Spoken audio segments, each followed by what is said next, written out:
반갑습니다. 저는 Good morning, ladies and gentlemen. I am Lee Young-ah, and I represent the Citizens Peace Forum. And we are today joined by the Korea Sharing Movement and the Women's the Movement for Peace and American Friends Service Committee in organizing today's committee. And today we would like to deal with the very important topic of restoring linkage, expanding cooperation.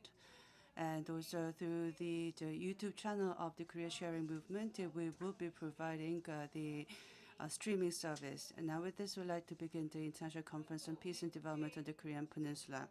We'd like to first invite the co-standing president of the Korea Sharing Movement, Choi Wan-gyu, to deliver the opening remarks. And now we'd like to invite the co-standing president to the podium. Please welcome him with a big hand.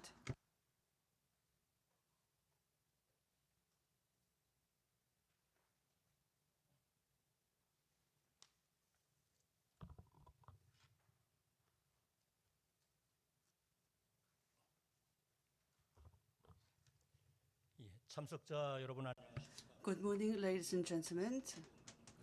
I am the co-standing president of the Korea Sharing Movement. My name is Choi Wan-gyu. And it has been more than 2 years since the exchange and cooperation projects between the two Koreas have been virtually suspended. In a way, after the breakdown of the U.S.-North Korea talks in Hanoi, the exchange and cooperation project between the two Koreas was unfortunately like a ghost in action. There were just rumors going around without actual action taking place. Despite the cool attitude and reaction of North Korea, South Korea and the international community have made great efforts to resume contact with North Korea and restart exchanges and cooperation projects, but the results were not satisfactory. I think this is largely because one side emphasized only its assertions without taking into account the other's feelings. Even though it is difficult to bloom the flower of peace, it just takes a while for it to fade. And we came to understand that harsh reality through such experience. Against this difficult backdrop, we have come to convene to this international conference, with which we hope to expand our contacts with North Korea, resume the cooperation projects, and advance the peace on the Korean Peninsula. And at this point, my heart is heavy. Some may say that nothing comes out of just holding meetings like this. However, the worse the situation, the more intense the thought and discussion should be to find alternatives. A crisis could be converted into a new opportunity depending on how hard we try. First of all, on behalf of the organizers, I would like to express my gratitude for showing interest and participating in the International Conference on Cooperation with North Korea for this year of 2021.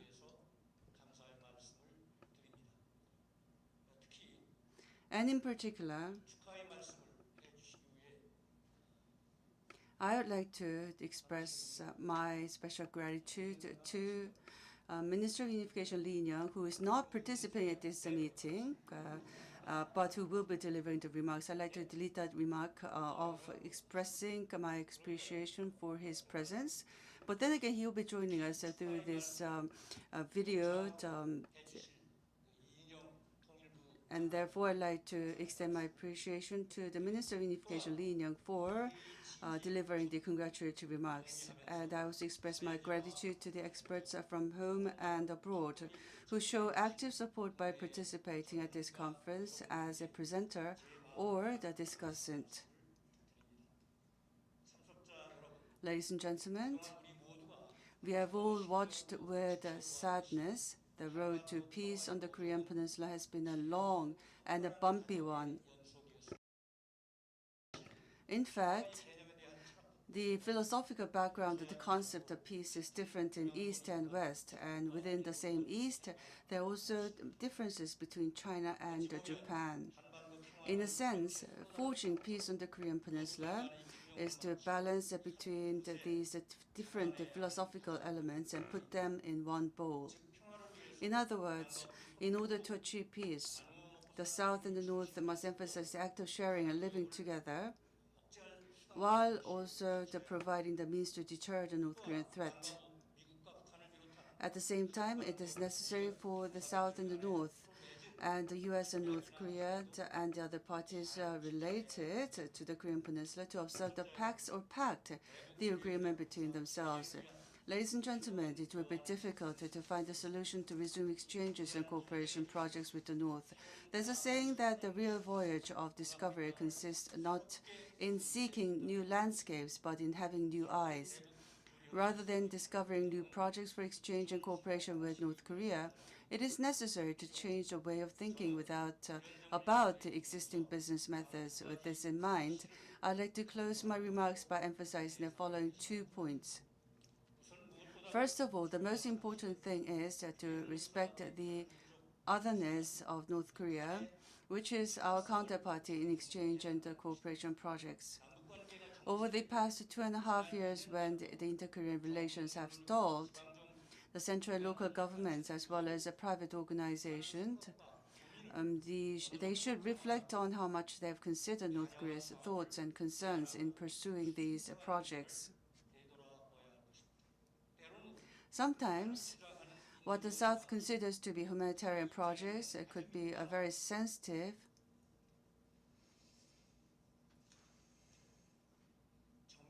a political project of a sensitive nature for North Korea. The moment I use my thoughts or language to encapsulate or predispose the other party will cease to exist. What's the point of pursuing a policy against someone that doesn't exist? In fact, I'm ashamed to admit, but even at this international conference organized by our organizations, we had not been able to properly capture North Korea's views on exchanges and cooperation.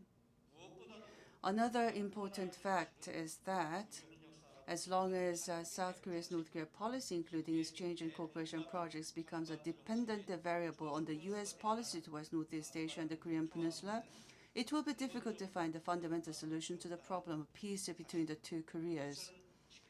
The U.S. DPRK Hanoi summit broke down in February 2019, and the reality of the inter-Korean relations after the breakdown demonstrates as well.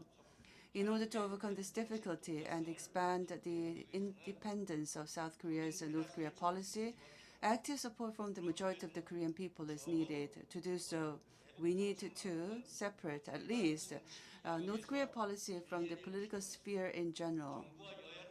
The government, the ruling opposition parties, and the progressives and the conservative camps, they should all come together to create a policy governance or the partial regime regarding North Korea. And this will be the fast track for us to ensure sustainability of policies and expand and strengthen the national consensus. And of course, the issue of the Korean Peninsula, in particular the expansion of exchanges and cooperation projects, the establishment of peace between the two Koreas, are also the tasks that must be resolved by the two Koreas and the international community. 4 organizations, including the Korean Sharing Movement, are jointly holding today's conference. And it is based on our common understanding of the problem at hand. I sincerely hope that we can find the best way through our discussion today to start with the humanitarian assistance projects, to expand our context and create a peace regime on the Korean Peninsula.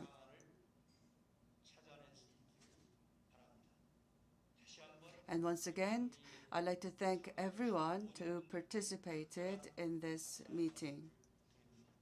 Thank you very much.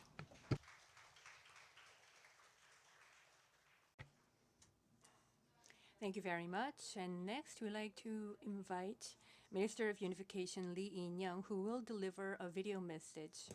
반갑습니다. 대한민국 통일부 장관 Good morning. I'm the Minister of Unification, Lee In-young, and I would like to extend my congratulations for successfully convening today's conference. I'd like to extend my appreciation to the Korean Sharing Movement, the Civil Peace Forum, Korean Women's Movement for Peace and the American Friends Service Committee for hosting today's meaningful conference. I'd like to express my special gratitude to the co-standing president of KSM, Choi Won-gyu, the chairperson of the Seoul Metropolitan the Council, Kim In-ho, and U.S. Congresswoman Honorable Marilyn Strickland for the speeches. Moreover, I'd like to express my thanks and welcome to the program managers and experts at home and abroad for taking the time to attend. Dear participants, in the process of overcoming the COVID-19 that swept the world, we found that all human lives are connected as together. In particular, the South and the North have the sky, earth, and sea connected as one, and neither side can be saved by oneself. It is a community of life and safety, and therefore, the inter-Korean cooperation on healthcare, including the COVID response, climate, environment, disaster, food, and fertilizer responses. They're not about a one-sided support. Instead, the cooperation is an urgent and reciprocal act to protect today and tomorrow of everyone on the Korean Peninsula. Also, the spirit of humanitarianism is a universal value and wisdom of mankind that allow people to keep their humanness at times of war and conflict and to foster peace. 그렇게 유엔 등 국제사회 또한 That's why the international community, including the UN, is also generally on the same page that on humanitarian issues, sanctions also require flexible application. In fact, last November, the U.S. Security Council Sanctions Committee on North Korea improved the sanctions exemption procedure for emergency humanitarian relief areas. Based on the consensus of the international community, I think this is a result of constant communication and effort of our government and private organization. At present, inter-Korean exchanges and cooperation is temporarily at a halt. Including North Korea's border lockdown, North Korea's strong COVID quarantine measures are making it impossible to resume humanitarian cooperation. However, our government remains unchanged in its position that regardless of the political, military, or security situation, humanitarian cooperation between the two Koreas will consistently be promoted, and our government will be committed to make efforts. We will continue to consult with the international community so that the procedure for humanitarian exemption from sanctions against North becomes faster, flexible, and be improved. Domestically, at the local and private levels, we will guarantee our maximum autonomy through financial and institutional level support. To all of you who are here with us,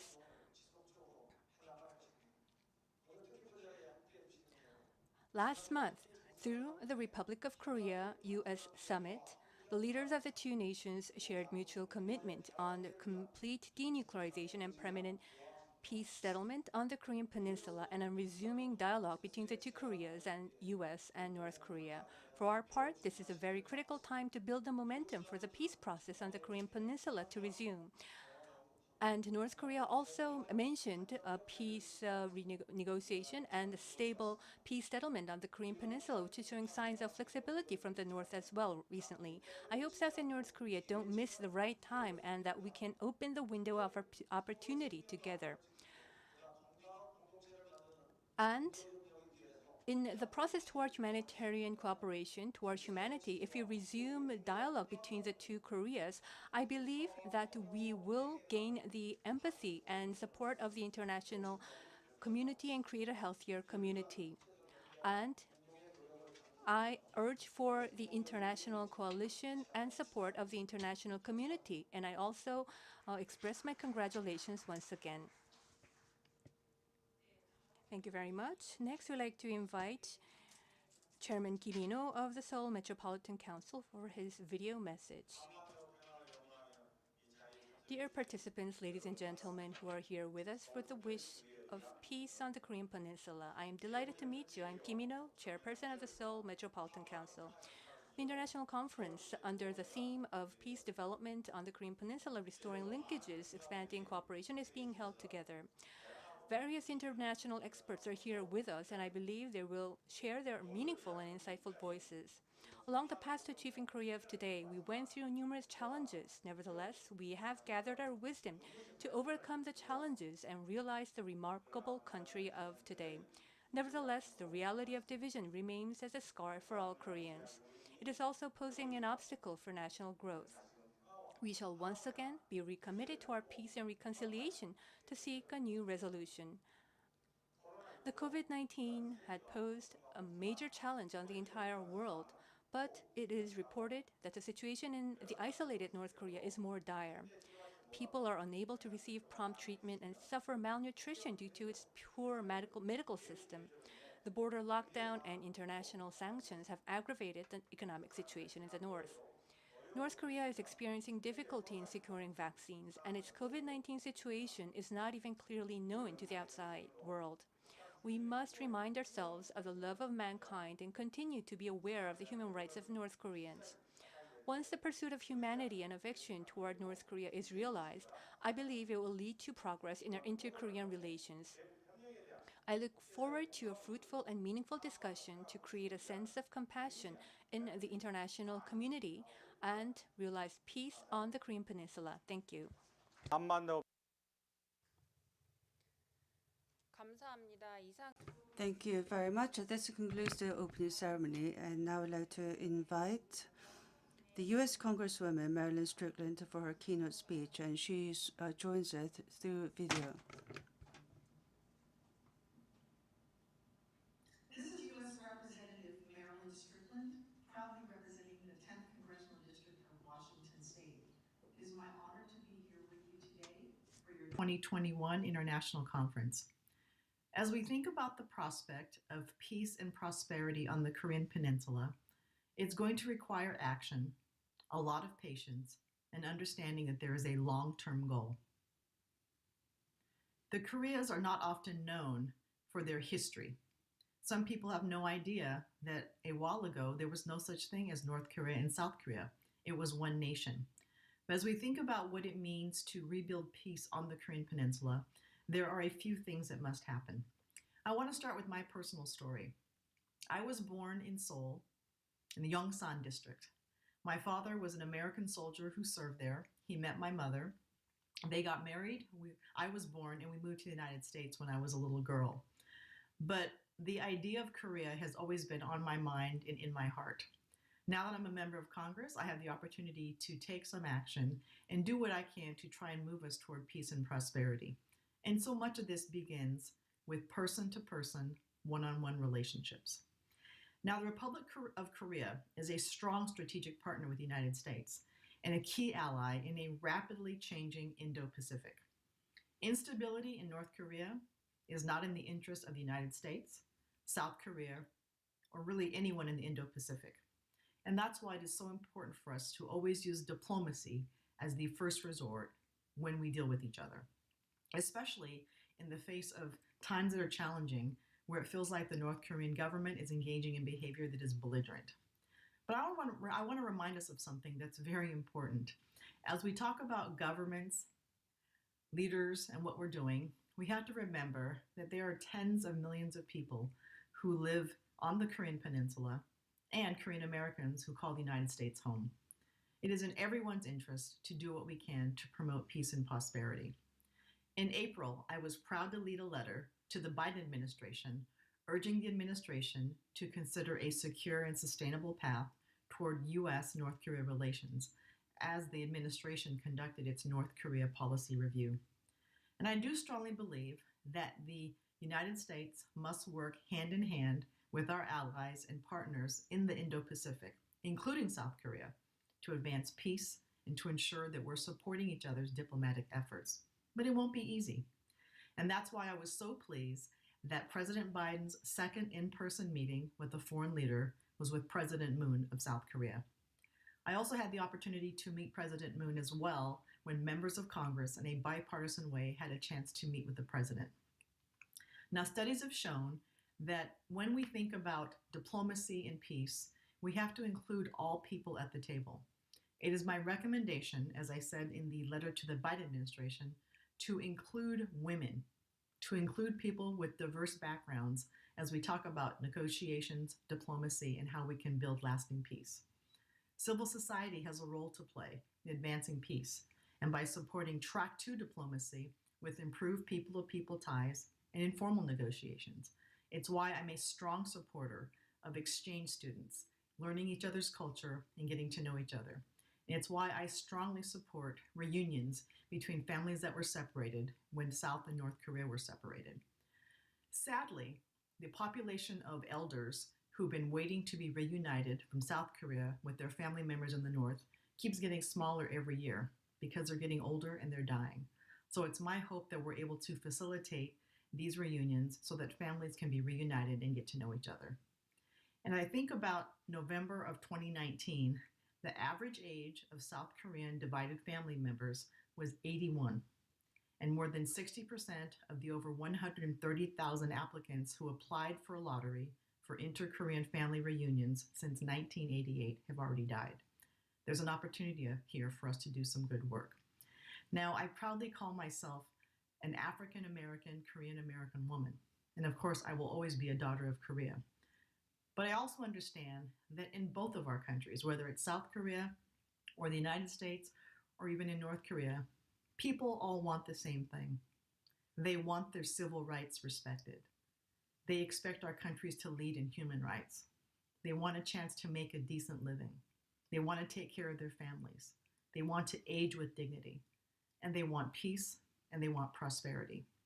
This road will not be an easy one, but the United States and South Korea have overcome so many obstacles. I think about what South Korea looked like after the war, and now look at it today. A thriving metropolis, a leader in education, technology, and culture in the arts. There's an opportunity here for us to do the right thing and engage in peace and diplomacy to do what we can to support all people. The world looks to the US for leadership, and it's my honor to be a leader in Congress and to represent Washington State. And as always, I am so proud of my Korean heritage. So thank you for the opportunity to be here. Let's talk about diplomacy. Let's make sure that we have mutually beneficial opportunities to promote peace and prosperity. And of course, let's ensure that we continue to do everything we can to respect the human rights and civil rights of all people, regardless of their background. Thank you so much. 감사합니다. Thank you very much. And now this concludes the opening ceremony and the keynote speech, and we will begin with the first session. In the first plenary session, we will have our chairpersons and presenters come up to the stage.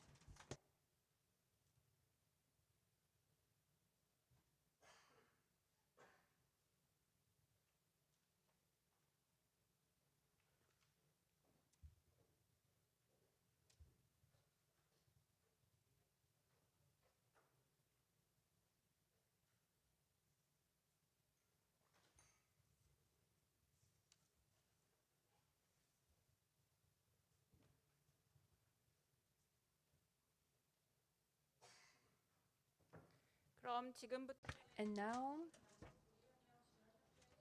Chairman Kang Young-sik of the South-North Exchange and Cooperation Support Association will chair the first plenary session under the theme of DPRK's humanitarian situation and international access to the DPRK in 2021. Please give a big round of applause to the moderator, presenters, and discussants.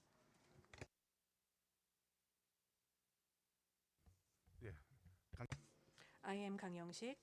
First of all, I'd like to congratulate you on the opening of the 2021 International Conference, and I'd also like to welcome all the participants who are here in the first session. As been previously notified, today's topic is DPRK's humanitarian situation and international access to the DPRK in 2021, and we have the related experts from both home and abroad to discuss the humanitarian situation of North Korea and the international response to the situation. I truly hope that we can gather our wisdom so that we can wisely overcome the humanitarian challenge in North Korea of today. And this is the agenda of the first session. We will first have 2 presentations, and we will have 4 designated discussions. First of all, I'd like to introduce the presenters and the discussants. And the first presenter on North Korea's economy, border blockade, and residence lives, we have President Yang Moon-soo. And Yang Moon-soo is Vice President for Economic Affairs at the University of North Korean Studies, and he studies North Korean economy and society. And we have far away from Washington, who under the theme of DPRK's COVID-19 situation, seeking a response from international society, we have Executive Director Keith Luce from the National Committee on North Korea. Executive Director Keith leads the National Committee on North Korea, and from 2003 to 2013 served as the Republican East Asia Policy Advisor. I believe he's not connected yet, so I will give greetings once we are connected. We have 4 discussants on our right-hand side. I have Secretary General Choi Hae-kyung, and he has been providing humanitarian support to North Korea over 20 years, and he has served as a policy advisor of the Ministry of Unification and also in Seoul in Gyeonggi-do Province and Gangwon-do Province. She has been providing policy advice as well. And from the WFP of UN, we have Director Im Hyung-jun, and he joined the WFP in 2002 and served at the headquarters of WFP in Italy and has been serving as the director of the Korean office from 2013. And are we connected with Professor Ki Park? Yes, so let me continue with the introduce. Well, first we have Executive Director Keith Luce. Let me introduce once again, who's joining us from Washington. And Professor Ki Park, who is in Boston, will be our first discussant. Professor Park Ki is a professor at the Harvard Medical School and is also chair of the North Korean program of the American Medical Association. I believe Professor Park has had a chance to visit North Korea recently, and I'd like to thank all of you who are here with us. I understand it's 9 p.m. in Eastern Time in the U.S. And we also have Ms. Eri Im, Operations Manager of World Vision North Korea, and who has been engaged in various North Korean activities since 2003, and is currently working at the World Vision North Korea. I believe you're also in the eastern part of U.S., and I'd like to thank you for being here with us at such a long time at your local time. We don't have enough time, so we will proceed with the agenda. I'd like to ask each presenter to give your presentations within 15 minutes, and I'd like to ask the discussants to keep your discussions within 6 minutes. And we will receive questions from both the floor and from the online participants. And we hope that we can conclude before 12 a.m. because for our foreign participants from the New York, it will be over 3 a.m. in the morning when we conclude. So we'd like to proceed as fast as possible. We will collect questions from the papers on site, and for our online participants, we will collect their questions through our YouTube channel chat box. And first, let us invite Vice President Yang Moon-soo for his presentation. 감사합니다. Well, thank you very much. I'm Yang Moon-soo, as was introduced.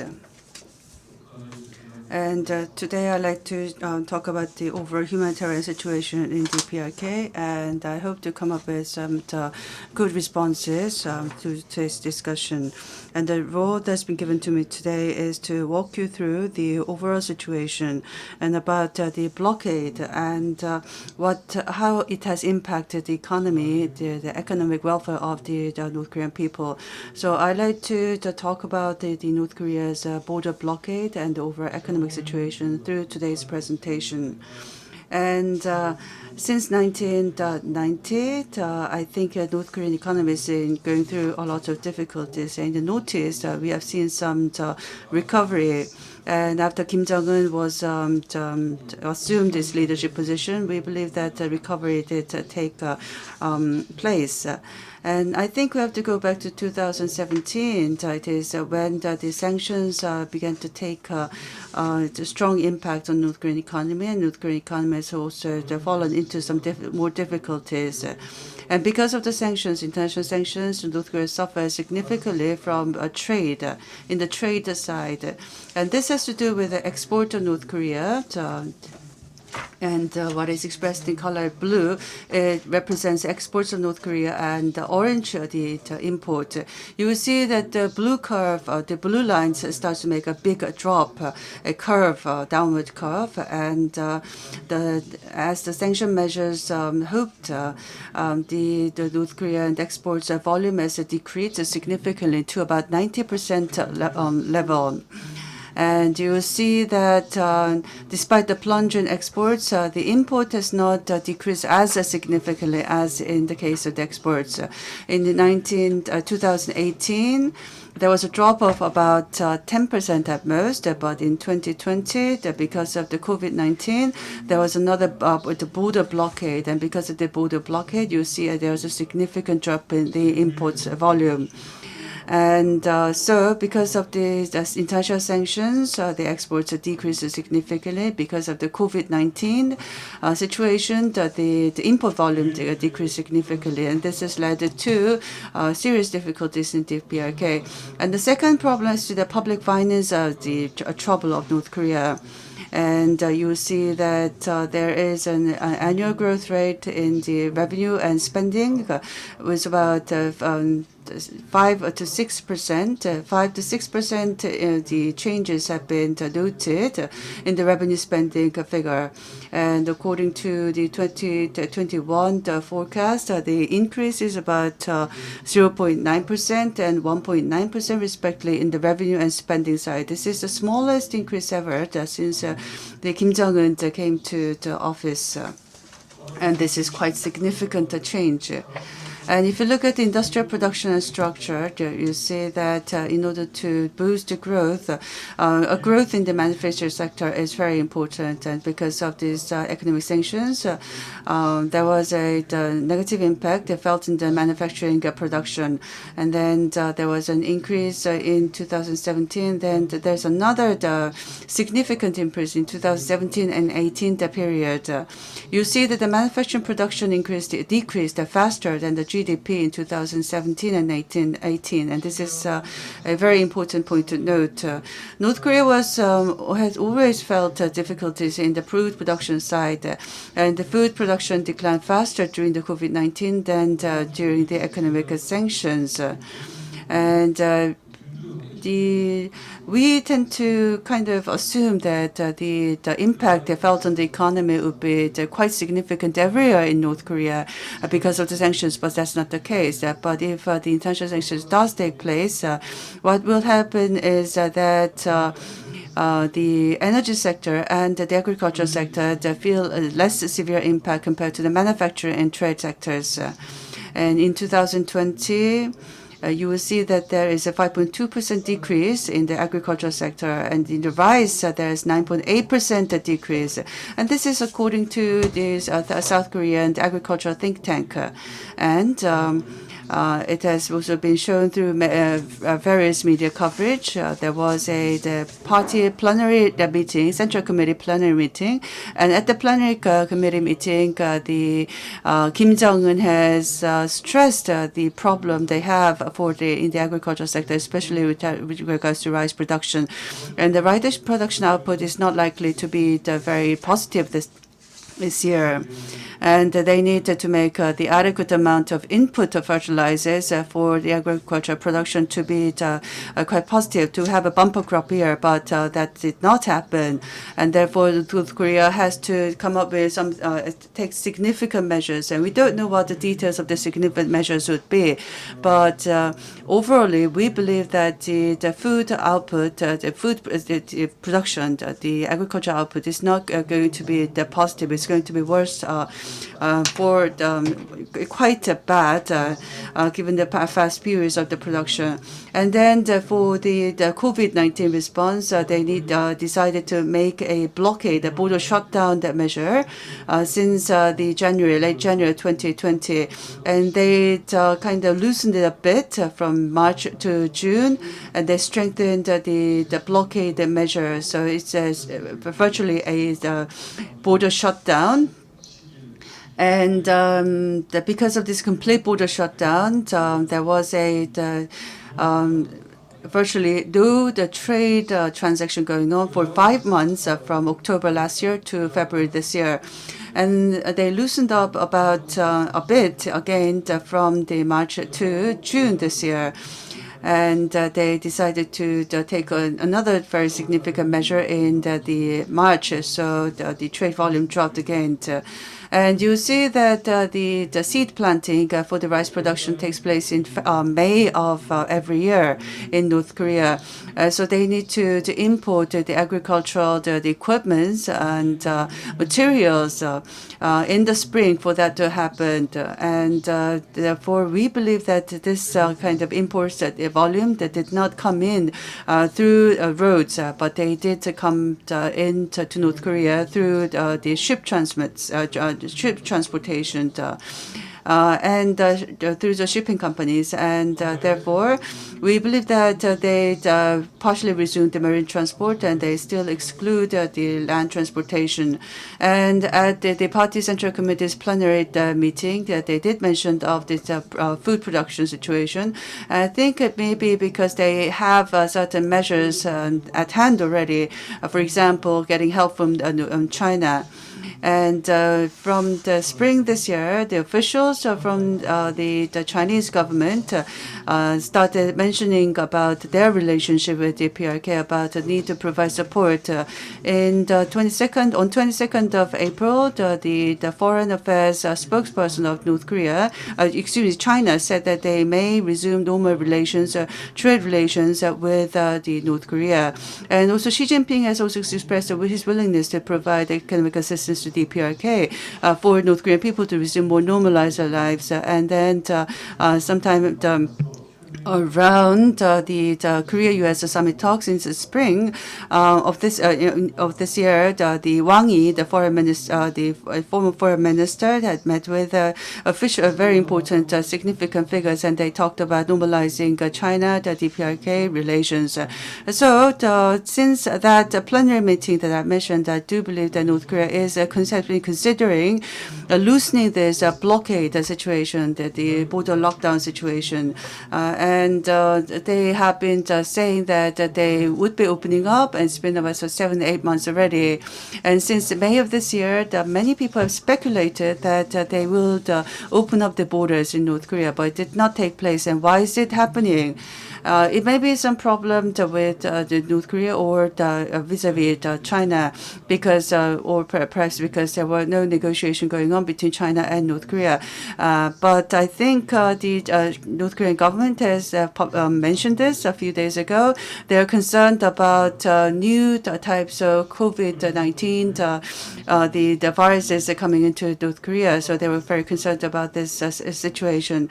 And they talked about the quarantine measures. They do believe that the COVID-19 situation may be prolonged, and then they need to be ready themselves against such the adverse impact. So they may continue to impose the border lockdown situation for some more time. There are many more reports coming up on this issue. I think it's very important about we look at the expert panel report from the Sanctions Committee. The Sanctions Committee issued this report. And they talked about the humanitarian situations, about the worsening of the humanitarian situation in the PRK. And in May and October of 2020, they did a survey with the humanitarian organizations, and 9 organizations responded. And because of this border shutdown and travel restrictions, what happens is that the capabilities to provide relief goods in North Korea has been severely restricted. And a large the volume of the relief goods has been held up at the border between North Korea and China for months. And because of that, pregnant women, children, and lactating women did not get the support that they needed.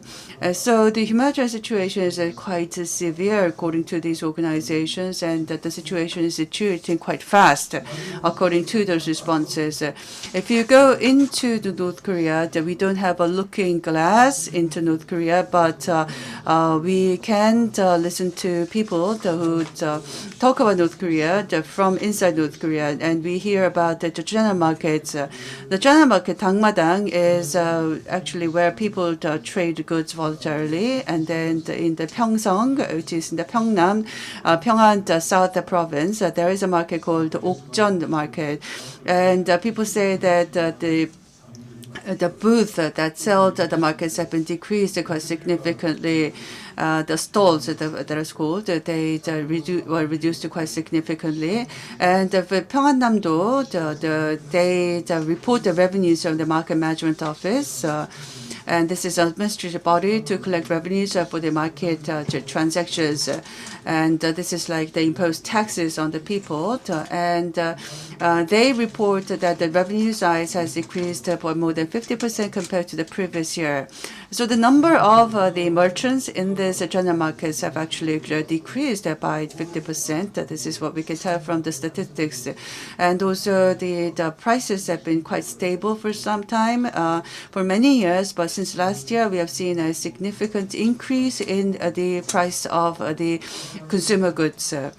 And also, as the China market continued to grow, what happened was that in the past, we have seen that the price disparities have been reduced quite significantly because of the increases of the markets. And because of these strict restrictions on domestic travel, I think in many cases in the Haesan region, people were not able to go into the Haesan region or come out of the region. Then, because of these restrictions on domestic travel, the consumer good prices have risen significantly in the Haesan region, and we do believe that this has led to a widened inter-regional disparities in the region in terms of the quality of life people and the prices of the goods. And when it comes to the economic sanctions, we do believe that it's directly related with the people's daily life. It has led to the marketization in the general markets. And I do believe that there are the negative impacts from the economic sanctions, but also from the border lockdown. The border shutdown has also impacted the people's livelihood. So if you think about the economic sanctions, the economic sanctions did not deal with the imports of the large amounts of the consumer goods. But if you close down the border of North Korea, what happens is that the consumer goods cannot flow into North Korea. This impacts the general market, the trading volume. So I do believe that it is the border shutdown that has impacted the people's livelihood in a more significant manner. For North Korea, we have the quasi-taxes imposed to North Korean resident people. And Kim Jong-un has actually visited the Pyongyang hospital, the construction site, and he has criticized the government authorities for placing additional burden on the North Korean residents for building the hospital. So you see that he has recognized the presence of the quasi taxes in North Korea, and this can be seen. And because of the growing disparities between different regions, you see that people in who are worse in the worst economic situations, live in its worst economic situation, will suffer more. Thank you very much. Professor Yang talked about the current situation of North Korea and about the COVID responses to DPRK that has led to the border shutdown. And as some people say that people are impacted in different manner from the COVID-19 the virus. So the damages are felt in the different with a different scale by the North Korean residents depending on where they live and how they lead their lives. And secondly, now we'd like to invite Keith Luce to give a presentation on DPRK's COVID-19 situation. Well, Mr. Chairman, thank you so much. That was an excellent presentation by Vice President Moon Soo-young. Thank you for that outstanding overview. Before I begin my prepared remarks, on behalf of my NCNK staff colleagues and NCNK members, I would like to thank the Korea Sharing Movement and event co-sponsors for the privilege of participating in today's program.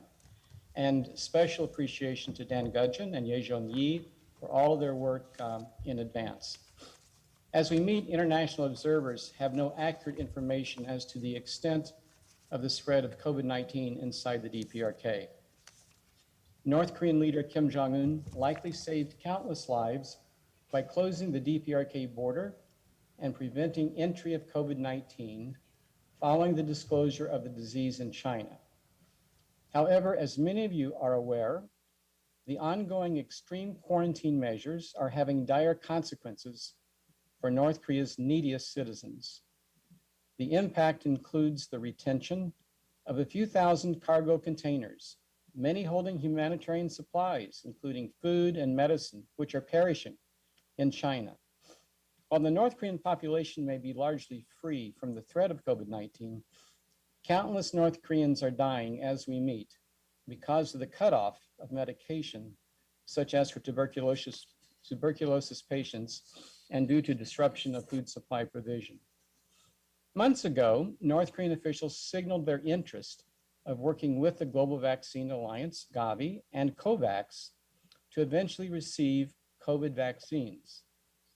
In February of this year, it was announced that the DPRK was eligible to receive an initial COVAX-provided supply of vaccines, which would cover 3 to 4% of the population. The AstraZeneca Oxford COVID-19 vaccine was to be sourced from India. However, North Korea's eventual receipt of this or any vaccine would be contingent upon the DPRK meeting several conditions. The DPRK Health Ministry has been working with the WHO to develop a vaccine implementation plan which would meet the criteria, including a monitoring mechanism. Unfortunately, complications have reportedly occurred in the discussions between the DPRK and the WHO. One unknown is whether the DPRK will allow the entry of international monitors accompanying vaccine imports. In the event DPRK officials are unable to meet the COVAX standards for provision of the vaccine, it is my personal opinion that they may turn to China or Russia, both of whom have approved vaccines, and either country might place less stringent standards for vaccine delivery to the DPRK. However, if any COVID-19 vaccine is delivered to North Korea, health officials and others will need to establish the necessary distribution, refrigeration, or cold chain mechanism across the country, which will vary according to the specific vaccine. A few months ago, India was another potential source for provision of vaccine to the DPRK. However, the domestic COVID-19 crisis in India is requiring an emphasis on producing as much as possible for use within that country. According to a Reuters report earlier this month, the COVAX delivery of vaccine was again delayed because consultations continued between the DPRK and COVAX officials, meaning that the DPRK has not yet met the necessary requirements to receive the vaccine. While DPRK officials insist that the border will remain closed until the entirety of the North Korean population has been vaccinated. If they remain firm, it is unlikely that outside persons, including South Korean and US humanitarian NGOs, will be able to re-enter North Korea until sometime in 2022. Earlier this month, President Biden announced that the United States would begin diverting a percentage of unused vaccines to COVAX for global use. Even if United States officials or American NGOs offered to provide COVID vaccine to the DPRK, the offer might be rejected. Since the beginning of the pandemic, North Korea has rejected offers of assistance from US NGOs, including personal protection equipment and other items in the earlier days of the pandemic.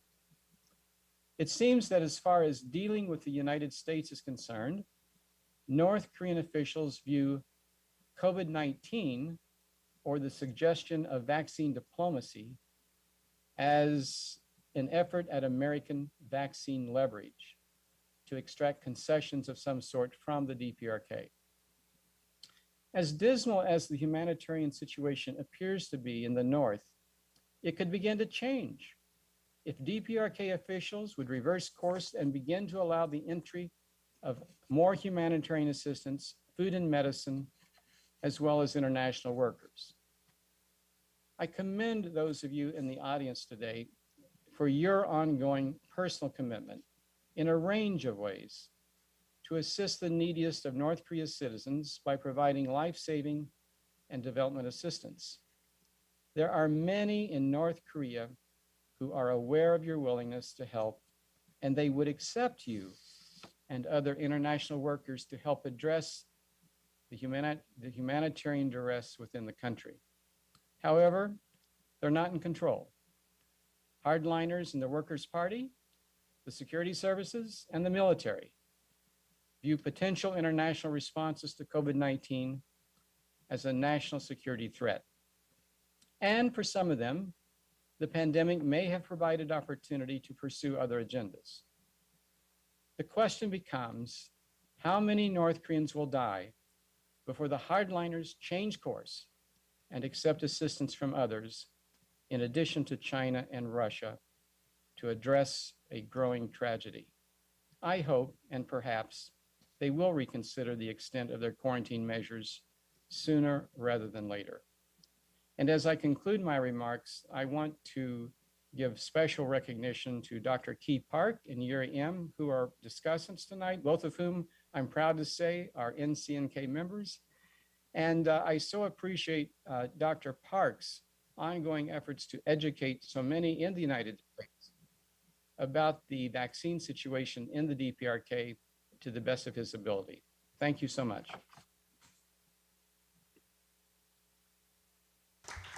예, 우리 기술수 총장님 감. Thank you very much, Executive Director Keith Luce. And you urge the international community support and cooperation to improve the COVID-19 vaccine situation in DPRK. And I truly wish that North Korea understands your sincere commitment. And we also have a member of NCNK, Professor Key Park, who is also an expert on the COVID-19 situation and is also one of the pioneering leaders who is communicating the COVID-19 situation in North Korea in the United States. I think 6 minutes is somewhat too short, so I'll give you 8 minutes for your discussion. Thank you very much, Chair.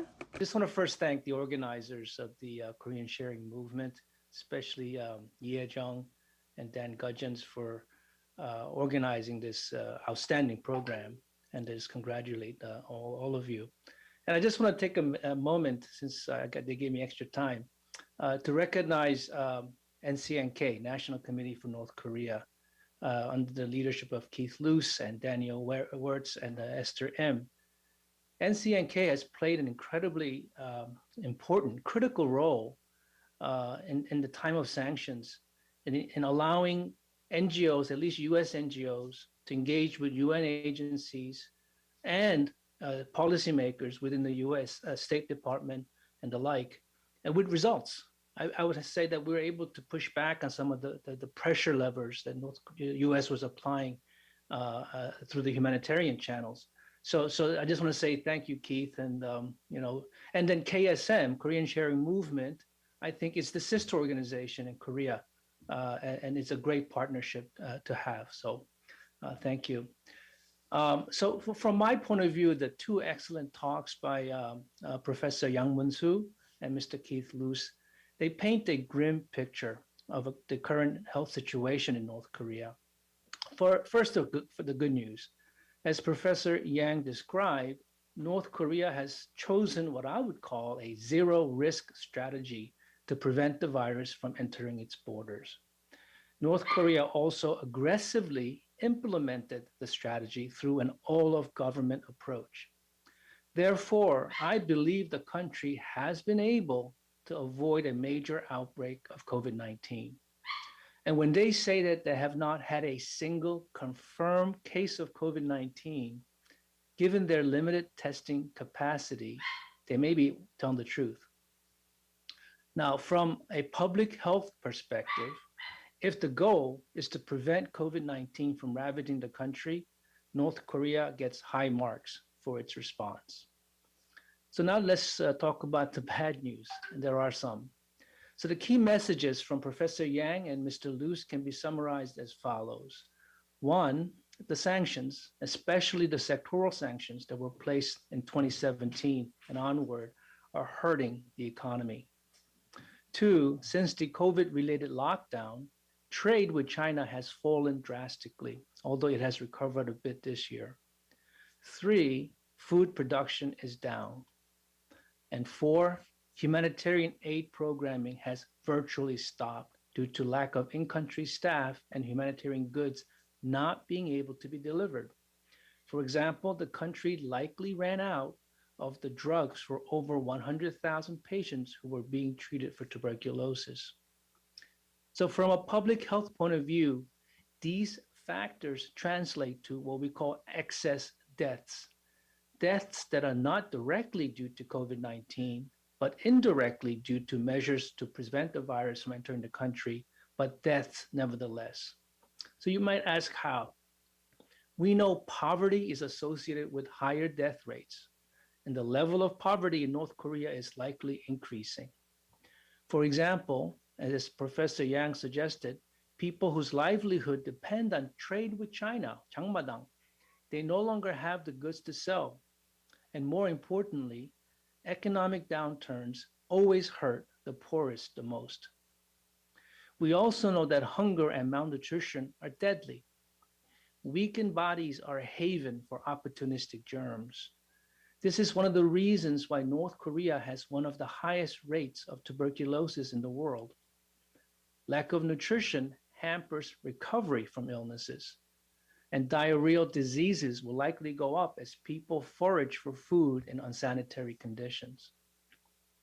And sanctions and now the lockdown are creating insurmountable barriers for importing medical supplies and critical parts needed for the equipment, medical equipment. This results in degradation of health systems and loss of access to essential health services. And lastly, humanitarian aid, often the last lifeline for the most vulnerable, has come to a standstill. And all these factors contribute to increase in the number of excess deaths, possibly in the range of hundreds of thousands of deaths. And the sooner the country opens up for trade and humanitarian aid is able to be restored, the more of these deaths can be averted. And as Mr. Luce mentioned, North Korea, like every country in the world, wants vaccines. It is a key step in reopening the country. And COVAX aims to deliver enough vaccine for 20% of the population for the poorest 90 countries in the world, including North Korea. And South Korea has indicated its willingness to help North vaccinate. And then furthermore, as Keith just talked about, the US has committed over $1 billion to COVAX and 500 million doses of vaccines to COVAX. So the interests are all there between North Korea, South Korea, and the US to fight the pandemic, and they have to cooperate. And I hope US, South Korea, and North Korea can put aside their differences during this pandemic and find a way to work together and do it in a way that will build trust. Thank you.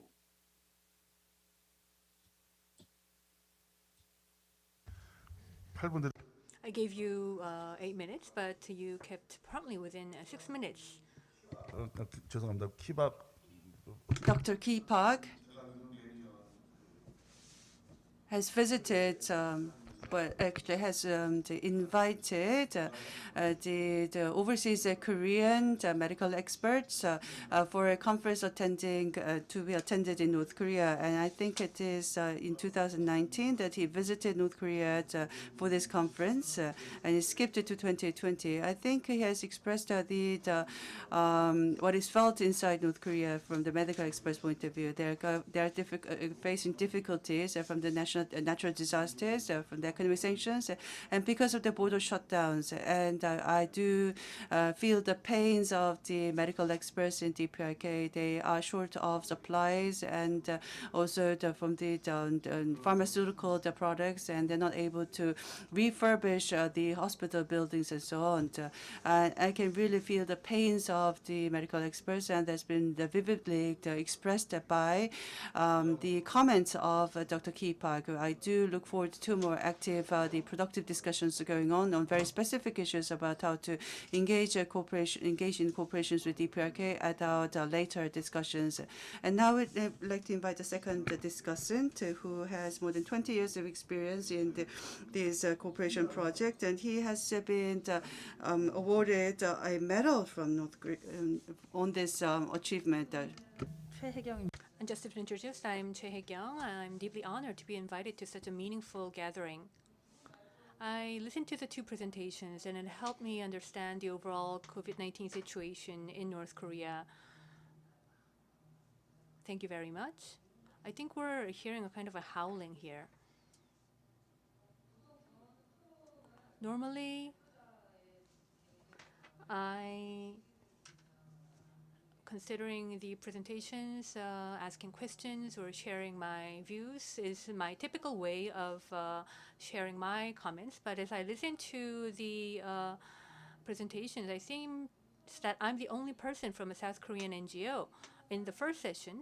So I like to share what we have done in the past 2 to 3 years and what kind of challenges we're facing considering the rapid changes within the North Korean society.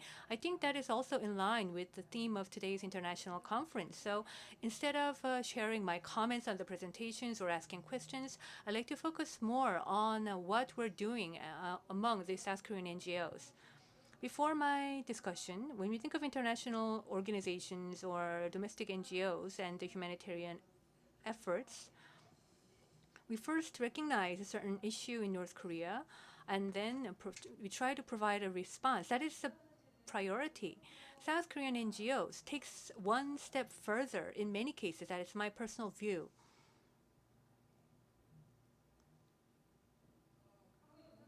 For South Korean NGOs, they pursue various sources and communication methods for cooperation to go towards peace settlement.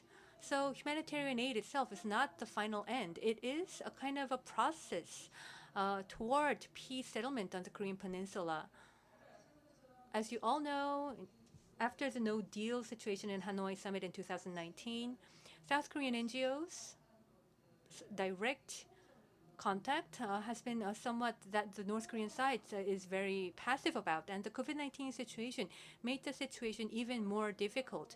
Nevertheless, many South Korean NGOs, through our Korean expatriates or other international organizations, or through the Chinese locations, even though unofficially we are being cautiously making efforts to resume our cooperation and support.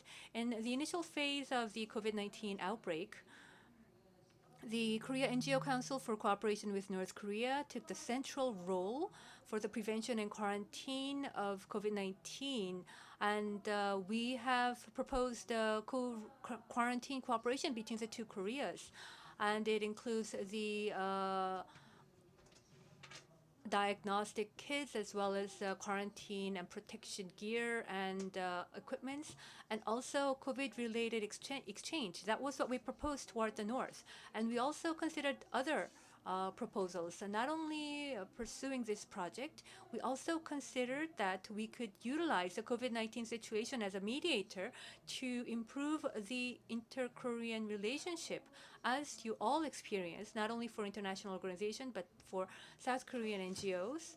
And when we want to make remittances for supply purchase, even if it's not, even if it's for humanitarian aid, it is in reality not easy to make that possible.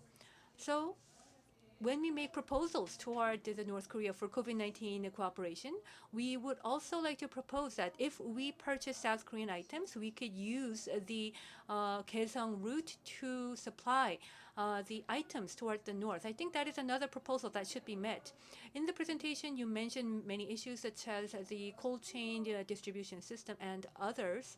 I think this is something that the North Korean entity as well as the South Korean NGOs and international bodies to gather their wisdom to think of a kind of a land route COVID-19 vaccine transport system.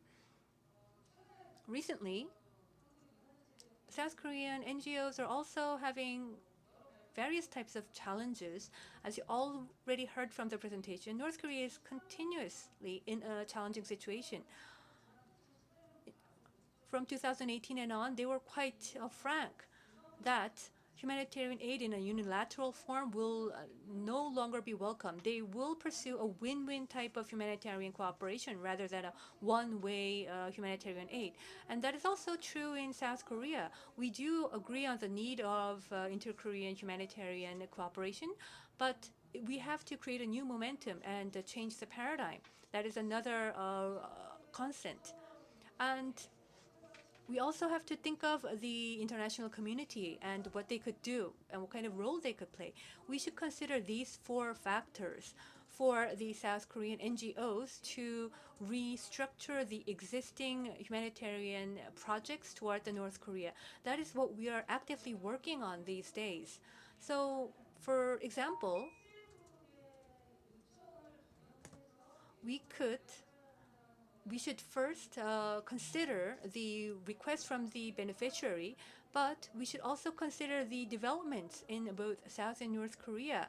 And for example, SDG implementation should be a focal point, or climate change could be another focal point to reset the existing projects. And I think this will actually be more inducive on the side of North Korea to accept and approve such projects, and it will also be helpful for improving the public opinion in South Korea as well. For example, climate change related projects should go hand in hand with the existing projects and also provide preventive measures for the future disasters and other climate issues. Lastly, about international cooperation. This is another thing that many NGOs are working on. I understand that the Korea Sharing Movement has played a very important role for a long period of time for humanitarian assistance and cooperation with the North, and I like to extend my gratitude for that. In another sense, I think this also means that we should share the projects that we all do.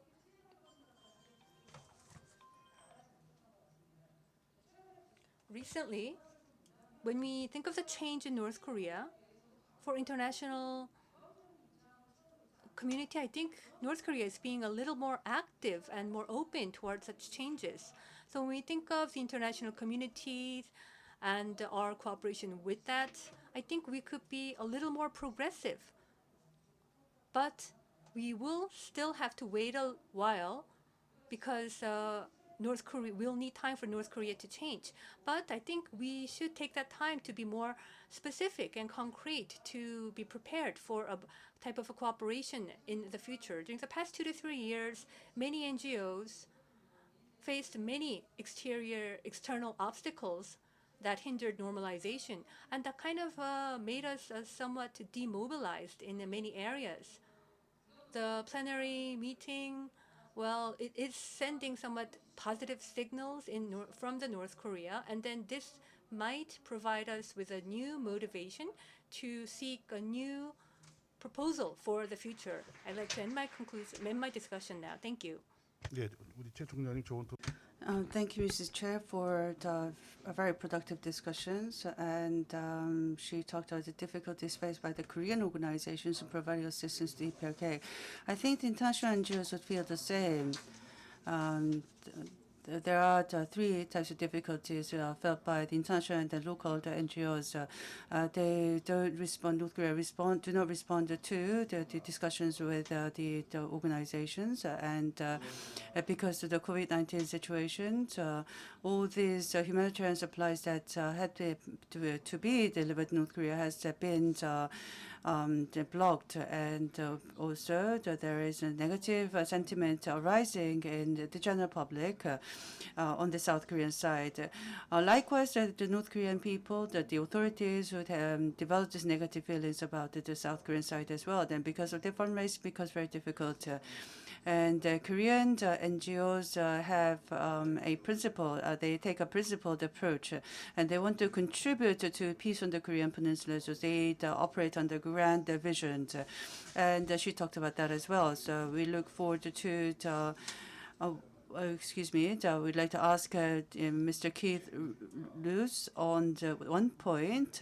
When it comes to international NGOs, and many the organizations provide the South Korean supplies to the north, and they make a detour. They go through the China route or the Russian route in providing support. But there are two the basic land route lines from south to the north. One is Gyeonggi, and the other is through the others the eastern side, eastern road.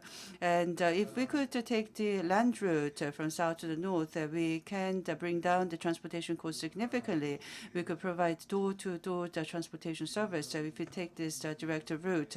But UNC, the UN command, controls the road transportations. They exercise control over the civilian use as well as military use of those inter-Korean roads. And in this, to the U.S. representative, Special Representative Sung Kim, the Korean NGOs made this special request. We hope that there would be the control over the communications and transportations would be transferred from the UNC to the South Korean government. And we have international the program expert Yumi participating here today. I do believe that the U.S. would transfer the control power over the land route transportation to the South Korean government. I sincerely hope that the international program managers would make this request to the U.S. government. Now I'd like to invite the Yeri Lim, who is a rising star in the program management field, to begin our discussions. It's my great pleasure to be here with you today, along with such distinguished speakers and panelists. I would like to thank the Korean Sharing Movement, the Civil Peace Forum, Korean Women's Movement for Peace, and AFSC for organizing such a timely and important conference, as well as Representative Strickland for her support and participation in today's event. I also need to acknowledge my colleagues from World Vision, Sudar Shankoduru and Kim Hae-young, who are with us today. Dr. Yang and Mr. Luce provided such comprehensive overview of the humanitarian situation inside the DPRK that I view my role as one that is adding some color to the topic at hand by using World Vision's experience during the pandemic. For those of you who are not familiar with World Vision started working in the DPRK in 1994 and began providing much needed food assistance during the food crisis that affected the entire population of the country. Since then, World Vision has expanded our assistance from school feeding programs to improving access to clean water, re-equipping medical facilities, working in agricultural development, and providing emergency relief. I personally first joined World Vision's DPRK team in 2006. I've traveled there many times, and I lived in Pyongyang in 2008 and 2009 as a part of a USAID-funded emergency food program. My last visit there was in August of 2019, and World Vision's last visit was in November of 2019. So all that to say, despite the ups and downs in the political situation, despite the strict sanctions regime, and despite the many challenges of traveling to the DPRK, World Vision has provided continuous and uninterrupted humanitarian assistance to North Korea since 1994. That is until COVID. Right before the pandemic resulted in a complete border closure for World Vision, World Vision was providing supplementary meals to over 85,000 children in 6 communities in 3 different provinces. World Vision was also in the middle of building a clean water system in a rural village in Yangon province.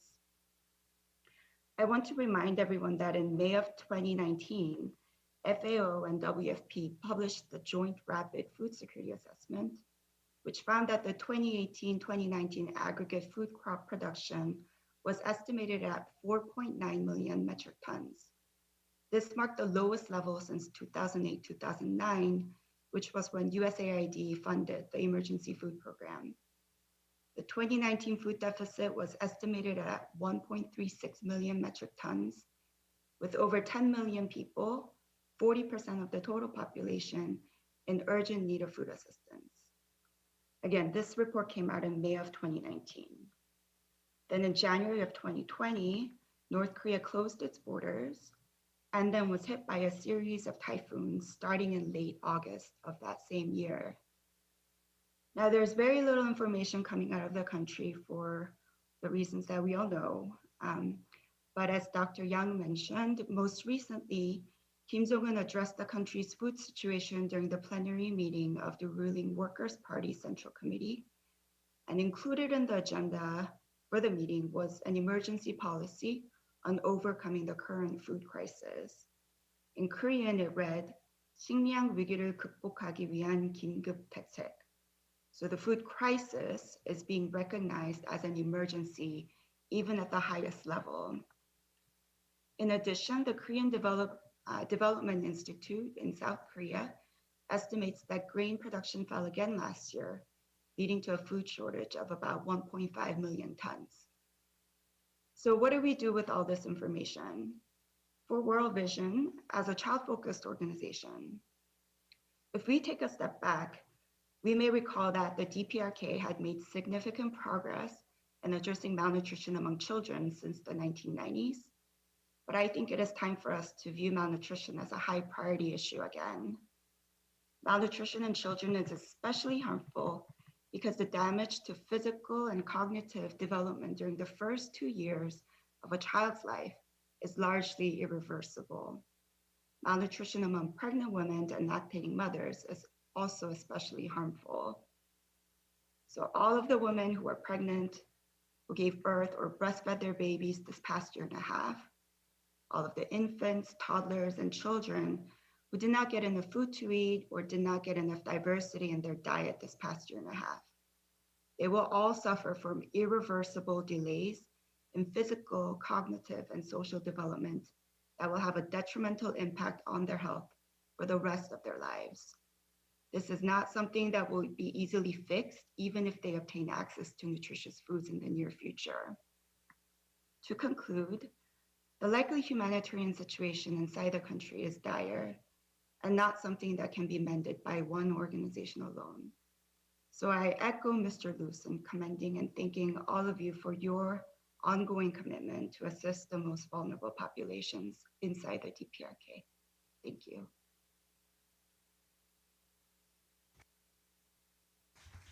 예, 아주 훌륭한 동. 월드비전. Thank you for the discussion, and you also shared your concern for the food situation in North Korea throughout your activities. I'm sure you're well aware.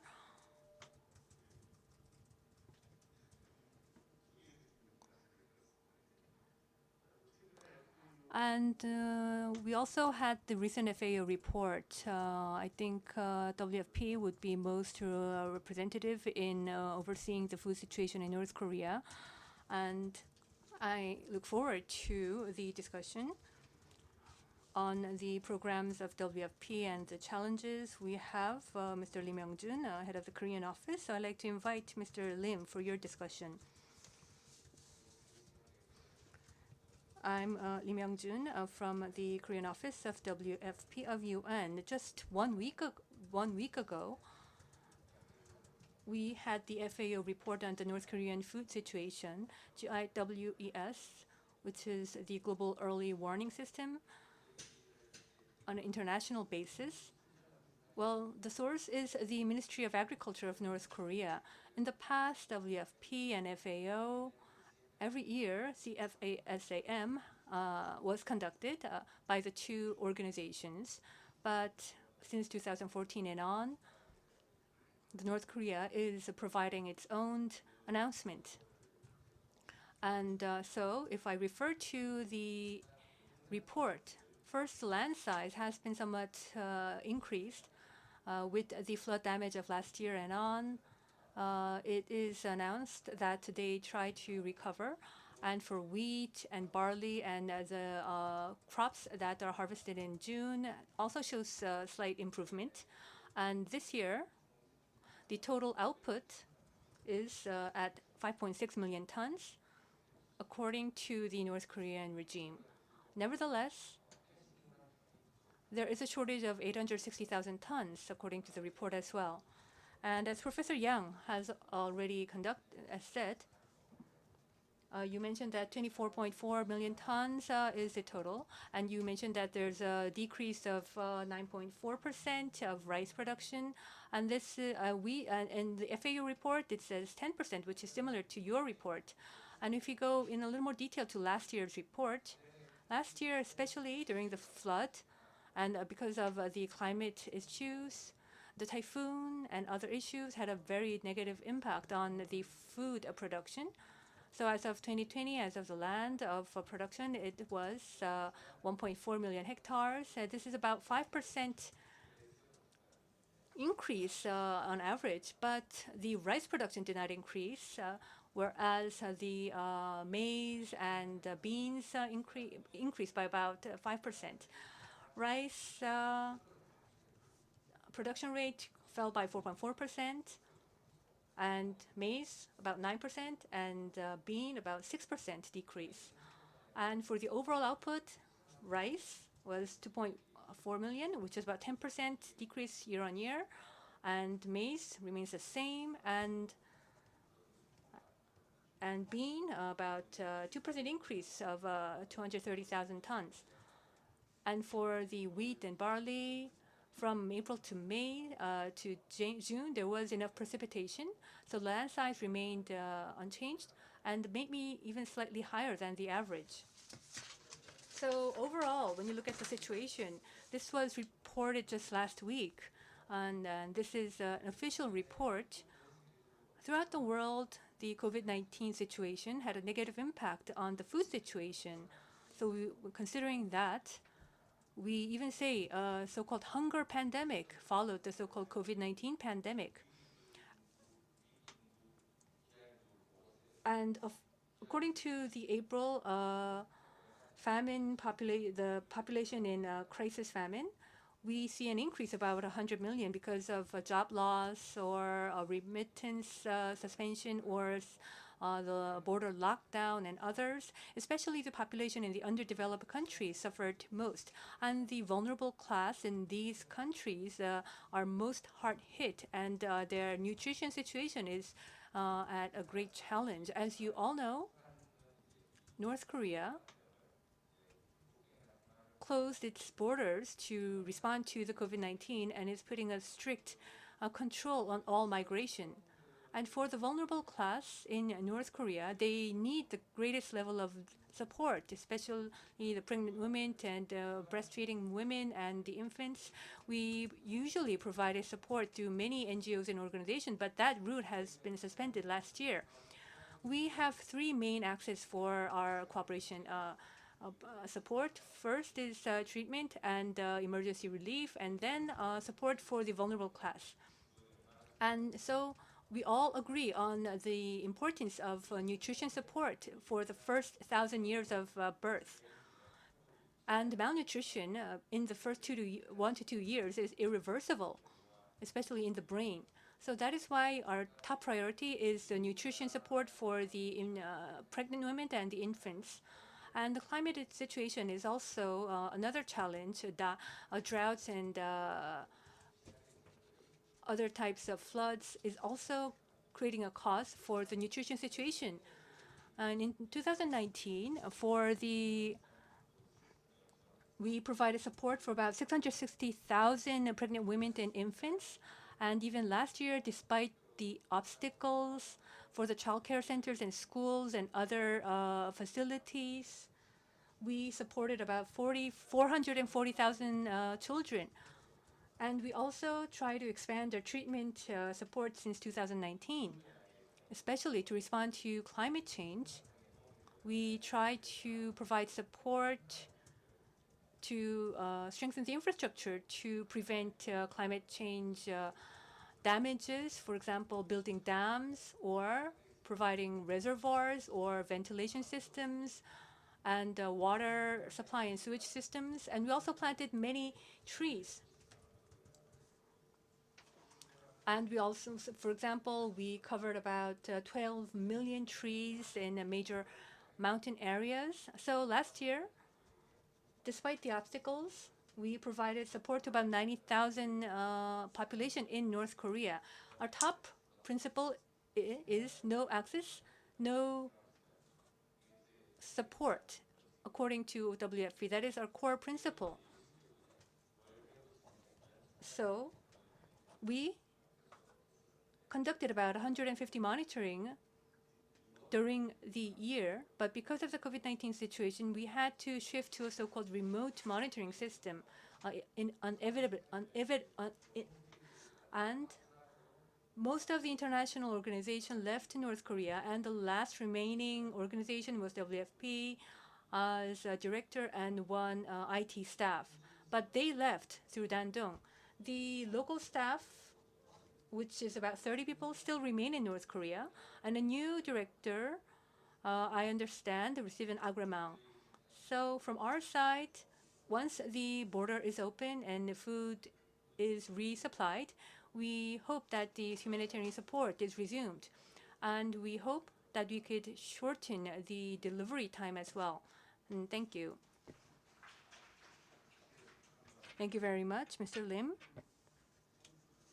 And we have about 30 minutes, so maybe we could go through another round and then ask Mr. Yang Moon-soo and Mr. Keith Luce to ask questions.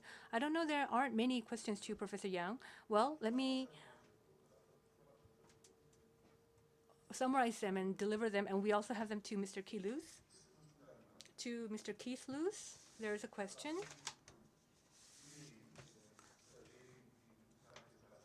Ms. Erin Lim has also mentioned, when we think of the children in North Korea, especially in the first 2 years, the right to health of these children is very critical.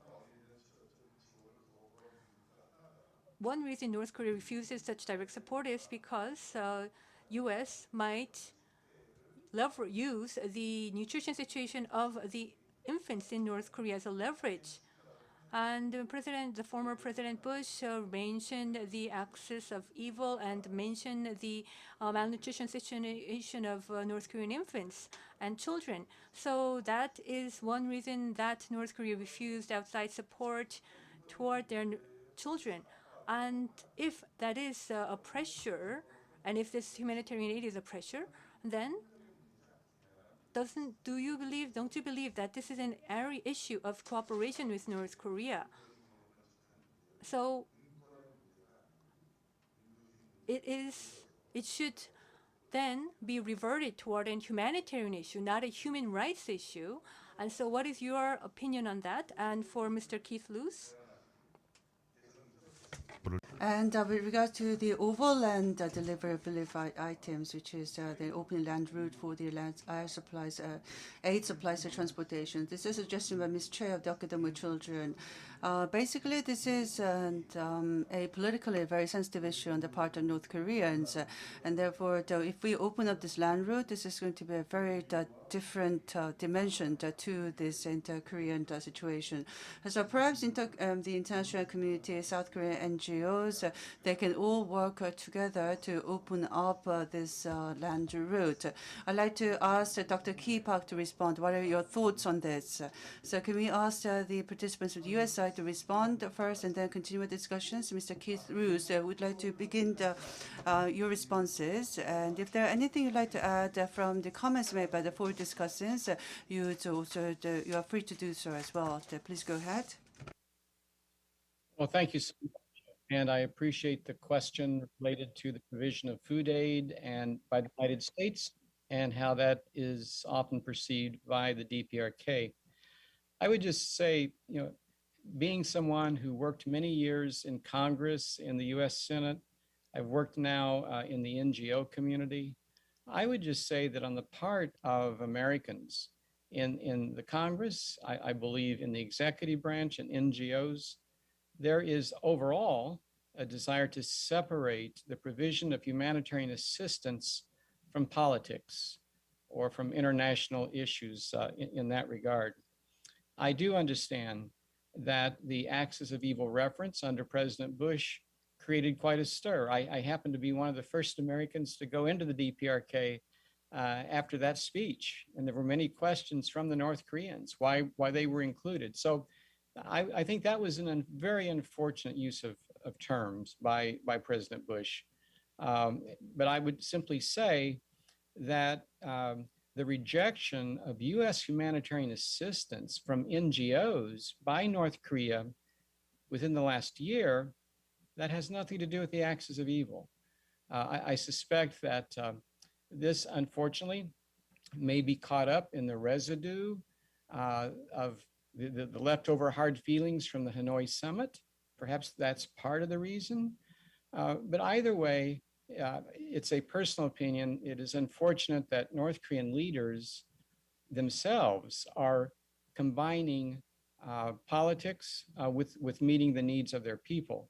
The American organizations, just like the South Korean organizations that are with us today, you're not interested, we're not interested in fighting political fights. We are interested, we are committed in meeting basic human needs. And so that effort will continue. And in fact, the rejection of US assistance, NGO assistance by North Korea, some of the assistance that was rejected would have been from US NGOs working in North Korea for many, many years. So I think there is so much more involved here behind the scenes.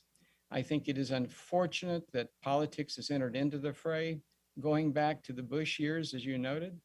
But I do believe that whatever's going on in the North, this will not deter, this will not prevent NGOs in the South or the US from continuing their commitment, their efforts to assist North Korean citizens the best that they can once that door becomes open.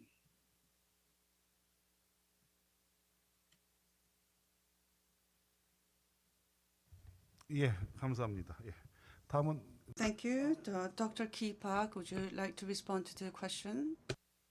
Yeah, I just want to follow up on the comment Keith Luce just made. Within the U.S., there's a rhetoric. It goes something like this: North Korean government has made the choice to divert scarce resources away from their people to build up their weapons capabilities. And so what they're saying is, and this is kind of a statement that comes out from current members of the North Korea policy team now. And that kind of thinking is not conducive for dialogue with North Korea, especially within the humanitarian aid discussion. What they're saying is it's all the government's fault. So I think this is something that we have to work on, at least on the US side. Clearly, North Korean government is spending significant amount of their resources on their weapons, but at the same time, they're investing in the health sector of their people. And according to our research, their government spending on health of their people has gone up over the last 15 years, either been sustained or going up, not gone down. So you can't really, that argument doesn't stick, at least in my opinion. Now, the other question was about this idea of opening up a land route to deliver supplies to North Korea going through South Korea. I think this is a brilliant idea. It makes sense from many standpoint, just efficiency, time, cost, all that factor. But one of the key issues is how will North Korea receive this kind of idea? I remember early on when the country shut down, there was a request for COVID testing supplies from North Korea that went out in February and March of last year. And there were some test kits that were put together and said, can we deliver it through the border? Through from South Korea, it's the fastest way. They said that is not an option.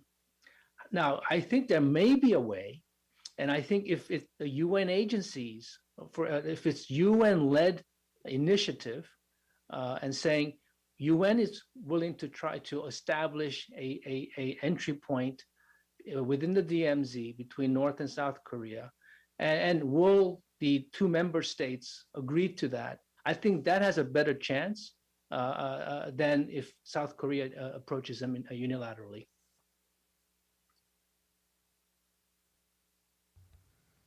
예, 지금 말씀하신 And about the land route support led by the UN, international community and North Korea's connection was your proposal, and thank you for your comments. And this is a truly critical issue. So to share a couple of more questions and comments, I think this is a question toward Secretary General Choi Hae-kyung, though it's not specifically designated. Since the Moon Jae-in administration, especially humanitarian aid has been mentioned very frequently, especially by Minister of Unification Lee In-young. But when you consider the pragmatism and the so-called sense of pride of the North Korean leadership, well, there is a critical view that it is just political rhetorics. Despite the commitment of South Korea, the rhetoric seems a little political. That could be a criticism. So I'd like to ask for your view, and also about the food situation. I think Ms. Lim is an expert on this area. How many tons is North Korea in need of? FAO and the minister has different statistics. For example, the 5 million tons of North Korea is 25 years ago's criteria. That is just a very basic need to meet the minimum for North Korea not to starve to death. When calculating, for example, 45 grams of grain per day. So when you think of the North Korean residents, it should go beyond the level of preventing starving to death. And to secure the right to food to meet the so-called Vietnamese or other countries' level, what is the needed average? And what about the land situation and sovereignty of North Korea? And shouldn't we approach the situation of helping North Korea to help their own food sovereignty by providing their routes for import? So I think there could be differences between FAO and from the Ministry of Agriculture. But for Ms. Lim, I'd like to ask your opinion on that, and also to Ms. Che as well. Thank you for the question. Let me turn off my translation. I should probably defer the exact quantity to the experts at WFP, but I do want to focus on quantity versus quality. So you, in your question, mentioned, not just letting the North Korean not starve, right? So we have to talk about diversification of the diet. So the most recent UNICEF report talked about how children, they're not getting enough to eat, but they're also not getting enough diversity in their food. So, are they only getting corn? Are they only getting wheat? Are they only getting barley? But are they getting enough protein? Are they getting enough vegetables? Are they getting enough micronutrients? Because otherwise, organizations like UNICEF and World Vision, we would go in there and try to provide the micronutrient deficit that these children are experiencing in their daily food intake. And I think you also had a question about helping North Korea develop their own food security, if I understood it correctly. So our colleagues at World Vision Korea has actually been working for many, many years in agricultural development. So everything from developing virus-free seed potatoes to vegetable fertigation. There's been also transfer of different types of seeds and exploring what types of varieties of vegetables would work best in the DPRK climate. So there are definitely organizations that have been working very hard and very long in this regard. And I think we've made good progress, but unfortunately, as we've addressed today, there's been a bit of a stall in the inter-Korea relations. So our World Vision South Korea colleagues have not been able to continue on this very important work for some time, but we hope to pick this up as quickly as we can whenever the situation allows. 예, 감사합니다. 다음. Thank you very much. 예. 필요한 식량이 얼마나 되느냐고 물었는데 How much is needed from the North Korean side? I think North Korea aims for on 593 grams per person as a proxy indicator. This is a 1% the PDS target from the North Korean side. So they have never actually met this target, the PDS target of 593. It has been around 400, and it has been as low as 160. And in 2019, we did another survey, and it has been about 300 grams. So it's about 50% of the PDA target that they have set in North Korea. At WPF, we believe that 2,100 calories would be adequate for a person a day. So as we provide supplies to the DPRK, we try to provide it in what is known as the food basket concept. We look at the types of different types of varieties of the nutrition and the volume of nutrition needed a person in providing the basket. And for North Korea, what they have is the supplementary the support being provided. They are in need of the micronutrients, protein, and fat. So we try to supplement. Through what is known as a supplementary feeding the plan, and that's what we do at the WFP. 그러니까 쉽게 곱하기하면 그게 되겠구만요. 하루에 5. So you have to multiply with 593 times 29 million persons times 365 days. That will be the amount needed in DPRK. 593 grams would really be the basic necessities for DPRK. In Vietnam, the target is like 700 grams per day. We understand the situation is dire in DPRK, and it may be the arduous March spirit, but the authorities in DPRK is setting a target of 593 grams per day. And I think this is quite problematic. And I think the South Korean organizations should make a point about this in the future. Yes, Ms. Chair, please go ahead. Having a pragmatic attitude was mentioned in one of the comments. The Moon Jae-in administration humanitarian and cooperation policy direction, if there is a criticism that this is just political, this is because there's only commitment in rhetorics, but is there real action made, or is there a real determination to put that into action? And that is maybe the main reason. Before we failed to provide Tamiflu vaccines, this type of commitment was even a sign of hope for resuming talks. But the failure of providing Tamiflu vaccines kind of served as a trigger, making North Korea distrust us.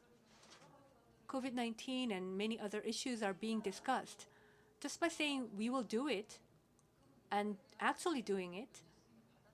For example, was it submitted for sanctions exemption and etc.? This type of initial action should be first realized. But when you consider before and after the Tamiflu incident, and when we look at the ministry's commitment, I think that is the biggest issue. The current government, even though it has its commitment and willingness, I think it is gaining that type of criticism because it is not taking that initial step toward actual practice. And also, President Choi Ang-kyu mentioned in his opening remarks, the NGOs and the South Korean government, when we think of North Korea's changes, we have to look back on ourselves. Are we truly reflecting the changes that are taking place in North Korea? Because as I already said, North Korea no longer wants one-way aid. Economic cooperation is something that they're constantly requesting.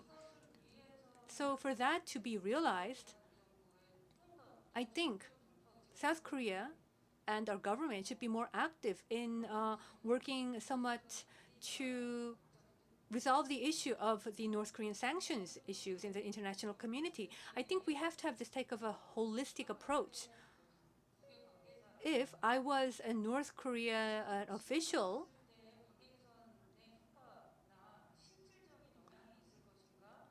considering whether it will have practical effects in improving the relations, I don't think that the current efforts made by South Korea will be that helpful. After the plenary meeting in North Korea's Central Party meeting, can we hope for any changes? Well, even after that, North Korea seems somewhat unchanged. They are still not willing to receive any outside change, including South Korea support. Nevertheless, if we NGOs continue not to give up our efforts, I think I like to propose a somewhat more pragmatic or even more aggressive strategy and action toward the current situation. Yes, and last, Mr. Yang Moon-soo. I can give you 1 minute.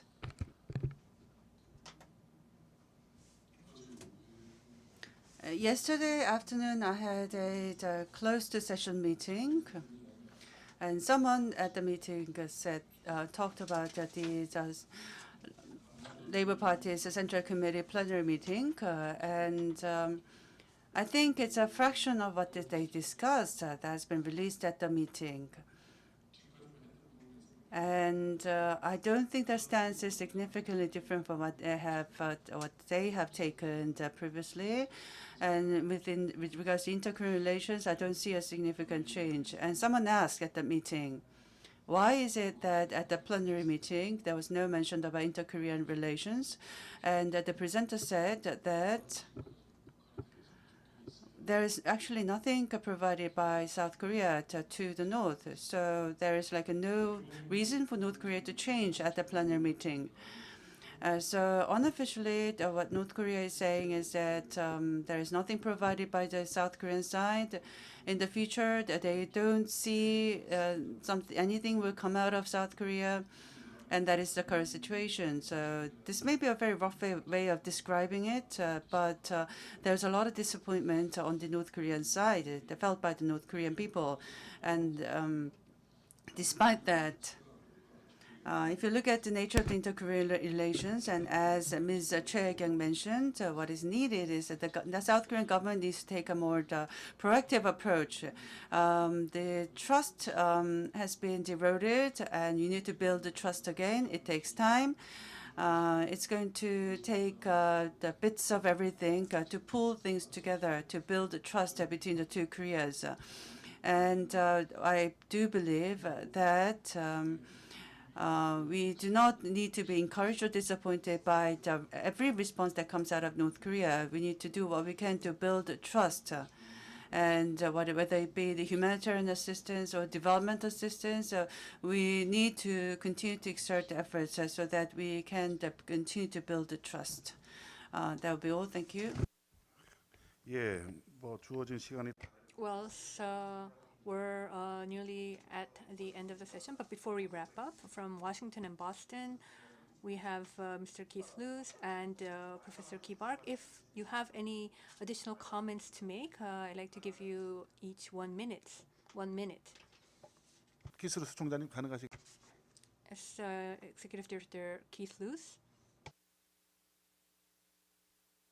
Thank you. I'd like to use my minute by asking a question to Yuri M.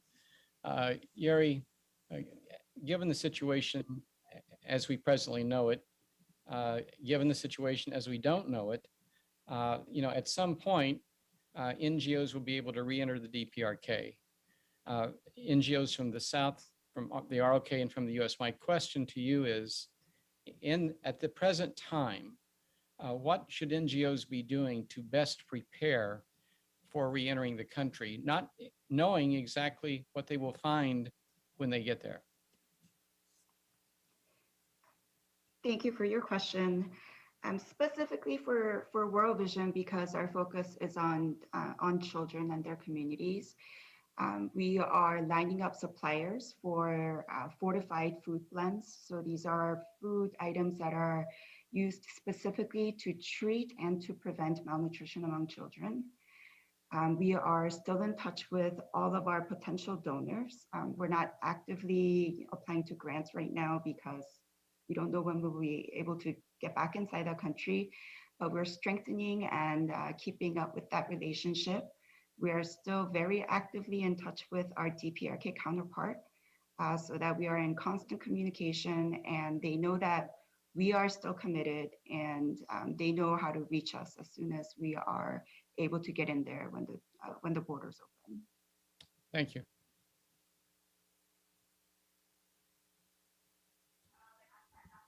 Guess I go next.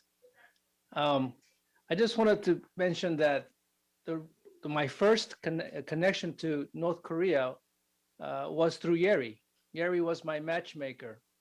She introduced me to now Ambassador Park Sung-il at the DPRK mission in New York. He and I met in 2007, and as they say, rest is history. I just want to, my default answer when working with North Korea is multilateral platforms. It's because for the North Koreans, it's much better, it's less politicized. But I would say that there are things that the multilateral platforms cannot provide that North Korea may be wanting. So one example is actually vaccine development and manufacturing capacity. The UN or the WHO is not going to support that kind of activity. But North Korea, I think, is very much wanting that. So that therein lies an opportunity for possible inter-Korea cooperation. Thank you.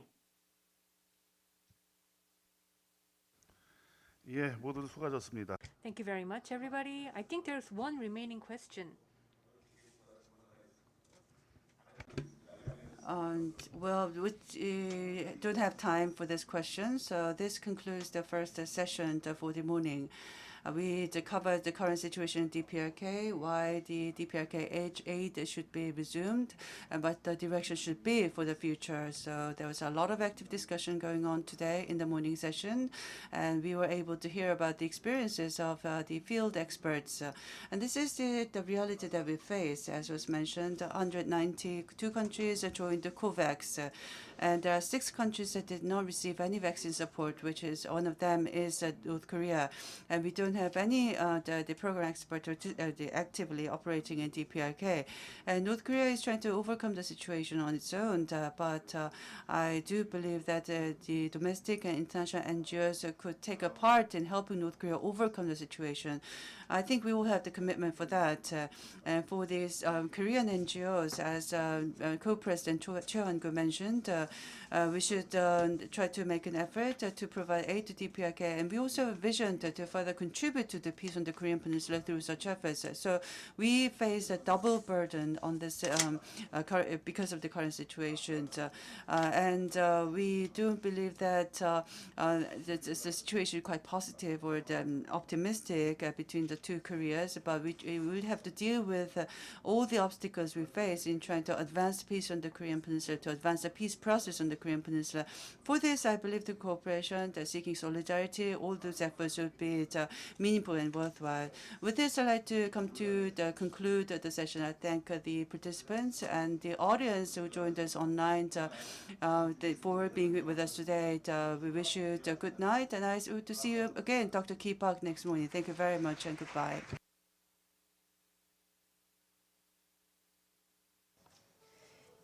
이것으로 대북협력 국제회의 This concludes the first session for the International Conference on Peace and Development of the Korean Peninsula. We will resume the second session at 1:30, so we ask for your continued interest and support. Thank you very much. 그리고 현장에 계신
Seated.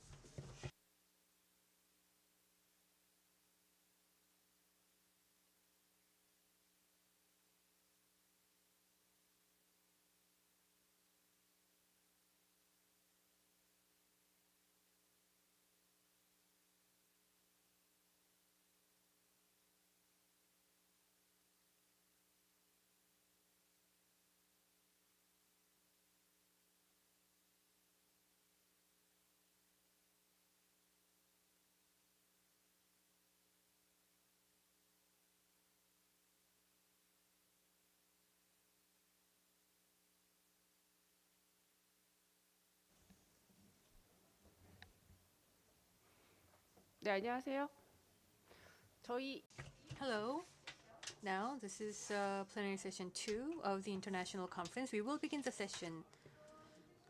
In the previous sessions, we discussed the humanitarian situation in DPRK, and we helped to gather a common understanding on the situation. And in this session, following the humanitarian issue we've discussed, we will listen to the challenges of all the activists and the practitioners of humanitarian cooperation and aid in both South Korea and US.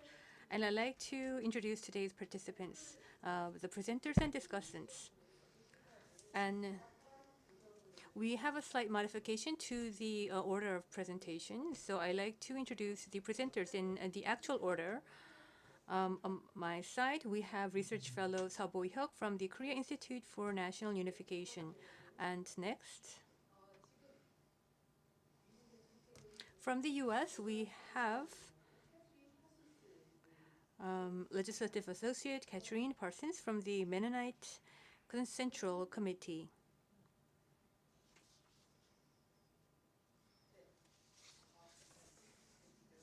And we will then have our third presenter from the host organization. We have a very critical role, Secretary General Hong Sang-yong. We have discussants, Standing Representative Kim Jong-soo of the Women Making Peace. And also, we have an online discussant, Mr. Jerome Savage, former UN Resident Coordinator in DPRK. Please greet him with a warm round of applause. And we also have one more online discussant from Ireland. So you are not in Korea, right? You are in Ireland. We have Dr. Kim Dong-jin, ISC Senior Research Fellow in Peace and Reconciliation Studies at the Trinity College, Dublin. I'd like to thank you for sparing your precious time. To introduce myself, I am Chung-eun Parks, Chair of the Steering Committee of the Civil Peace Forum. And I understand we have 1 hour and 30 minutes. It will not be enough time, but we have following sessions, so I hope we do our best so that we can conclude at 3 p.m. I'd like to first ask Dr. Seo Bo-hyuk to begin with the presentations, and I'd like to ask you to speak within 15 minutes. And during your presentation, for all the participants, both online and offline, it would be very helpful if you point out your key messages that you would like to deliver. So with that, I'd like to introduce Dr. Seo Bo-hyuk for his presentation. It's a pleasure to meet you all. Just has been introduced. I'm Seo Bo-hyuk.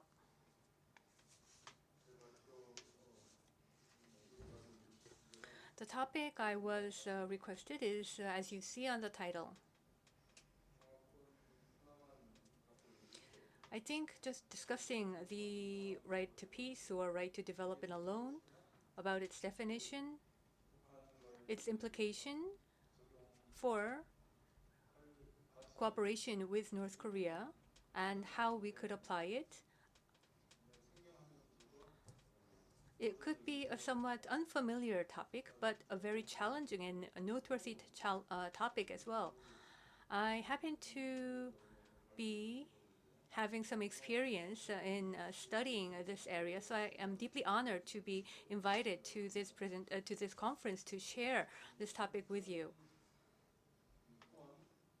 The development right to peace,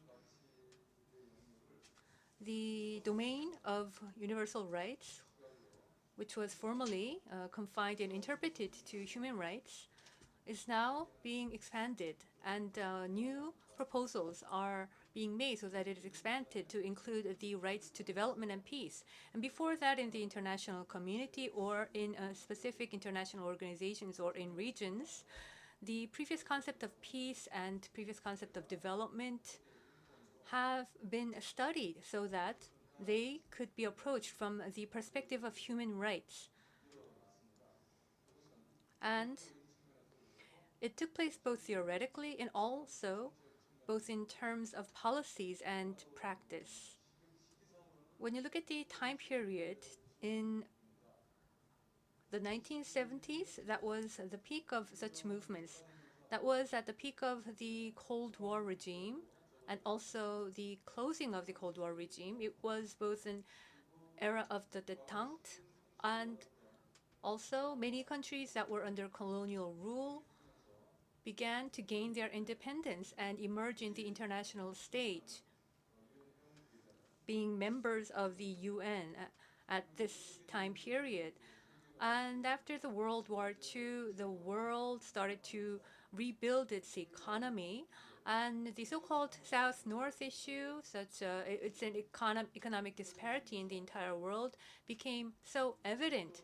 So based on the 지역 국가들과 남반구 지역 국가들 사이의 경제적 equator, there was a big gap between the South and the North, and among the strong nations, there was the risk of a nuclear war, in addition to various types of reckless resource development. So pioneering researchers and on-site practitioners started to lead the movement to solve such issues of inequality, discrimination, even without the existence of war. And what is the reason? Because of such regional or even within a nation disparity and discrimination. So when you think of the so-called peacelessness, there isn't a war. Nevertheless, discrimination, oppression, and disparity is continuously taking place. And in the US and in the Western Hemisphere, the environment started to gain greater interest from the civil society as well as many government officials. And in that context, the international community started to be interested in the so-called economic inequality. So the concept of development gained a new perspective. It is so that it is not limited to material economic growth. It includes both social development as well as the development of the human themselves. So the human and the workforce, the popular workforce and the general people started to gain a new concept. And so this expanded the concept of development. So from 1970s in the UN, led by the Human Rights Council, the issue of peace and development was recognized as a concept that should be connected with the issue of human rights. And in the second part of my presentation, I introduce the interrelatedness. And in 1980s and 1990s, after the Cold War regime, many international organizations such as UNDP or the UN Security Council and the UN Human Rights Council, which then became the UN Security Council of Human Rights, UN Council of Human Rights, started to play a focal role to discuss these interrelatedness in order to ensure peace and the human rights and development by setting the necessary policies and infrastructure. So the right to peace and right to development in the context of human rights is now emerging as one of the most fundamental and most interest-gaining issues. So when you think of the peace on the Korean Peninsula that is being promoted by the current administration, I believe that the discussion of the right to peace is also being discussed in this same context. So that is what I am discussing during my presentation. And in chapter 3 of my paper, well, I do not have enough time. So, well, maybe it is maybe better so that I don't have to go into the details. And in chapter 3, when discussing the right to peace as a right itself, what would be the effects and the positive results? That is being discussed by looking at the related literature related to the right to peace. Before UN started to discuss it, there were certain regions where such issues were more experienced in a more dire context. There were beginning movements to discuss that, and in 1984, the declaration to the right to peace was made at the UN, and before that at the UNESCO. The right to peace has also been discussed in many international conferences. It was at the Sea of Ivory and in the New Millennium. The discussion on peace became expanded. And even at the Human Rights Council, I remember Mr. Park Jong-an was there. And together with the Human Rights Council of UN, in order to renew the Declaration on the Right to Peace, I understand that we had constant communication in the early 2000s. So simply, the right to peace means that peace is a part of human rights. Even without an animosity, mutual understanding and respect should be ensured. So such hostile attitudes or armed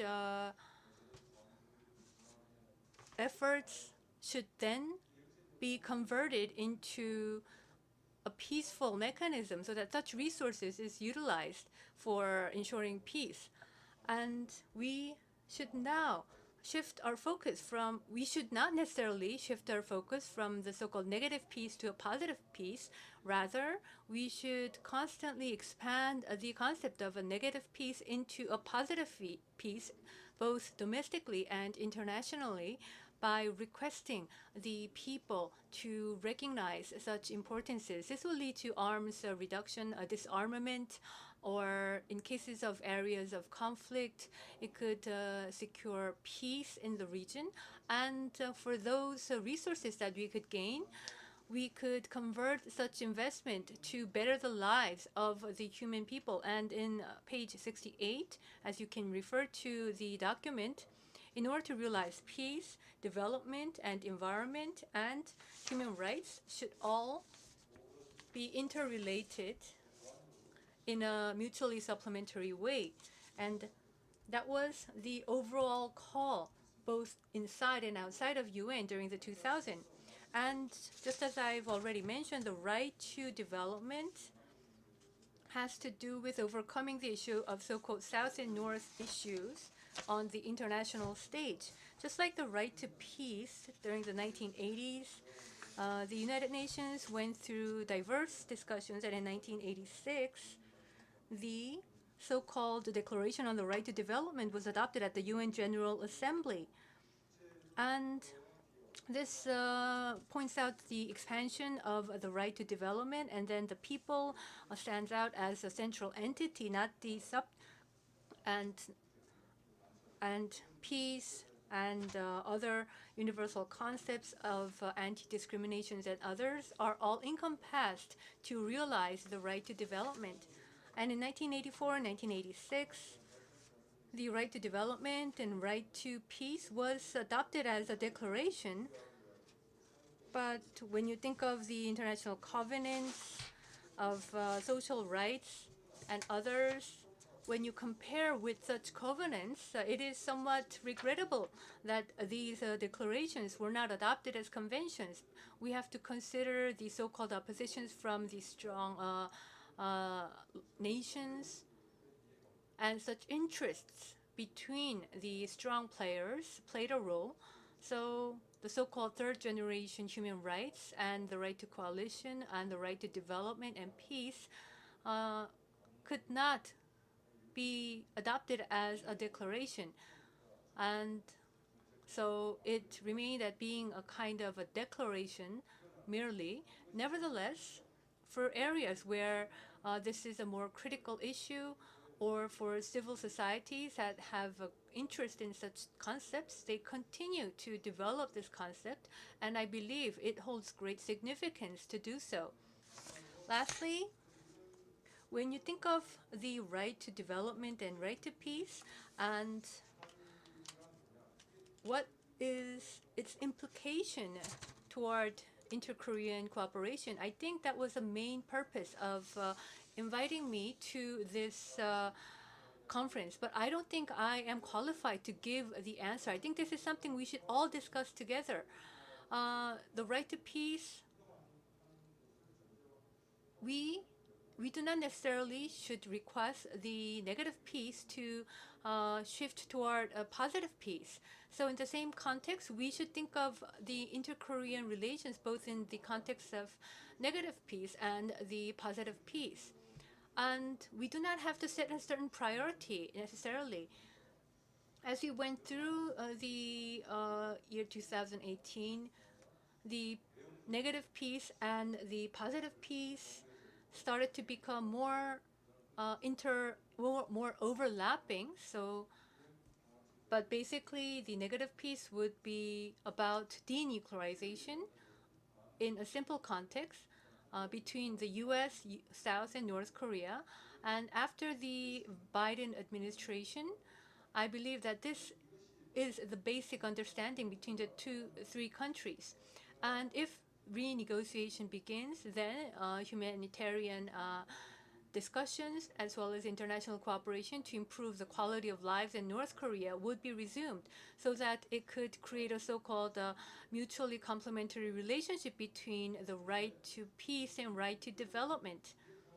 So when you think of the denuclearized regime, which is in part negative peace context, if that is not realized, then does it mean that we cannot realize positive peace? The regime assurance of North Korea, safety assurance, well, this is kind of the other side of the coin. So the safety assurance, in order to make it holistic and comprehensive, well, actually, without assuring such safety of the regime, a more comprehensive guarantee of peace will not easily be realized on the Korean Peninsula. So what should we do in South Korea? We should work on following the international norms and work with various North Korean counterparts and set model practices so that we could persuade the North Korea to regain trust in South Korea. I think that is what we should work on as a priority. And also about the right to development, we could talk about the development of humans and the development of society. One thing we should note about North Korea is when you look at the human rights issue of North Korea, at the end of the Kim Il-sung regime, that was in early 2000, North Korea does already accept the development right as a part of a human right.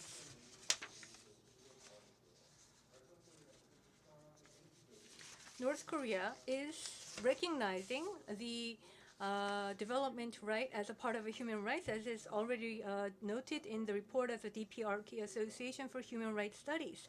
What it is arguing is that they do recognize the right to development, but this is being hindered because of the outside controls and sanctions. And it is also working with the UN to realize the SDGs and other 11 international organizations. And that is noted on page 72 in footnote 92. So in conclusion, what we could note is that when we consider humanitarian cooperation and development cooperation, Well, after 2018, I understand that the denuclearization peace process is at a suspension, but military confrontation is not taking place. And so when you consider this context, I think there is a certain level of hope regarding a peace, right, and reconciliation. So based on humanitarian development and cooperation, I think the concepts of peace and development could play a very important role as an international norm, as well as a kind of a guideline for both South and North Korea to envision the future of the Korean Peninsula. And to put that into practice, I think we should continue to make our efforts. Thank you very much. 아주 놀라운데요. That was very amazing. It was just within 15 minutes. It was very punctual. Well, I understand the 15 is a very limited time. I do agree with that. Peace and development as rights. Well, even though the history is quite long, I think recently it is true that we are not seeing another stronger momentum for its greater interest. You mentioned that the right to development is regarded as a human rights in the North Korea, and also North Korea is working on implementing the SDGs with other UN organizations. I think Secretary General Hong will continue with his presentation to add to this topic. 있는 분들의 The next presenter is someone who is actually very active in the field, who has insights about how to make a breakthrough against this deadlock situation. And please go to page 47 for the Korean program book for further details. The second presenter is Ms. Katrina Parsons. Are you ready? Please begin whenever you're ready. Yes, thank you. Just a minute. All right. Well, good afternoon or very early morning from Washington, D.C. I want to begin by expressing my gratitude to the organizers for convening this conference and for inviting me to share. And thanks to the distinguished members of this panel, I'm honored to join you and look forward to this discussion on humanitarianism, development, and peace on the Korean Peninsula, where I'll be sharing on the U.S. civil society's role. The organization where I work, Mennonite Central Committee, or MCC, has been actively engaging on North Korea for 25 years and has more than 100 years of experience in humanitarian aid, development, and peacemaking in some of the most challenging contexts in the world. And our goal is to work through relief and development toward peace and reconciliation, including in countries that much of the world perceives as the enemy. I want to present today MCC's activities as an example of U.S. civil society engagement on humanitarian issues and on Korea Peninsula peace. When I speak to people about our work, many people in the U.S. are surprised that any engagement with North Korea is possible, let alone the sort of access that we're able to see. U.S. sanctions and travel restrictions have shrunk the number of organizations with operational presence in North Korea to just a small handful. When I talk to congressional staffers, I'm sometimes the first person that they've ever met who's been to North Korea or has even talked to a North Korean person. I'm in the photo on the top left in the middle on MCC's last monitoring trip before the North Korean borders closed in early 2020. Throughout the years, consistency and presence have been really key to relationship building in North Korea. When I was there, I saw the warmth that our program director was greeted with when she returned to the pediatric hospitals that MCC has been supporting. Surgeons, hospital administrators, and cooks in the hospital could all point to specific items that they'd requested that we had been able to send. And as a private NGO, we aren't constrained in the same way by election cycles or project terms, which allows us to commit long-term to collaboration with ordinary North Koreans. And as we build trust, we can have conversations about real needs and how we can work with these hospitals to care for sick and vulnerable children. One of my colleagues says, when North Koreans and Americans discover their shared care for the vulnerable, single stories of hostility can stretch to imagine a future of peaceful coexistence. We think this future cannot happen without this sort of face-to-face engagement. MCC currently has relationships with 3 pediatric hospitals in North Korea, all of them outside the capital. And we also work on agricultural exchanges, bringing North Korean agricultural scientists to Canada to learn about conservation agriculture that can help improve crop yields and ultimately feed more people. After a trip to Canada with MCC in 2018, Ambassador Rhee said to a Canadian newspaper, "Science is our common language, a universal language. After we go back to North Korea, we will work out a plan and implement it. And now that we know Canadian scientists, we can talk to them about it."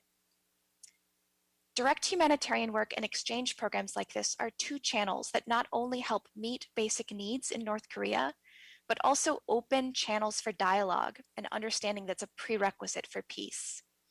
In this time of intense restrictions and isolation worsened by border closures, it's all the more urgent that we have these conversations like this about how to promote this sort of work. And of course, organizations outside of the US are also doing this work, but I'm particularly highlighting the role of US civil society because the United States has an outsized influence on the affairs of the Korean Peninsula, particularly in the 3 areas of economic sanctions, travel restrictions, and a peace agreement between the United States and North Korea. So starting with sanctions, I'm sure you're all well aware that the United States has the world's most comprehensive sanctions regime against North Korea.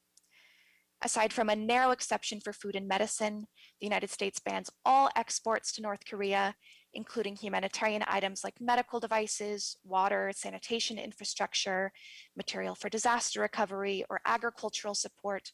All of those items are not included in the general license, and each requires an individual, complex, lengthy licensing process to be able to send.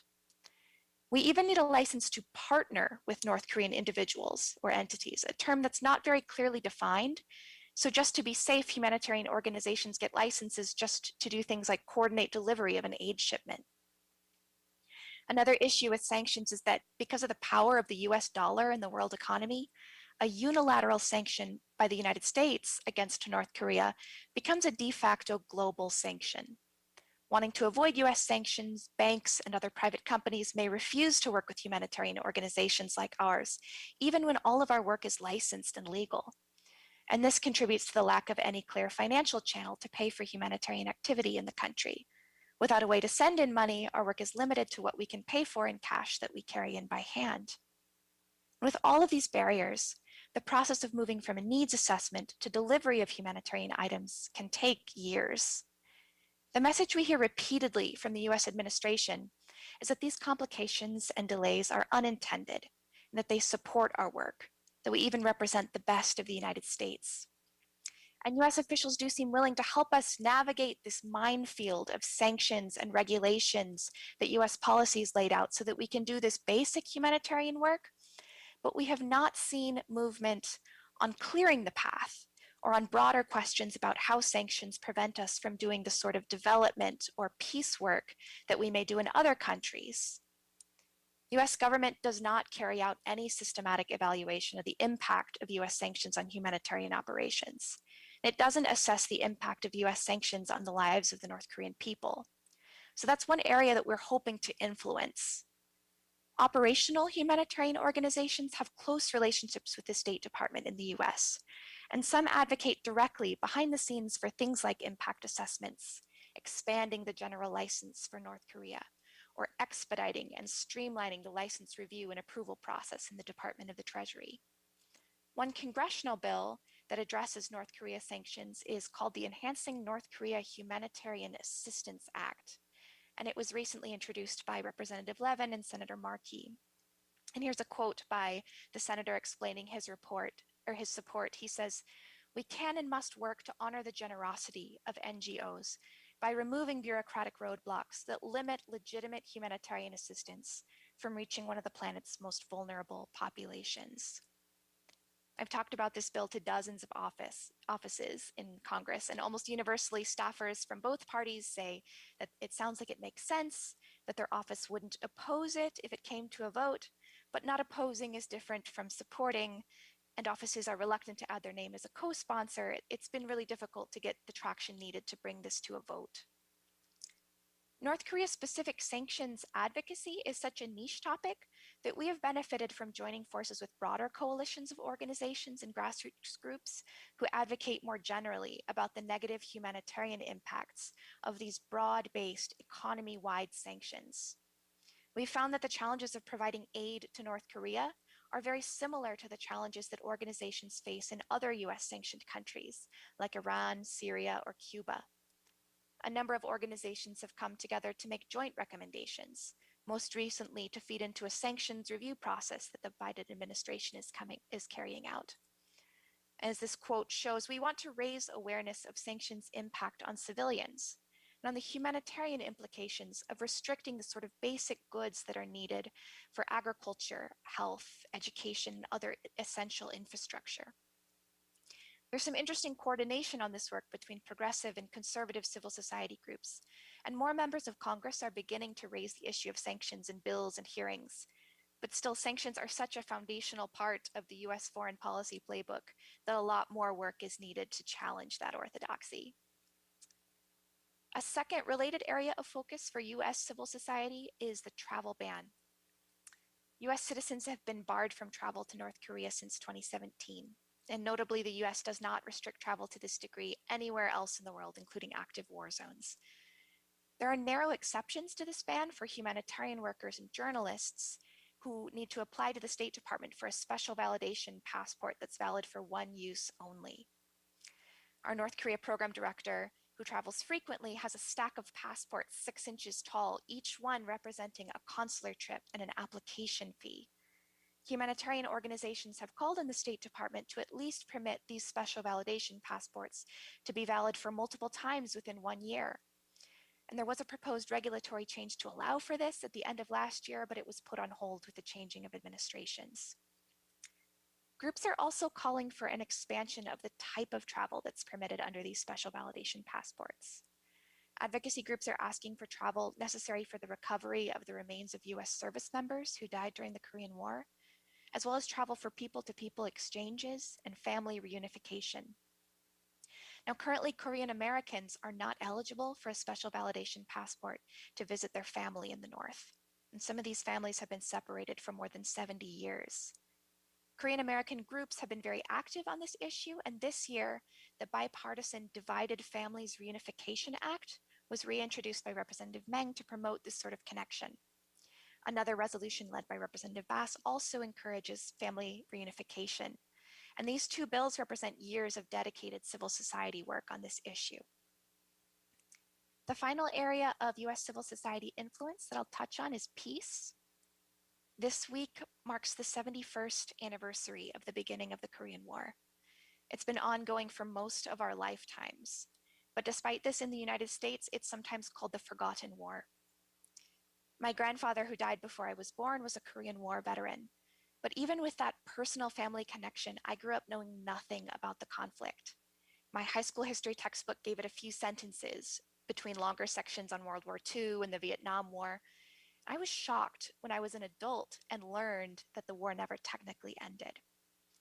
So MCC is fortunate to be a member of broader coalitions and movements that are focused on a peace agreement and on ending the Korean War.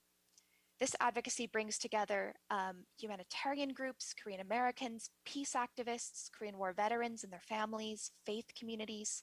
You can see a group of all of us in this image from our virtual Korea Peace Advocacy Week last year, where over 200 people participated in virtual lobby days, asking their members of Congress to support Korea Peace. We'll be repeating this event next month. This group of organizations and individuals shares a sense that engagement, cooperation, and dialogue, not isolation or militarism, are going to move us forward toward peace. These groups also talk about the importance of giving the Korean people agency to determine their own future. A peace agreement cannot be reached without US approval, and in this, as in other cases, US policy interferes with the ability of other countries to make their own informed policy decisions toward North Korea.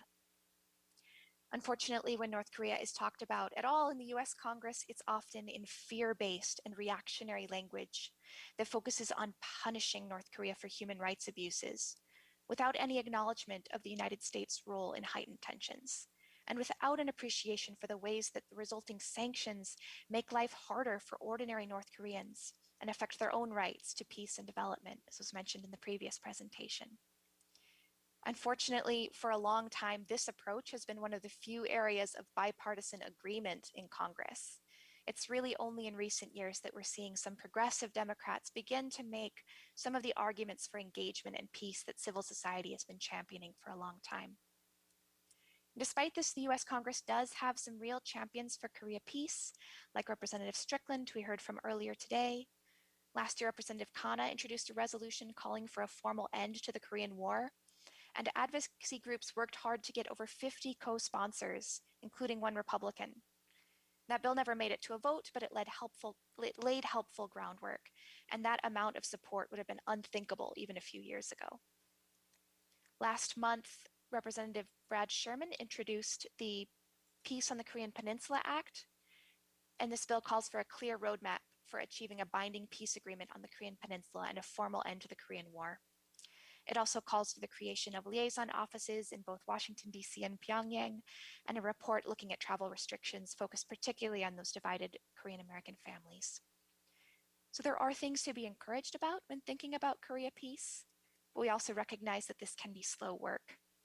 Policies and mindsets that are 70 years in the making are not going to be overturned overnight, so our hope is to continue to plant seeds and water them, slowly shifting the way that US policymakers and the US public think about the Korean divide and the United States' role in it. Throughout this, MCC's humanitarian engagement supporting hospitalized children is an end to itself, but it's also a means to an end. Our way of showing the North Korean people that regardless of the policies of our government, we refuse to see them as our enemies. My colleagues who worked in a closed Cambodia in the 1990s wrote these words: "Our government's policies do not determine our Christian sense of service."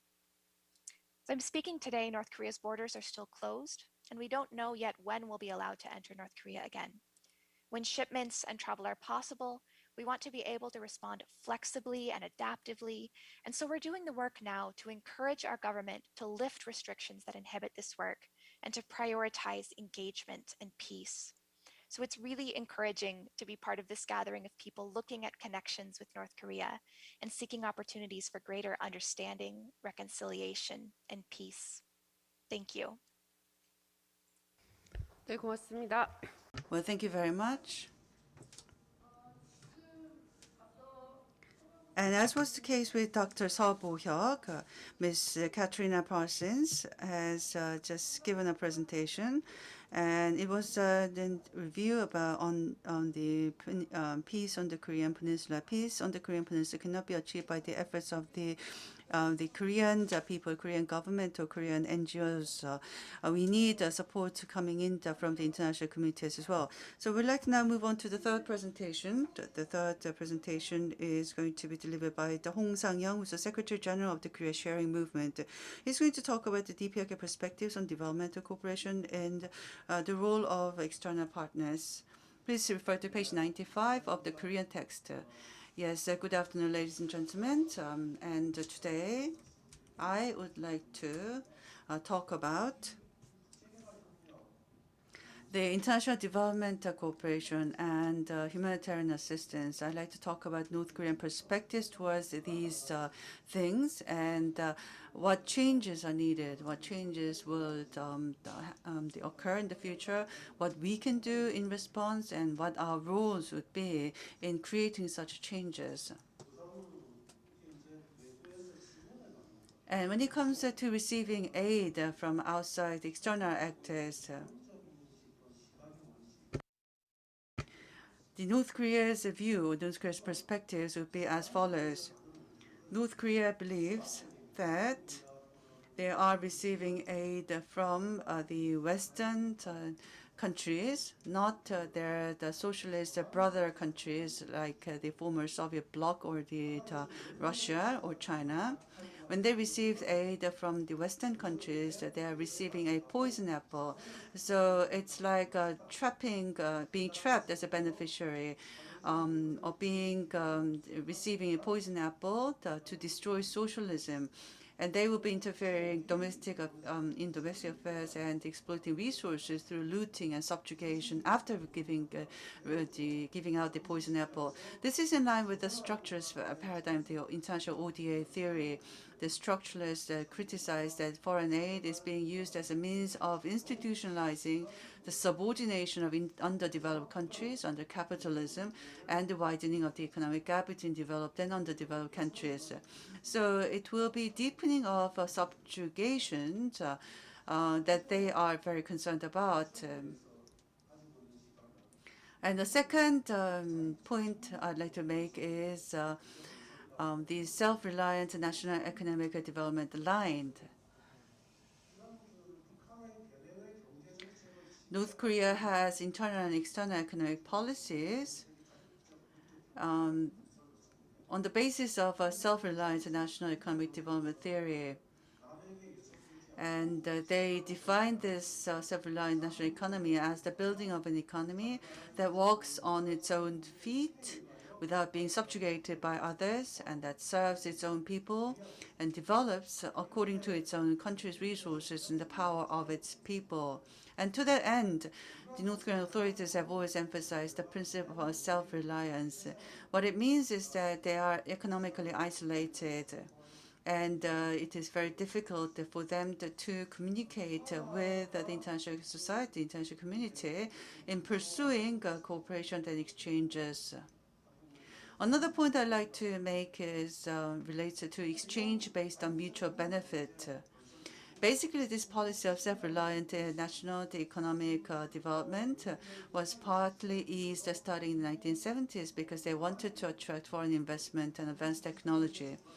In the mid-1990s, they had gone through the so-called the arduous March period, the times of economic difficulties, and because of that, they wanted to receive the international aid in order to overcome the economic difficulties, and therefore they had to make some alterations to their self-reliant economic policy line.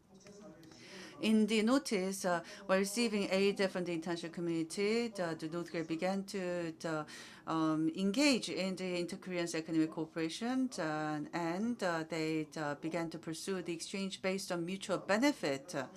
And also that they made efforts to supplement this self-reliant economic policy, the economic development policy, by expanding changes and cooperation with the South Korean civil society organizations.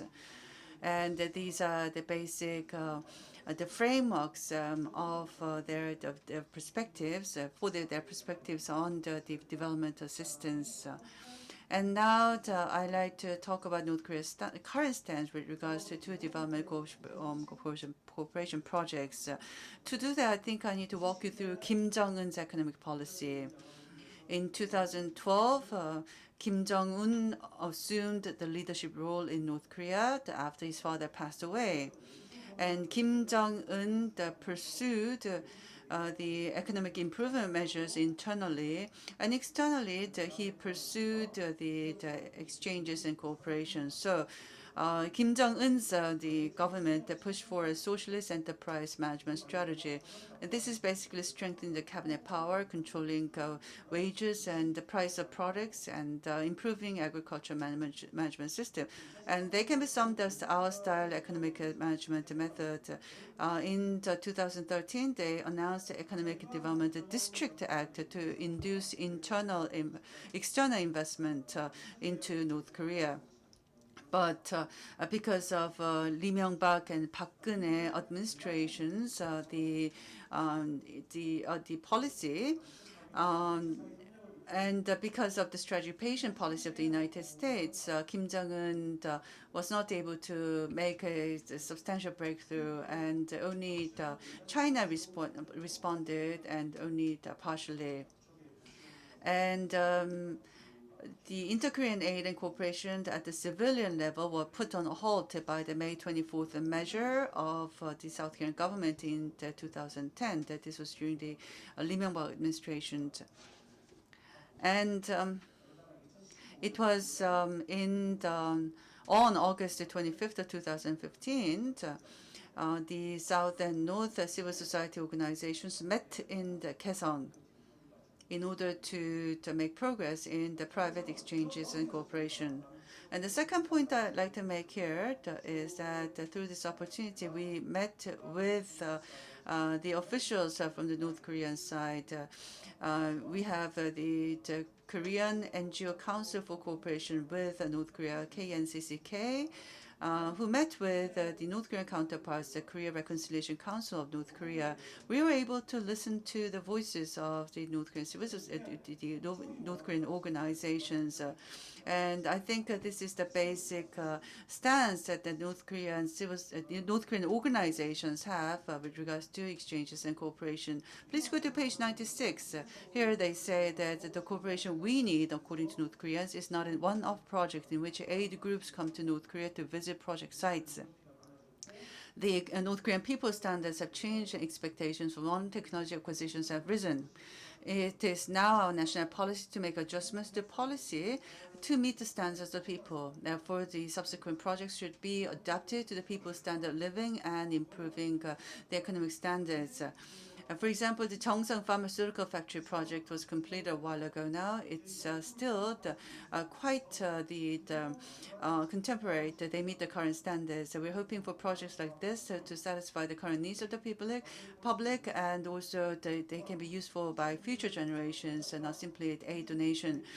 We need something that can bring benefit to the North Korean people, that can create common interests for peoples of both Koreas, like projects such as production plants and those related to sciences.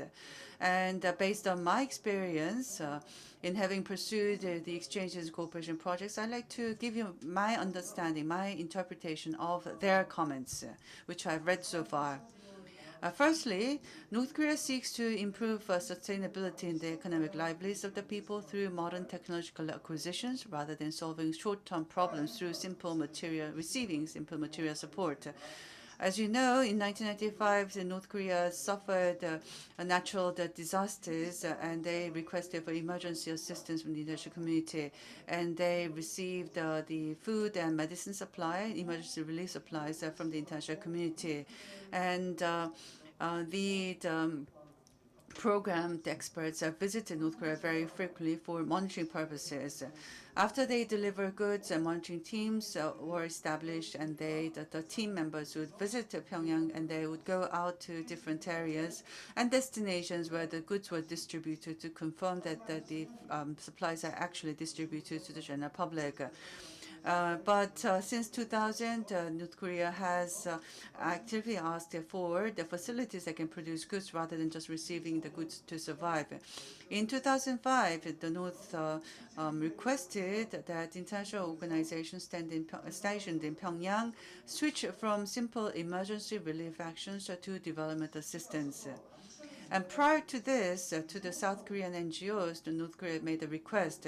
Previously, they said that they need pharmaceutical factories, that they need to renovate hospitals, they need to see the variation provided, and they need agricultural machinery plants and livestock facilities installed. And this is the kind of direction that the North Korean counterparts have pursued, and that's what we try to do. And secondly, North Korea believes that the Cheongsang Pharmaceutical Factory plant is a successful case, exemplar case. And this project, the Cheongsang Pharmaceutical Factory, was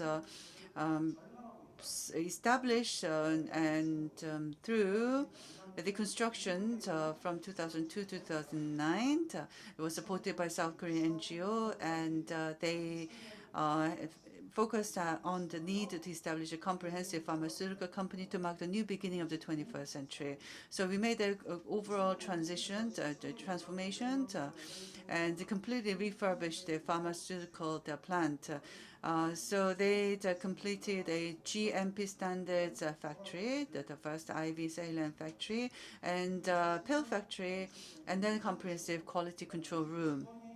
In 2010, the Korean NGOs stopped providing aid to DPRK because of the May 24th measure of 2010.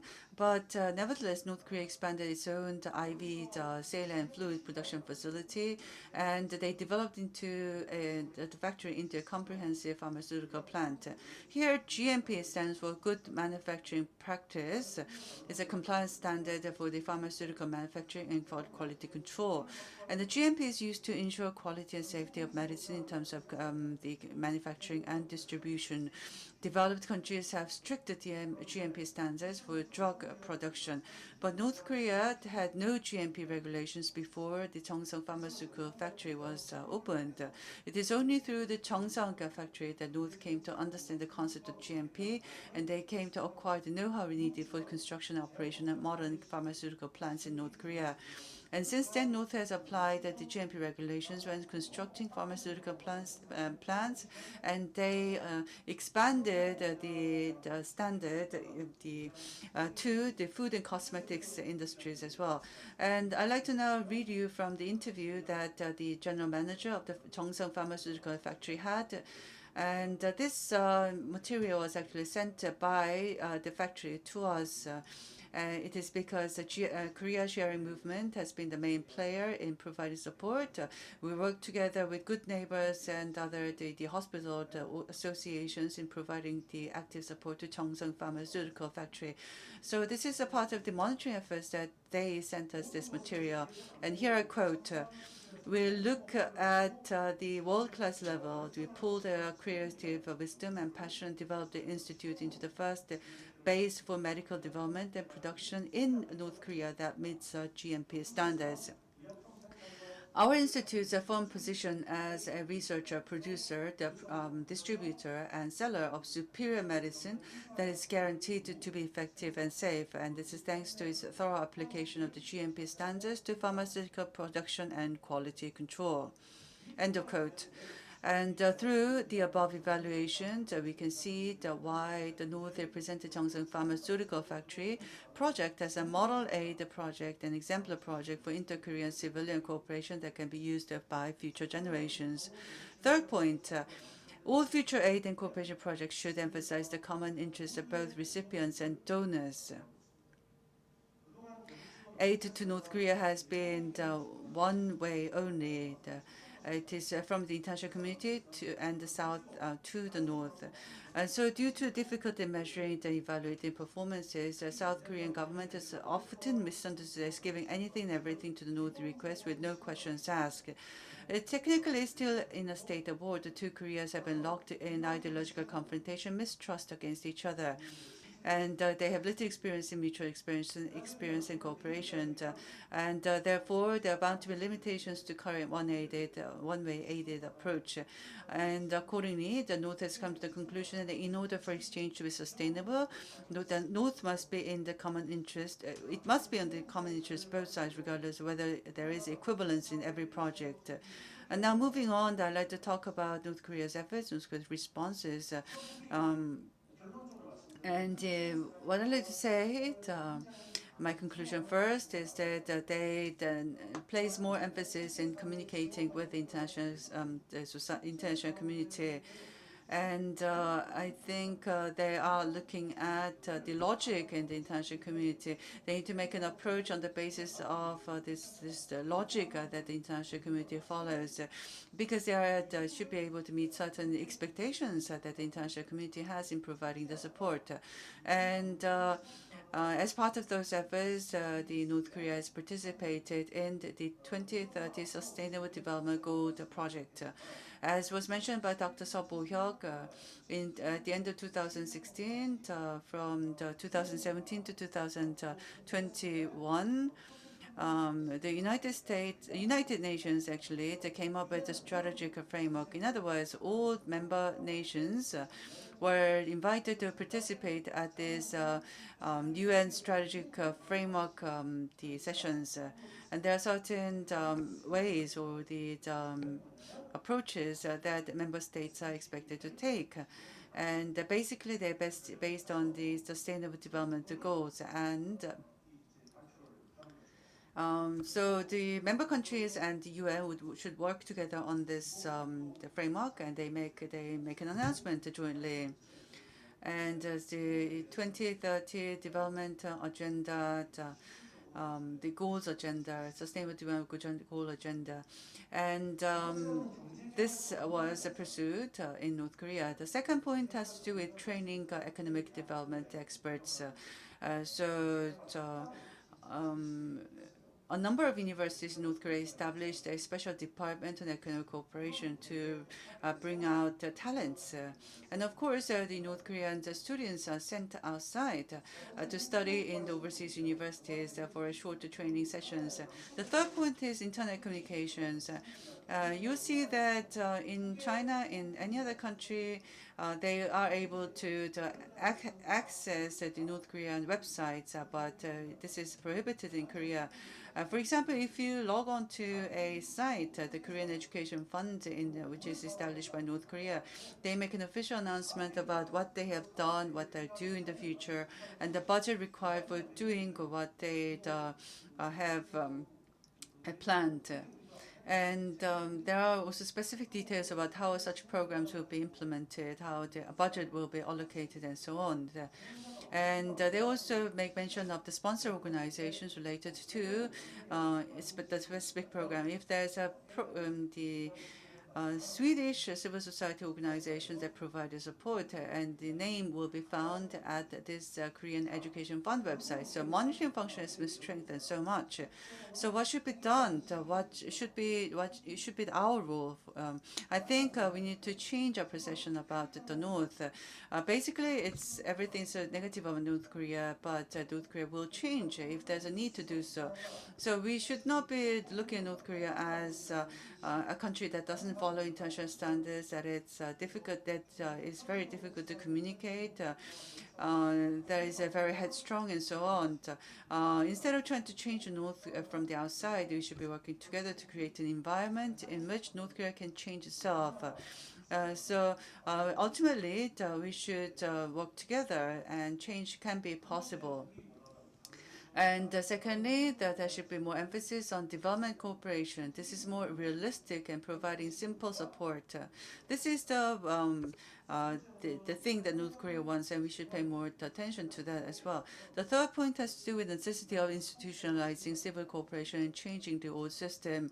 I think we need to come up with a better institution and a better framework. And as was mentioned by the presenter from the MMMCC, Mr. Sherman, Deborah Sherman, congressman at the U.S. House of Representatives, had sponsored a bill, and this bill is about replacing the truce agreement with the peace agreement, and pursuing the continuous cooperation with the North. I think this is a very important bill, and I think the Humanitarian Assistance Act, Inter-Korean Cooperation Act, we need an amendment or the enactment of such acts in Korea, and we need such related acts being passed at the U.S. side as well.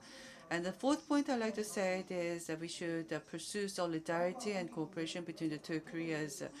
And there is also always this peculiarities of the inter-Korean relations, and I do believe that there are certain universal norms that we should pursue. And we need to pursue such the international norms together.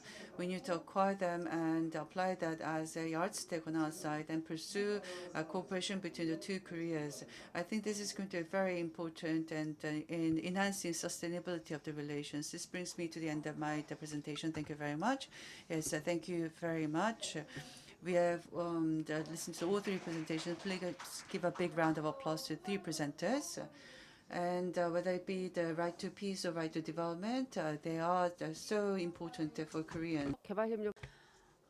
Normally, we have focused, I think it is true that we should expand the right to development in our inter-Korean relation. That was stressed by Dr. Seo. And when you think of MCs, of the other presentations. So you discuss the difficulties coming from the U.S. sanctions, and also inside the U.S. Congress, there were efforts to work on North Korea-related legislations.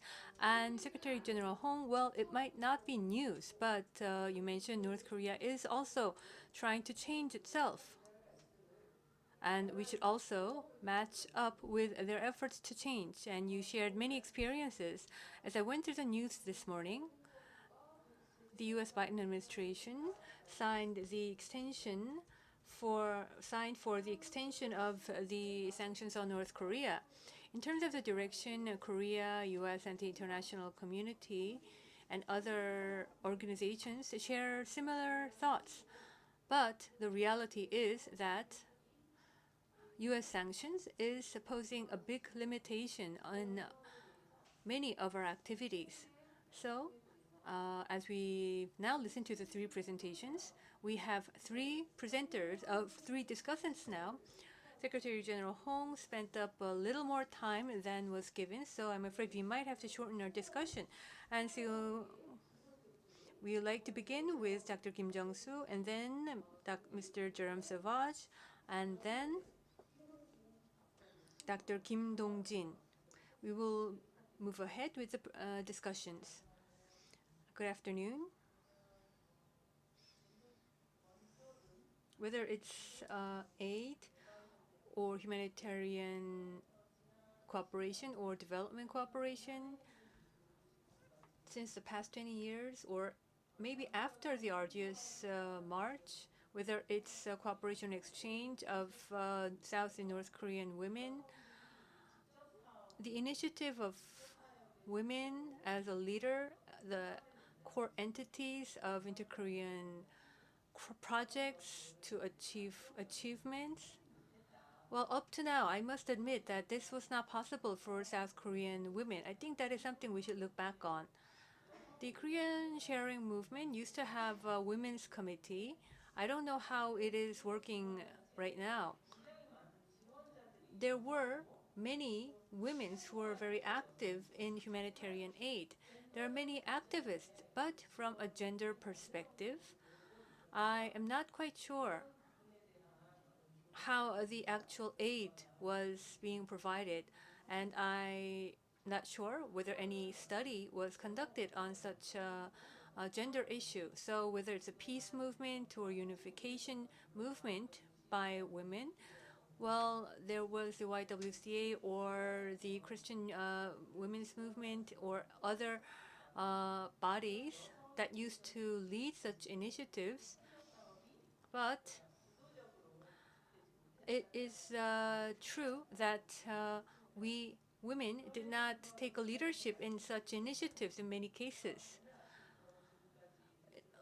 As I listen to the morning session and this session, we see that the North Korean economy is aggravating, and the Jangmadang market system is also declining, and especially the vulnerable are suffering many hardships because of food security issues and health medical security issues.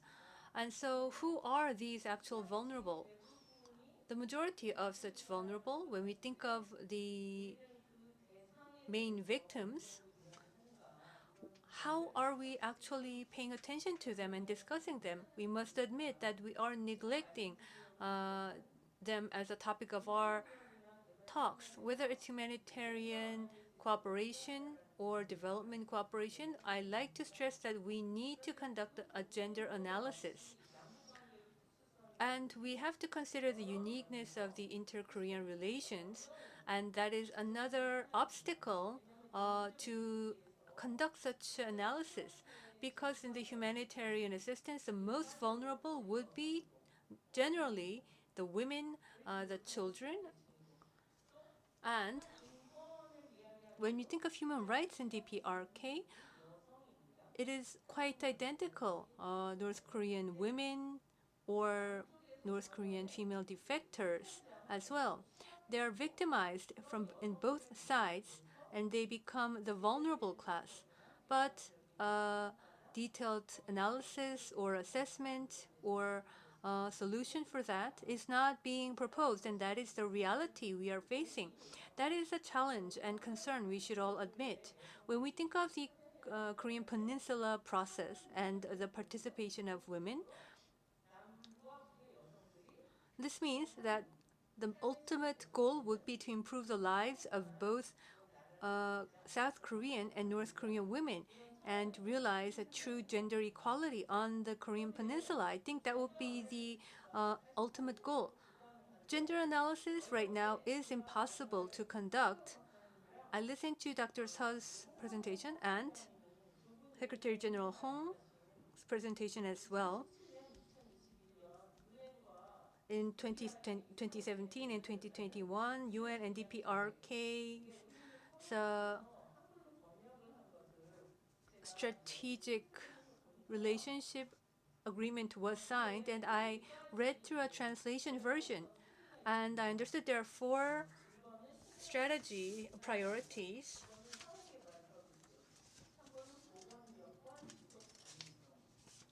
Strategic priority number 1 is food and nutrition security. Number 2, social development and services. Number 3, resilience and sustainability. And 4 is data and development management.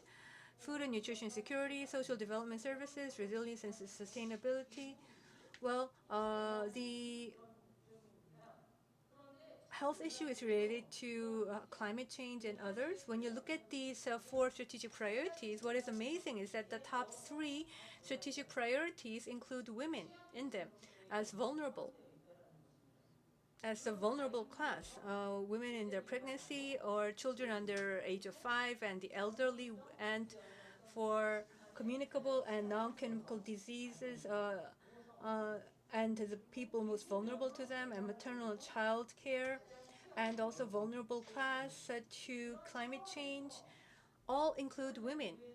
So when North Korea collaborates with the UN, they recognize the women as a target to improve the situation, as a beneficiary when they want to collaborate with the UN. That, of course, conducting a gender analysis could be challenging, but if we focus on women as one of the target goals of improvement, we will be able to consider inter-Korean cooperation. And one thought came to my mind. The 2017 to 2021 strategic development plan comes to an end this year, and I want to know some outcomes that came from such monitoring. So what about the 5-year plan after 2022? What about strategic development planning? How could we include the gender issue? That should be our next step. So from this perspective, UN and the DPRK counterparts, I understand, do not have a UN female member. There are 13 to 14 FAO or UNEFI or UNESCO and other bodies, but they do not have a UN women's body, women's group. So when you think of the next phase of development planning between the two, it would be more desirable if the women players take part. I understand the South Korean government provides a donation of about 5 billion to the UN Women's Organization, and increasing the grant or utilizing the Inter-Korean Cooperation Fund could be one possible means. Right now, we don't have much to do, but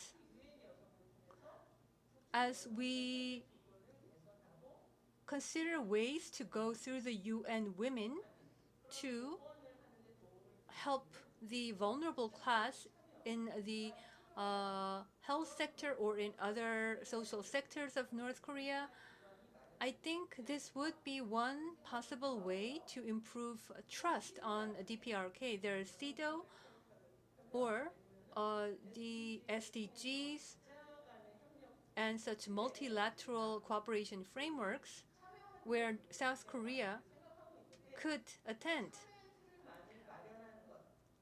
providing more opportunities of contacts. But other than that, we could think of an actual grant or donation or participation through UN or bodies like UN Women, where we actually have a membership in. Providing support, expanding support could be one of the two tracks, so that we could think of the situation of COVID-19, of the climate change and the food crisis, and the vulnerability of women. I think this is one solution to ensure the sustainability and consistency of cooperation. And I think this could be one possible solution to enabling future cooperation and dialogue between South and North Korea. Thank you very much. And right away, we will move on to the next discussion. Mr. Jerome Sauvage. Peter, can you hear me? Yeah. Thank you very much, Jung Park, and all the excellent presenters. I found the papers excellent on the questions of working the three levers of humanitarian aid, development, and peace. I like how MCC, like Katerina explained, that they have integrated what they call peace work as a goal and as a practice in their work from the beginning. It has always been MCC doing it. Now that the UN seems to, in a way, discover it. My discussions, however, will be based from my perspective as a former resident coordinator of the United Nations in the DPRK, and therefore I will speak about the concrete implementation of these new approaches in the ground in North Korea. I was the UN resident coordinator in North Korea, and I was in charge of implementing the programs and these international agreements. I felt the influence of all the parts of the UN, the humanitarian like OCHA, the development like UNDP, but also the Human Rights Office. And let's not forget the influence of the Security Council, which has a lot of influence on North Korea, China, Russia, United States of America. They all are weighing on all the players and the actors. And finally, an important members of the UN, South Korea. So these are very important influence when you try to implement the program. Like Dr. Su alludes, my own boss at the time, Secretary General Ban Ki-moon, wanted to integrate systematically the human rights dimension in our work, development work and humanitarian work. All the UN offices had to really pay attention to that dimension. How to begin, what to do, how do you go about it? The best way to begin sometimes is to begin with small steps. So I would try entry points, celebrating the signing of CEDAW, Convention of Elimination of Discriminations Against Women. Use the UNICEF Rights of Children, the Charter, to open up the discussion. Ask the government if we could visit the prisons to bring food to the prisoners, or include the prisons for the assessment of the census, which South Korea has financed, or promoted the Convention on the Rights of Disabilities, of Persons with Disability, the CRPD.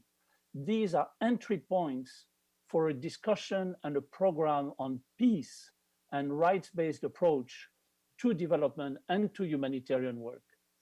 Secretary General Hong gives very good example, and Dr. Su also speaks about it, introducing norms, international standards, like the Jongsong Pharmaceutical Project, supported by South Korean NGO, and transmitting the standards, the good manufacturing practices.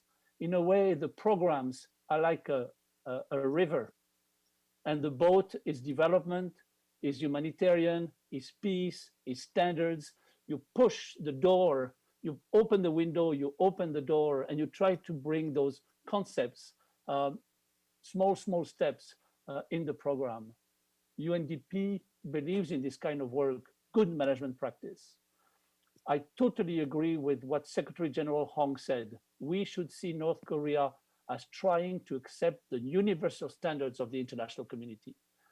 I like that the UN framework, the last UN framework, I wrote the first UN framework, but the last one says the UN country team identified access and monitoring of aid activities as a key issue for development. Meaning, if you want to discuss development, you will also have to discuss access. You will also have to discuss monitoring. You will also have to discuss international standards of international cooperation. So it is a whole package. One much small step was the first SDG report. In 2011, I launched the first MDG report, which was the ancestor of SDG. I felt a miracle happen. The government was working, of DPRK, was working hard to write a report on MDGs. And that meant, in my opinion, they were pushing hard against other parts of the authority in North Korea, other part of the regime that did not want to open the door and open the window, that did not want to talk about the problems of North Korea. And yet a report was prepared. And I had a lot of admiration for these government officials who tried to make the best possible report they could do, talk honestly about problem of water, problem of child mortality, of mortality at birth. But unfortunately, it is UNDP that rejected the report, not the North Korean government. UNDP said this report, the international benchmarks, were not quite good enough for international comparison. The data, the target, the indicators were not of such a quality that you could compare with other countries. They felt that North Korea gave infant mortality rate of 42 per 1,000 live births. In their opinion, there were other numbers from World Bank or UNICEF that were higher mortality, so you could not compare. They found that the SDG report was too focused on achievements and not enough on the problems. It is true, it was not a very good first report. But I told UNDP at the time, my boss, that the first NDG report from China was not very good when they did it. It was pretty poor, but it was accepted. And the subsequent reports by China became better and better over time. It's a process. Unfortunately, I did not win, and the North Korean authorities were disappointed that we did not, say, good first effort, keep going, let's open the door, open the window, improve the international standards. This time, it's the donors, the international community, that did not provide the same standards, in my opinion. Also, concretely, I completely agree with Secretary General Hong. North Korea desires development cooperation that would increase its capabilities and benefit its people, not just free supplies for immediate problems. This need for capacity building is very, very, very important. And the DPRK is right to believe what we believe. If you want to feed a man, don't give him a fish, teach him how to fish. Give the capacity, build the capacity. However, the international organizations, international donors are worried about supporting capacity building of the PRK. They're worried about what it means to transfer technology, what technology, for what purpose. And that's why when Katerina and others have to explain everything they do, it's also because of the fear of donors. What are we going to deliver? What equipment? What use could be made of that equipment? So I completely agree with what was said by Dr. Su, Katerina, and Secretary General Hong. It's right on point. I would temper a little bit optimism on rights-based approach. Yes, the North agrees with the human rights-based approach for implementation of SDGs. That is true. However, I would say rights-based approach means that the rights holders, the people, the collectivities, are also allowed to claim their right towards the institutions that have to fulfill their rights. So again, it's a process, it's a journey. North Korea, DPRK approves the principle of rights-based approach, and it is a big first step. Now we need to make them agree that the stakeholders can claim those rights as well. Thank you very much. I'm ready to discuss more, but I like the way the papers are showing what it's like to introduce the concept of peace into those processes, and what a journey it is that we need to do together. Thank you very much. 네, 말씀 감사합니다. Thank you very much. Now I'd like to ask Dr. Kim Dong-jun to begin this discussion. 네, 감사합니다. Thank you very much. When it comes to the humanitarian assistance, the right to development, we've listened to the two presentations and two discussions already, and was a great learning opportunity for me. And in the international and the Korean NGO societies, I think humanitarianism and developmental assistance has to do with humanism, and also that North Korea is to be given the humanitarian assistance, and there's still a war going on, and that there are activities related to the humanitarian assistance. And we uphold the human dignity in providing humanitarian assistance. And we currently have conflict with DPRK, and we recognize the dignity of the people who live in the North Korean side. And in providing such support, we aspire to move closer to establishing peace on the Korean Peninsula. And we provide the assistance in the form of relief, emergency relief, and as was mentioned by Dr. Seo Bo-hyuk and Ms. Katrina Parsons and Mr. Hong Sang-young, we try to improve the quality of life of the North Korean people on a sustainable basis. We look at the humanness in providing humanitarian assistance. In this, we disregard the differences in class and the ethnicity and nationality and so on. Humanness and humanness or human rights should not be neglected because of these differences. And we're trying to help our people who are in pain.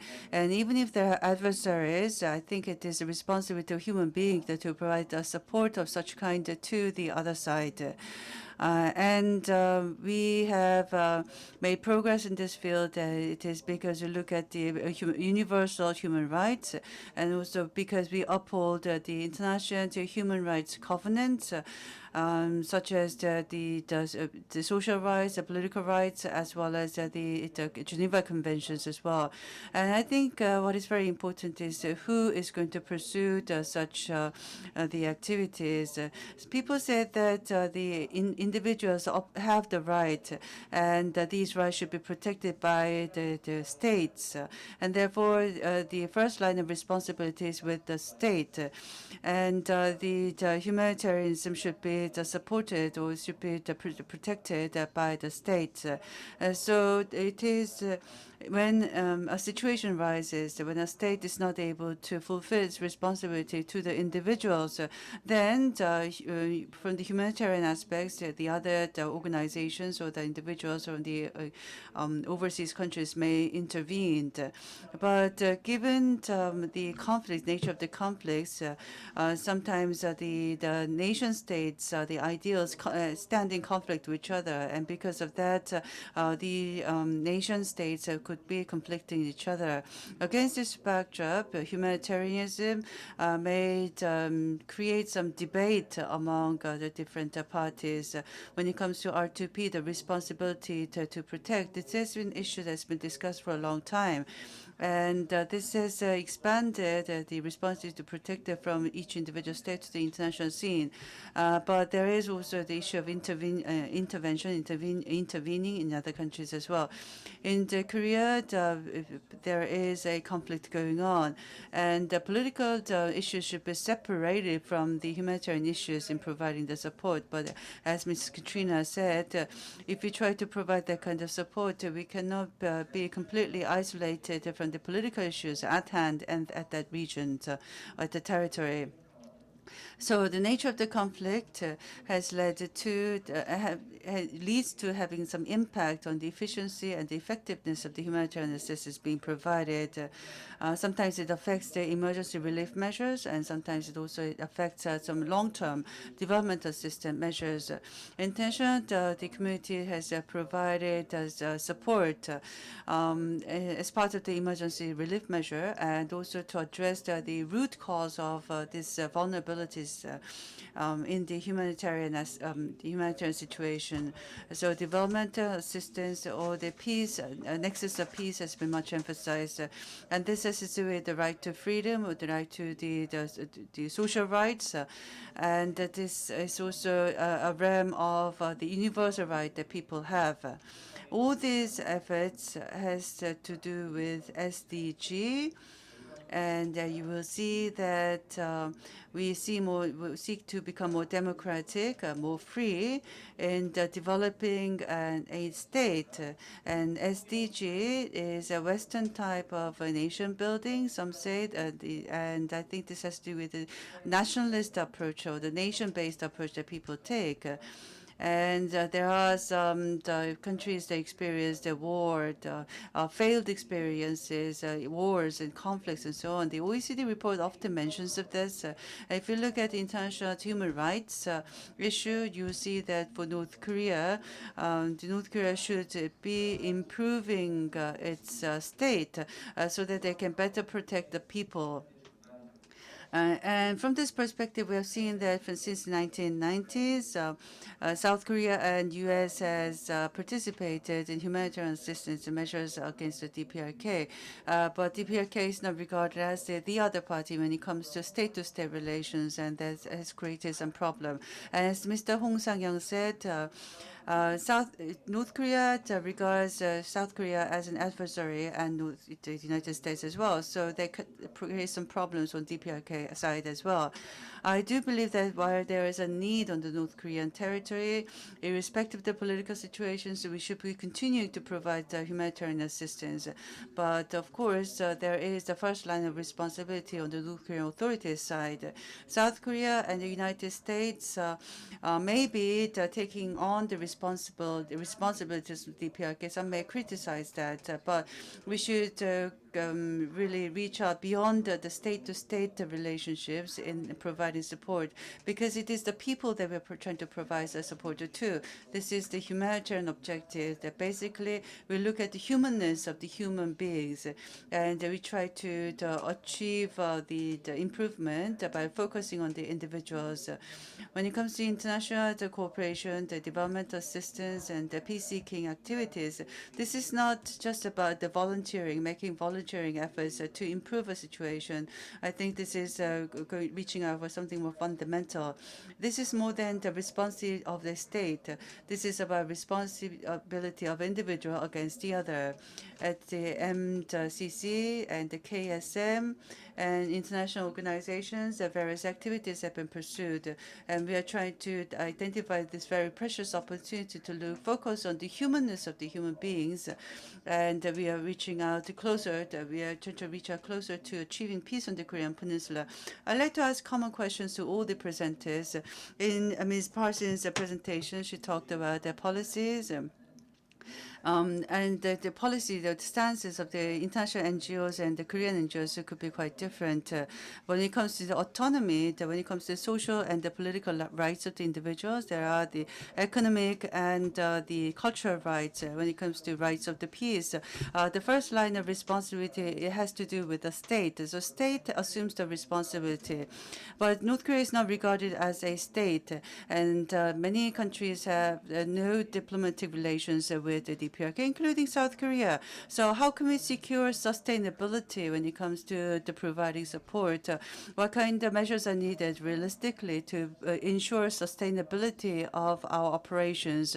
So what can we do at the international, the Korean NGO level to enhance the situation? That would be my question. Thank you very much. Yes, thank you. Dr. Kim Dong-jin has actually he took my questions, the questions I prepared for the presenters. If the continued support can be provided to North Korea is not regarded as a proper de facto state by many of the international community, the member states. So what can we do in reality to make sure that sustainability is ensured in providing support to DPRK? That is the summary of the question. Given the time constraints, I would like to just ask as to cut short all of discussions. I'd like to summarize the questions. We have three presenters, and I think I could give 3 minutes respectively. And this even this means that we will go over by 10 minutes. Kim Jong-soo said that the vulnerable in the North Korea is mainly composed of women. And UN and North Korea strategic report also notes that the report, writing, and implementation and practice should include women in the leadership. And your presentation, your discussion included this question as well. So may I ask Mr. Hong or Mr. Seo to give a reply to this issue? And Mr. Jerome Savage agreed that North Korea is making efforts to change and is trying to follow international standards. And in calling for rights, the claiming of right could also be an issue of conflict between the stakeholders, is what was mentioned. So maybe I'd like to ask Ms. Katrina or Secretary General Hong to give a reply on this matter. And to Ms. Katrina, there was actually an additional online question. There's the Brett Sherman Act, the Republican Brett Sherman Act is about the ending of the Korean War. And but I think you should go through the details personally. But in North Korea, there's a negative view toward North Korea. So considering that, how much do you think is a possibility that this bill will be passed? And there was another question to Dr. Seo. It was about the victims of Cold War. It's not limited to people in the Korean Peninsula. Many women in Indonesia, in other Asian regions, are still victims of the Cold War. And Korea, or the Korean Peninsula, is still a symbol of Cold War. So the resolution of the Cold War regime on the Korean Peninsula will have a symbolic meaning and impact on other countries. So I'd like to ask for your opinion on this issue. And there was another question. The North Korean sanction, does it hinder NGOs from pivoting away from aid to long-term development? And I think all of us do not have any disagreements on that. So Mr. Seo, Mr. Hong, and Ms. Katrina, I'd like to give you 3 minutes each. I'm afraid it's a very short time. I apologize for the time limitation. 어제가 하지였습니다. 오늘도 하지. Well, I think we have entered the peak of summer season. And already we have at 5 o'clock a very important meeting to be convened. And I'd like to thank Mr. Savage for the Savage for the discussions. And what I'd like to just say is that having listened to all the presentations and discussions, I came to reflect on the efficacy of the concepts that have been discussed, I think by recognizing the potential, I think we need to really pay close attention to the limitations as well. The third generation human rights, such as the right to peace and right to development, and when it comes to right holder and duty holder relationship, I think there's no clear division between the two. Because if you look at the colonial, less developed and the war-torn countries, the right to peace and right to development could be quite different. The administration or the government holds the responsibility to ensure that. But if you look at the relationship between the regimes, if you look at the regime versus the international powers, you tend to believe that you hold the right yourself. You have the responsibility, but you have the right yourself. So if you look at the people under the government, things become a little complicated. People from the war-torn countries, the conflict countries, they can't hold hands together. The government and the people can hold hands together to demand such right to the powerful countries. But if you look at countries like North Korea, they should be protecting the human rights of their populace. And in arguing for such right to the international powers, they may end up trying to hide their responsibility to protect their people. So there is a duality, and you have to pay close attention to that duality held by the war-torn and the less developed countries. And I think Mr. Ban Ki-moon mentioned this during his Secretary General days. And when it comes to human rights and development and rule of law, these are all the global standards. And applying these global standards to less developed countries can be quite sensitive, something quite sensitive, and you need to pay close attention to that as well. As is the case of the Indonesia in the political conflicts. And people talk about securities often, and those people say that if we can't have peace, then we have a status of peace, which is non-existence of war. And this is so to say negative peace, and we may be exerting such efforts, but at that level, we may also decide to have some influence, and we should be pursuing the sustainable peace or the development and so on. The two should be pulled together under the concept of qualitative peace, and I think this is about closing the status of the conflict, but we have not fully ended the conflict situation. We are in a gray zone on the Korean Peninsula, and therefore I think the concept may be partially applied.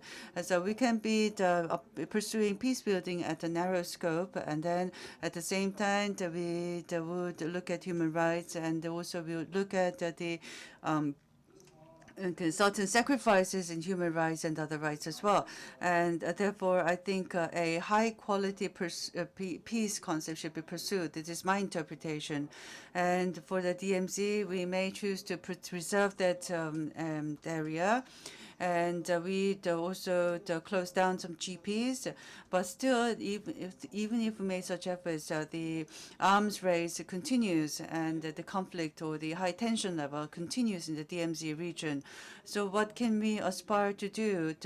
A considered green militarized zone that may be applied. I think this can be very useful on the Korean Peninsula. So I was a presenter today, and I do believe that I learned a great deal today, because I came to understand what I should be focusing on my future study. And I think for Ms. Kim Jong-su's comments, people who have been regarded as sacrificed, they could be women. And there are also people who should be drawing out the future map for the peace, and that's the women in this group would be regarded in a different manner. So the two should be separated: women who have been sacrificed, women who are making the future. And I think UN says that too. And as a group, there are certain players that come into this picture, and women who are upholding certain perspectives. I think such perspectives should be differentiated in the pursuing our discussions in the future. 주최 측에서 The host organization, I understand, is having a lot of difficulty because of the time arrangement. please. So to Ms. Katrina, only 2 minutes. Sure, I'll respond as quickly as I can. To the question about ensuring sustainability in our relationships, I think the United States government should not only talk about North Korea when there is a missile test or heightened tensions. We would recommend incorporating diplomacy and engagement that's slow and steady, looking for ways to partner with North Korea on care for the vulnerable, or in those slow and incremental steps that Mr. Savage mentioned. Something that's very difficult in the humanitarian community is seeing implementation or interpretation of sanctions change every administration. So for us to carry out our long-term trust building work definitely requires a longer, slower view and consistency in that. Whether sanctions hinder NGOs from pivoting to development, absolutely yes. There was recently an issue where even well drilling or water infrastructure was seen as development by the US government and prohibited. So it's been an advocacy challenge to shift the view on that, and also to see agriculture work as a food security and hunger issue and not as prohibited development work. So uncertainty really limits what we're even going to try to apply for. We recently estimated that each license takes between 40 and 50 hours of staff time, and we sometimes have to apply for 3, 4, 5 different licenses from different US government agencies.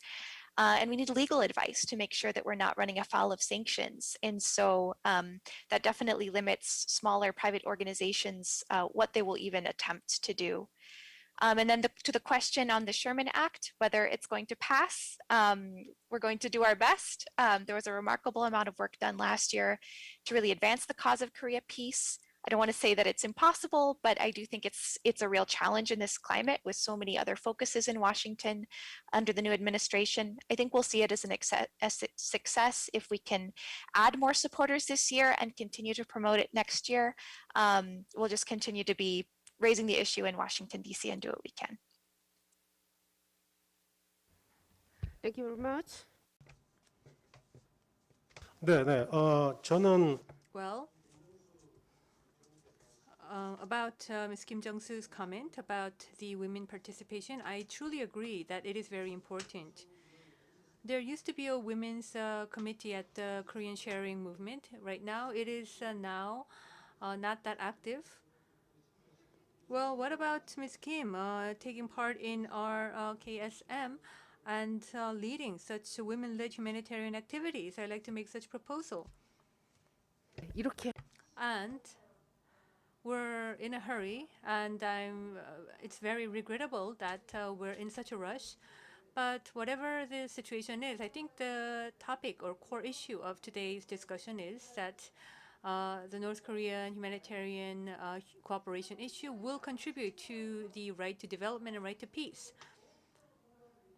And I believe that we could look forward to future discussions. And with that, I'd like to conclude this second session. I'd like to thank the presenters and the discussants. Thank you.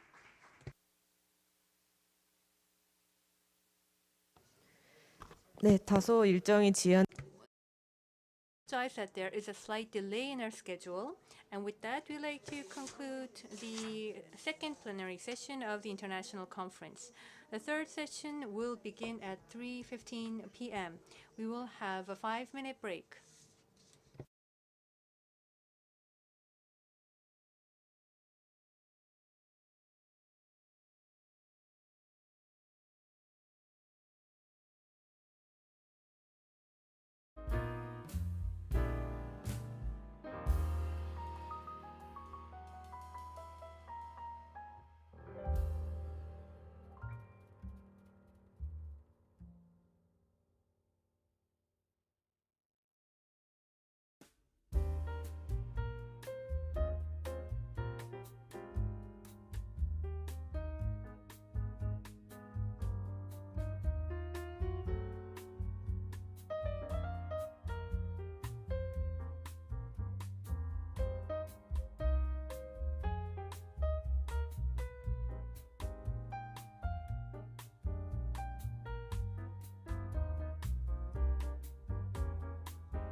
예, 짧은 시간이지만 잘 쉬셨는지 모르겠습니다. 저희 시간이 다소 촉박한 관계로 대북협력 국제회의 3세션 바로 시작하겠습니다. 밖에 계신 분들은 들어와서 착석해 주시기 바랍니다.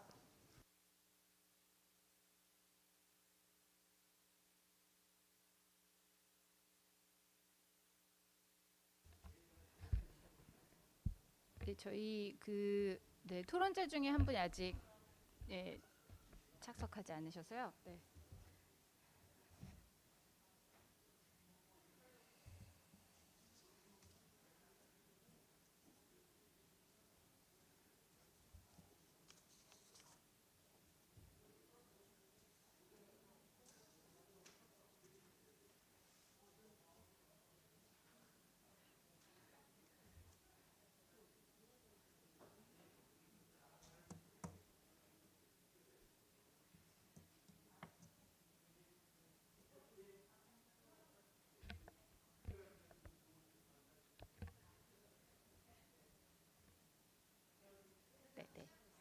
자, 그러면은 저희 And ladies and gentlemen, now we are ready to resume the last session for today. And we are currently ready to begin the third session for the 2021 International Conference on Peace and Development in the Korean Peninsula, to Restoring Linkages, Expanding Cooperation. The conference is jointly organized by the Korean Sharing Movement, Civil Peace Forum, Korean Women's Movement for Peace, and the American Friends Service Committee. And our efforts are aimed at expanding our reach and also in sharing our experiences as the programmed experts. There was much emphasis about the people and the state, the role of the state, and the need to expand the cooperation. And today, at the third session, we are going to invite the field experts to talk about their experiences.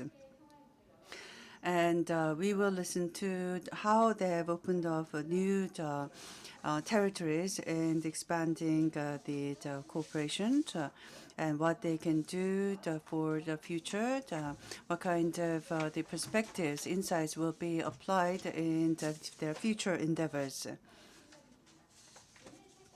And through the third session, we hope to expand, re-establish contact with the PRK. And we will listen to the Ulaanbaatar the process and also the experiences of the Korean International South Northern the female solidarity for the Korean peace process. And we are very happy to be joined by the discussants who have great expertise in this field. Now I'd like to first invite the three discussants, the three presenters, three participants, women participants are joining us online, and the three male participants are here at the on the stage. And we'd like now first invite the first presenter, Emma Leslie, Executive Director of the Center for Peace and Conflict Studies. And at the GPEC side, Mary Joyce, who is the Northeastern Asia Regional Liaison Officer. And from the Women Across the DMZ, she's Executive Director, Christine An, who leads International Northern Southern Female Solidarity for Korean Peninsula Peace.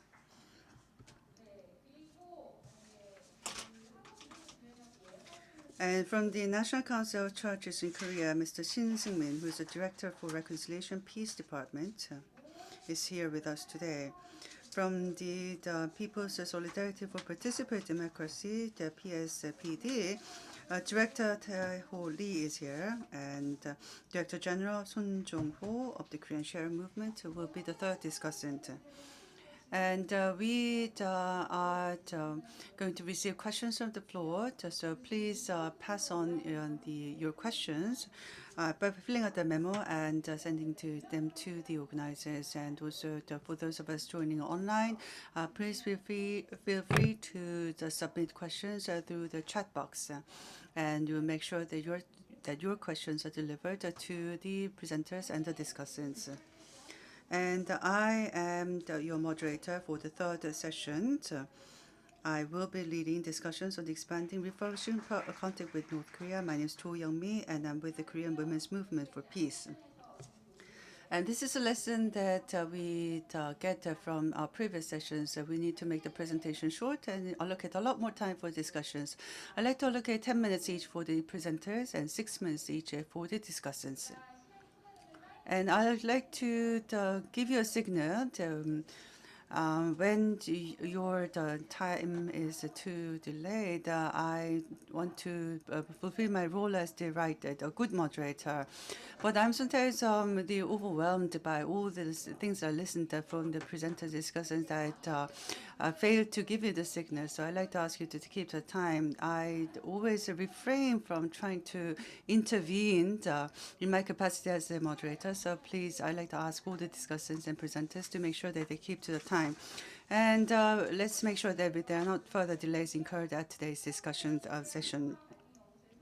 And now I'd like to invite Ms. Emma Leslie, who has been engaged in the peace process.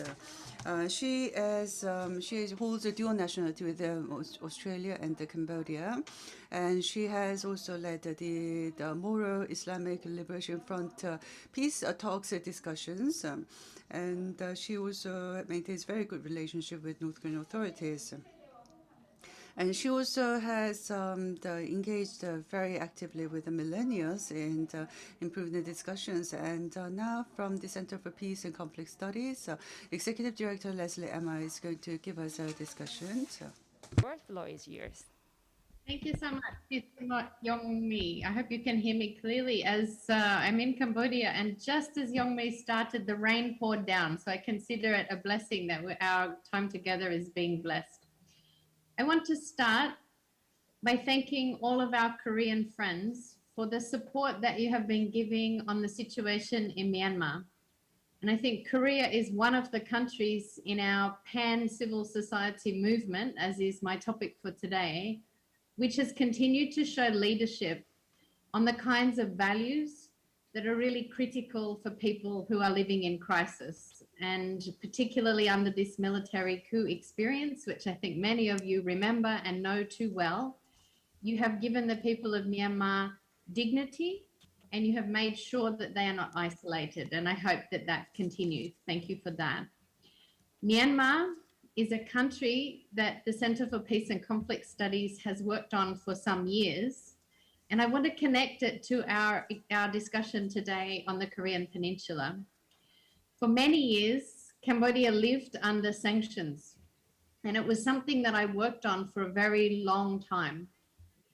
What we learned about sanctions in Myanmar, and which I think we can consider important for the experience of the Korean Peninsula, is that sanctions never bring about a significant change. Sanctions never bring about a revolution. Sanctions never affect those who hold on to power. Sanctions always, almost always, especially if not targeted, affect the people themselves. Sanctions bring about isolation, loss of face, loss of dignity, and if anything, they consolidate power.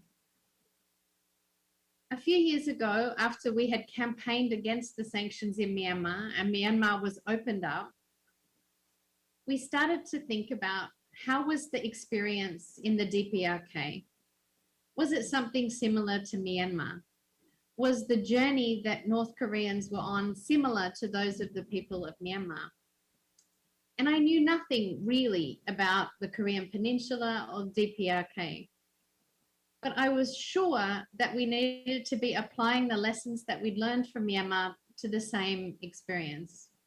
And I was very lucky to come into contact with two incredible women peace leaders who work on the Korean Peninsula, one being Mary Joyce, who of course is with us today. And Mary, who generously said, Emma, let's go to Pyongyang together. And an extraordinary world opened up for me not so much about politics or revolutions or people who are isolated, but a wonderful network of people working for peace. The Korean National Peace Committee, who tirelessly are mandated by the Workers' Party of North Korea to make sure that they find as much as they can about peace processes, learning on peace, ideas for peace, and to bring them home. More than that, I met regular people, people who have children, teenagers, frustrations, daily life, try to manage their household budget, relatives who have cancer. They have to balance work life and celebration life, just as any of us do in any parts of the world. But on top of all of that, they also have to live in isolation without dignity because of whatever political situation is in their own country and in the world that we live today. The second woman I met who worked on DPRK, and I'm very happy to be hosted today by AFSC as one of the partners in this event, was Linda Lewis. And many of you know Linda retired last year, but Linda challenged us at the Center for Peace and Conflict Studies. She said, Emma, you gather many Asians together every year for different conferences, different events, but you never invite North Koreans. And of course, like so many people, I assumed that it was impossible. But of course, peace building is about testing our assumptions. And sure enough, for the last 4 years, we've been able to bring North Koreans to our different regional events. Sadly, COVID has stopped that. And I think that that's a very critical thing for us to understand. Not only have North Koreans been isolated by sanctions, by the political situation, by the perception of the world of who they are, but on top of that, COVID has cut them off from all of us, and we have not been able to visit them anymore. During this time, they've been busy building apartments, restoring things, painting things, holding the country together. But in some way, they have been holding on to their dignity, making sure that their efforts for peace are still on the agenda as best they can, and that we haven't forgotten them. In a post-COVID era, which I believe to be, I hope, next year, just like so many of us, it's going to be critical that a pan-Asian civil society movement practices some particular values. For me, one of them will need to be kindness. We're going to need to show extraordinary kindness to each other after this COVID catastrophe. We have been connected to each other through technology, but not everybody. We're going to have to adjust to whether we go back to an old way of life or to readjust to a new way of life. But we're going to need patience and kindness. And if anything, kindness to our sisters and brothers across the Korean Peninsula, but particularly in the DPRK. At the Center for Peace and Conflict Studies, we have marked our calendars the 1st of the 1st, 22, a date to reset, the 1st of January, 2022, an auspicious date indeed, and one where we intend to start moving beyond politics, moving beyond the entrapments of history, which tell us to think in certain ways, and to unleash a kindness and to embrace one another beyond all perceptions, beyond all narratives, and to start to engage beyond sanctions, beyond isolations, not just our friends in North Korea, but for everybody that we don't see and that we don't consider equal to ourselves. I thank you so much for this space to share our ideas and the journey that we've been on. And I'm very much looking forward to coming back to the Korean Peninsula next year, both to Pyongyang and to Seoul, and sooner rather than later, one Korea. Thank you. 네, 고맙습니다. 네, thank you very much. I did make a request to keep within time, and thankfully, Ms. Emma saved us some time. So I believe we could give you some more time. Thank you very much. Thank you so much. And you talked about sanctions and isolation. We should go beyond that. And we should listen to the voices of those that we cannot see. And that is one of the core values of peace movements. I think that is very important. And thank you for sharing such a valid experience with us. And we'd like to move on to the second presentation. 2015년에 인연을 맺었습니다. 네, 위민 크로스 DMZ로 함께 인연을 맺었는데요. 늘 함께 일하면서 그녀의 일과 사람을 대하는 태도와 방식을 통해서 문화 다양성의 실천. I was able to learn a great deal about her attitude about life, and she has spent many years in Japan, and from the GPAC. She has served for many years in the East Asian region, and she was also named as an ambassador for the peace and reconciliation by the Ministry of Unification. And we'd like to now invite Ms. Mary Joyce to talk about the civil society dialogue for building peace in the Korean Peninsula and Northeast Asia. Ms. Mary Joyce, would you like to begin your presentation? Yes, hello everyone. And I'm just going to share my screen now to get started. Hopefully you can see that there as well. So thank you so much for the opportunity. Oh, you can hear me okay?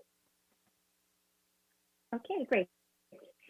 So thank you so much for the opportunity to be part of the conversation today. And I'd particularly like to thank all of the host organizations, of course, for your work for today, but really for all of the long decades of leadership and work in this field that you've all been doing as well.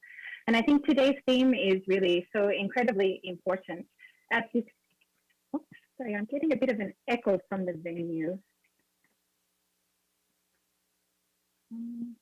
Should I continue or?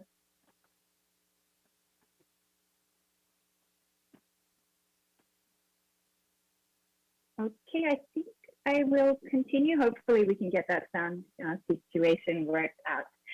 So as mentioned, I'm based at the NGO Peace Boat, which is in Tokyo. This is an organization that has been working with the DPRK in various ways since the 1990s, but particularly personally, I'm coordinating the activities of the Global Partnership for the Prevention of Armed Conflict, or GPAC, here in the Northeast Asian region. And I've been doing that since around 2006. So I'm very glad to have the chance today to share with you one of our projects, the Ulaanbaatar process, as a concrete example of the civil society engagement that is including participation of the DPRK in this as well. So just as a really brief introduction, DPRK is a network which was founded in 2003. It's a global network of peace building and conflict prevention civil society organizations with around 200 members across the world.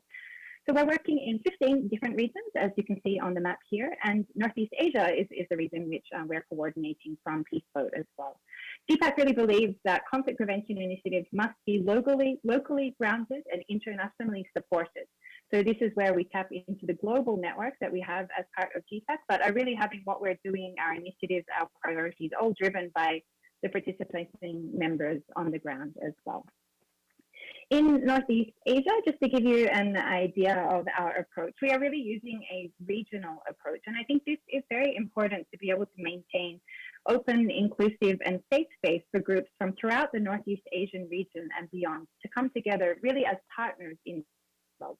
One example of how we do this it's a small example, but very concrete, is that we base our focal points not in countries, but in cities. And this enables, for example, participants from Beijing and Taipei and Hong Kong, or from Pyongyang and Seoul, to be able to come together without having to bring their representation as countries, which of course creates so many political complications in the region and with the prevailing Cold War structures that we're dealing with in Northeast Asia as well. Connected to this also is the fact that we have regular participation from, for example, Ulaanbaatar in Mongolia, or also from Vladivostok in Far East Russia as well. So this is a way to go beyond just the usual actors, the Korea, Japan, China, and make a broader space which enables the participation from people from different political systems, of course, including such as the DPRK. Another characterization is that our participants and our membership is very diverse in terms of the kinds of fields that the members are working in as well. It includes grassroots civil society organizations, mass people's movements, academic institutions and think tanks, women's groups, researchers, and including many who are joining this conference today who I'd like to have the opportunity to thank as well. Some of these are focusing on peace issues, but others on different fields as well. And while this comes with its challenges, of course, I think that this diversity really reflects the nature of civil society within Northeast Asia as well, under very different situations when it comes to political systems, political ideologies, civic space, possibilities for, civil society, political participation, and so on as well. So this diversity in terms of the stakeholders, even within our membership, enables a broad range of voices and perspectives and approaches can be included within the conversation as well. I also wanted to note that until now, we haven't actually had so much connection with the humanitarian sector, which I think is something more and more important. So I hope that today can be an opportunity to try and learn more and restore some of those linkages within the conversation today as well. So to share concretely from now, I wanted to share some of the faces of the people I'm talking about today as well. So this is a photograph from the launch of the Ulaanbaatar process in 2015. And this is the core priority of our network at the moment. It's an inclusive civil society dialogue for peace on the Korean Peninsula, with participation from both the DPRK and the ROK, as well as other regional partners as well. This is co-convened by us at GPAC and also locally by the Mongol and dialogue to strengthen the role of civil society as a complement. Also work towards the development of an institutionalized regional peace and security mechanism for Northeast Asia. The concept of this is something that we had held as a central goal since the network was launched more than 15 years ago. And it was after many years of very cautious engagement, development of the network and consensus building that we finally did launch in 2015. Since then, we've been holding the dialogue at least once a year with participants coming from all parts of Northeast Asia, as well as the US and sometimes from other relevant countries as well. From the ROK, we're glad to have groups such as, of course, with us today, TSPD and Women Making Peace. And from the DPRK, the main participating organization, as Emma has mentioned, is the Korean National Peace Committee, or KNPC, as well as discussions on the relevant developments. Sorry, I've got the echo coming back in again. Hopefully it's working okay. We also have thematic sessions, for example, related to gender or nuclear issues, climate, and so on as well. Our last in-person session was in August 2019 in Mongolia, and unfortunately since then, as with other initiatives, we've had to move to virtual sessions, which means, of course, that not all participants are participants from the DPRK as well, which is something we're continuing to work on. So although our work may be just on a modest scale, I think that the key achievement is really the creation of a standing platform that can regularly bring together civil society from both Koreas to meet and engage with each other in peace dialogue. We've had uninterrupted participation from both the Koreas throughout the process, even during times when there has been a complete stop in inter-Korean dialogue or exchange. And this is really made possible, I think, through the regional approach that I mentioned before.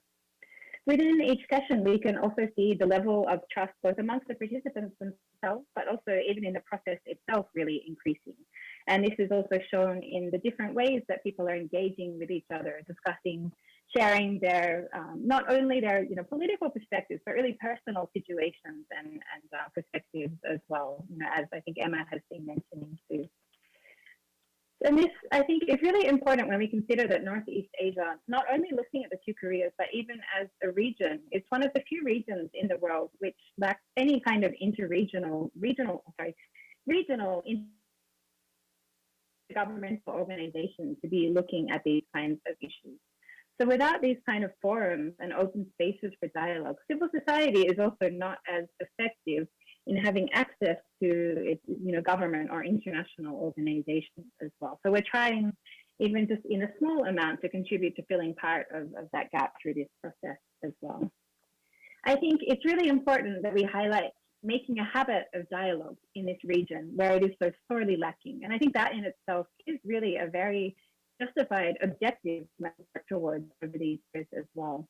As all know, too painfully, opportunities for citizens from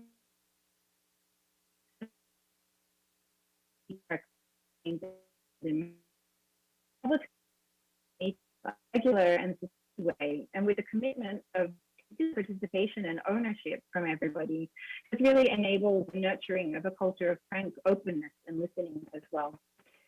And it's a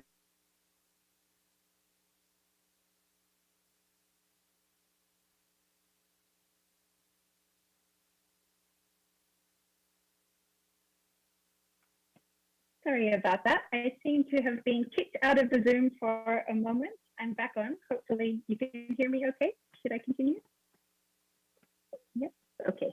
Thank you. Not quite sure what happened there, and I'll see if I can get my screen back up again as well. Sorry for that.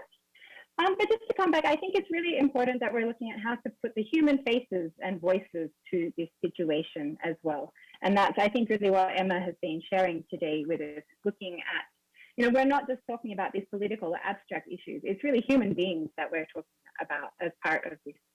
One of our participants from Colombia who joined our series as well reflected that, it's being with the enemy at breakfast, in the meetings themselves, and in the bar at night that you can rehumanize the conflict and help participants recognize the different fears, needs, and concerns that are shared by everybody as well.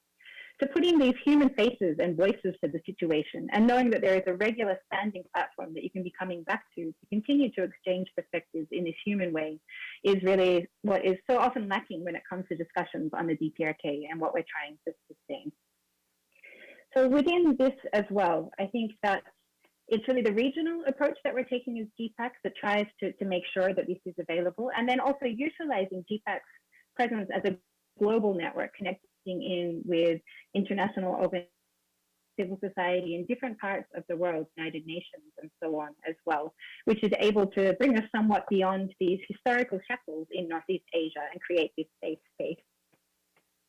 And I think I'll just share one other example, that as well as these different regular dialogues, we're also trying to look at how we can broaden the participation of participants who can travel to these different international sessions as well. Of course, when these sessions are held out of the DPRK, it's very limited to who can be actually attending. And our partners from there often comment that, they wish that they were able to share these kind of experiences with more people, or they wish that they were able to provide more young people from their country, for example, opportunities to not only develop the language capacity, but also even the experience or the ability to be able to engage in these kind of international spaces. And this is particularly what happens when we discuss how to expand the participation of women and youth. So in parallel to the main dialogue sessions, since 2015, we've also been organizing different workshops in the DPRK for our participants as well. And this serves as an opportunity also to build the understanding of different other partners from outside the region about what's happening in the Korean Peninsula. So it was part of this framework that we were so glad to be able to bring Emma to Pyongyang a few years ago as well.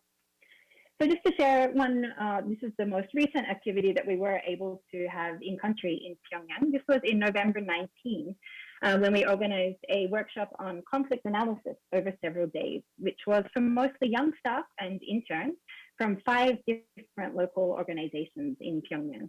Some of them had extensive international experience, but for some of them, they'd never traveled outside of the country before. They'd never joined these kind of interactive workshops as well. And we really had a very positive response, both from the participants individually, but also from the local host organizations. So based on their request, we're also planning to continue to expand these kind of activities in the coming years once travel becomes possible once again. We've also held several regular study and exchange visits for participants from the DPRK to travel to The Hague. And this provides an opportunity for them to learn more about how civil society works together across borders in different contexts, and also to interact unofficially with international organizations in The Hague or in Brussels as well. And this is another program which we are committed to continuing in the future. Of course, the great challenge at the moment is how to continue these kind of partnerships under the pandemic. While it's possible for us to be here in person, even if we do have dropouts like I just experienced now, This, unfortunately, we have not found a way to do this with our participants from the DPRK, despite many efforts, including with the other panelists in this session, to find a way to make that possible. So I think how to work forward in this new sort of hybrid forms, even in the future when travel does become possible again, is a really important conversation for us as society when we are looking at how to move forward in this new context, but in an inclusive way. And just before concluding, I also wanted to highlight that really one of the greatest challenges until now that I'm sure you all experienced as well has been the funding to sustain this kind of work. Even when there is a commitment there from everybody involved, as you know, raising funds for these kinds of activities that have this direct connection to the DPRK is extremely challenging. And for a lot of our activities to date, participants have been paying their own way to be able to participate in these things. Our financial and also capacity limitations have meant that these dialogues, for example, have only been able to be held once a year usually. But I'm very glad to share that the European Union has recently confirmed to support scaling up of the process for the next 3 years, which will enable us to continue both the work that I've introduced today, but also expand more spaces for cross-society engagement, as well as more participation for women and youth as well.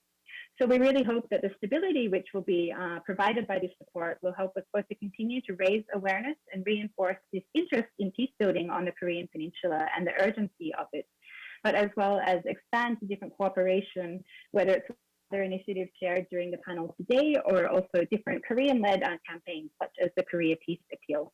So we really hope to be able to work together even more to go beyond these different silos across the humanitarian development peace nexus and develop more linkages and more partnerships for our civil society approaches for peace and genuine security, both for Korea and the Northeast Asian region. Thank you very much, and thanks also for your patience for my technical issues today. 네, 고맙습니다. Well, thank you very much. Because of the poor connection issue, I understand that the presenter had gone through so much difficulties, but thank you for the persevering. And I'd like to also thank the audience for being so kind and persevering the situation together with the presenter. And we have just heard about the Ulaanbaatar process, and the pivotal part of the Ulaanbaatar process has been shared by the presenter, and there's much emphasis about the city-based approach and region-based approach, and about the inviting diverse players to come in, trying to come together to come up with a perspective and in making the approaches. I think this was a milestone. It provided a milestone for us in pursuing cooperation for promoting human rights and promoting the cooperation. And I see the many familiar faces here today. And Park Jung-eun and Lee Young-ha and Lee Tae-ho are very familiar faces. And also, of course, Ms. Kim Jong-soo. I'm very delighted to see you and meet you all today. And also during the interpretation, there's been some mention about the Korea Women's Movement for Peace being part of the GPAC. We wish to be a part of the GPAC. Actually, it is women making peace that are part of the GPAC. So I'd like to make corrections from the interpretation. And we thank you. Thank the second presenter, and then we invite the third presenter to begin the presentation. 코디네이터이자 위민크로스 DMZ. And the third presenter is Ms. Christine An. She's the Executive Director of the Women Cross DMZ, and she's going to talk about international the Northern Southern Female Solidarity for the Korean Peace, Peninsula Peace. And she has made a huge contribution in advancing this issue, and she also served as the, I think she's like an ambassador for us in promoting the women's the participation in the peace promotion activities. And there was so much contribution she made last year that she's been awarded a Peace Prize in the United States. Congratulations once again to Ms. Christine An. And now we ask Ms. An to begin her presentation. We would like to hear much from your experience. Thank you so much. Oh, let's see. Am I having the problem that Mary did? Can you hear me okay? Okay. Thank you so much for inviting me and this amazing conference. I've already learned so much. And it's so great to see so many familiar faces. It really, this movement does feel like a family to me.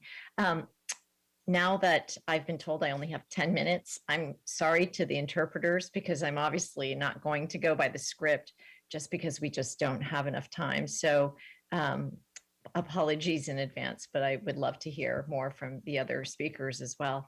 As you know, we organized this historic crossing in 2015. So I'm just going to quickly show some photos for those of you that weren't on this journey with us, but we led 30 women from 15 countries across the DMZ from North to South Korea.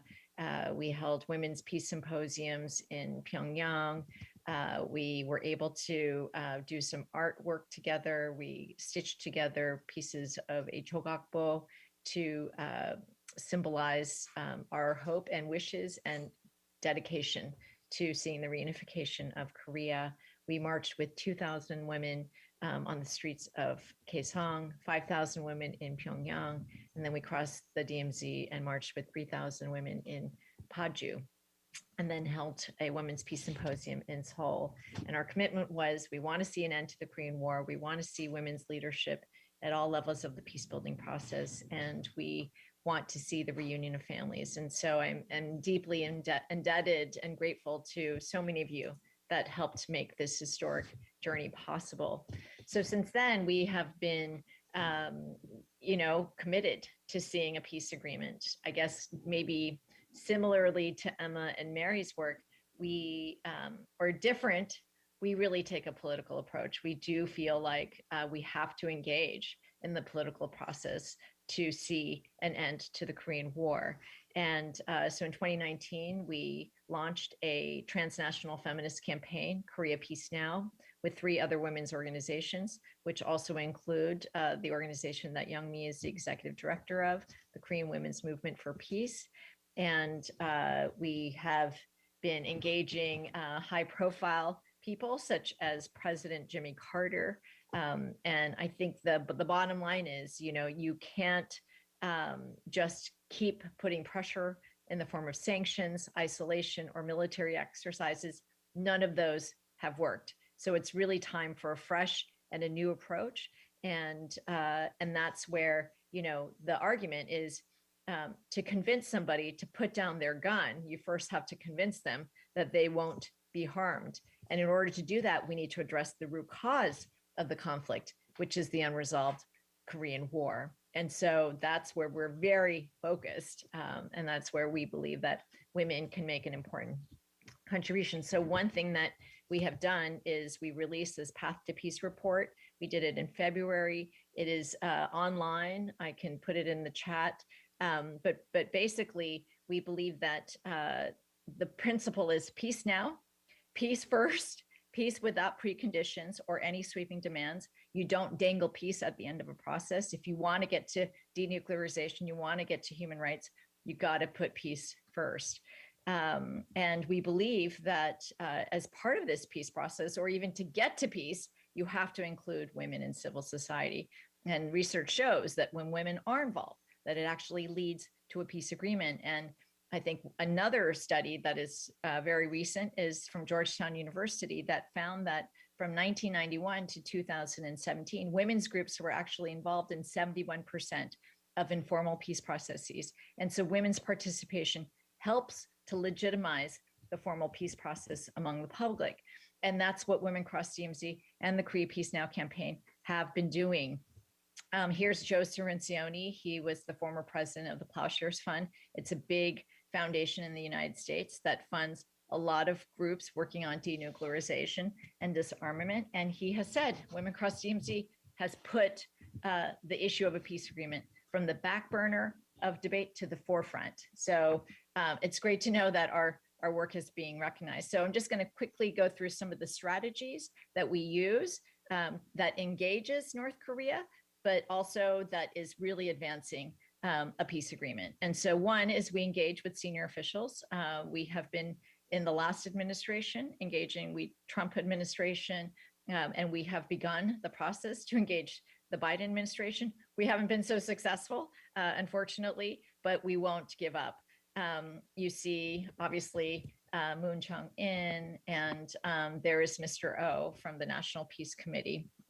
We work with members of Congress. And so I think this is, you say, why Congress? And that's because that is a body that can put pressure on the administration. And so I think it's so significant that a decade ago, when I was organizing a congressional briefing in Washington, D.C., we could only get 2 members of Congress to support peace with North Korea.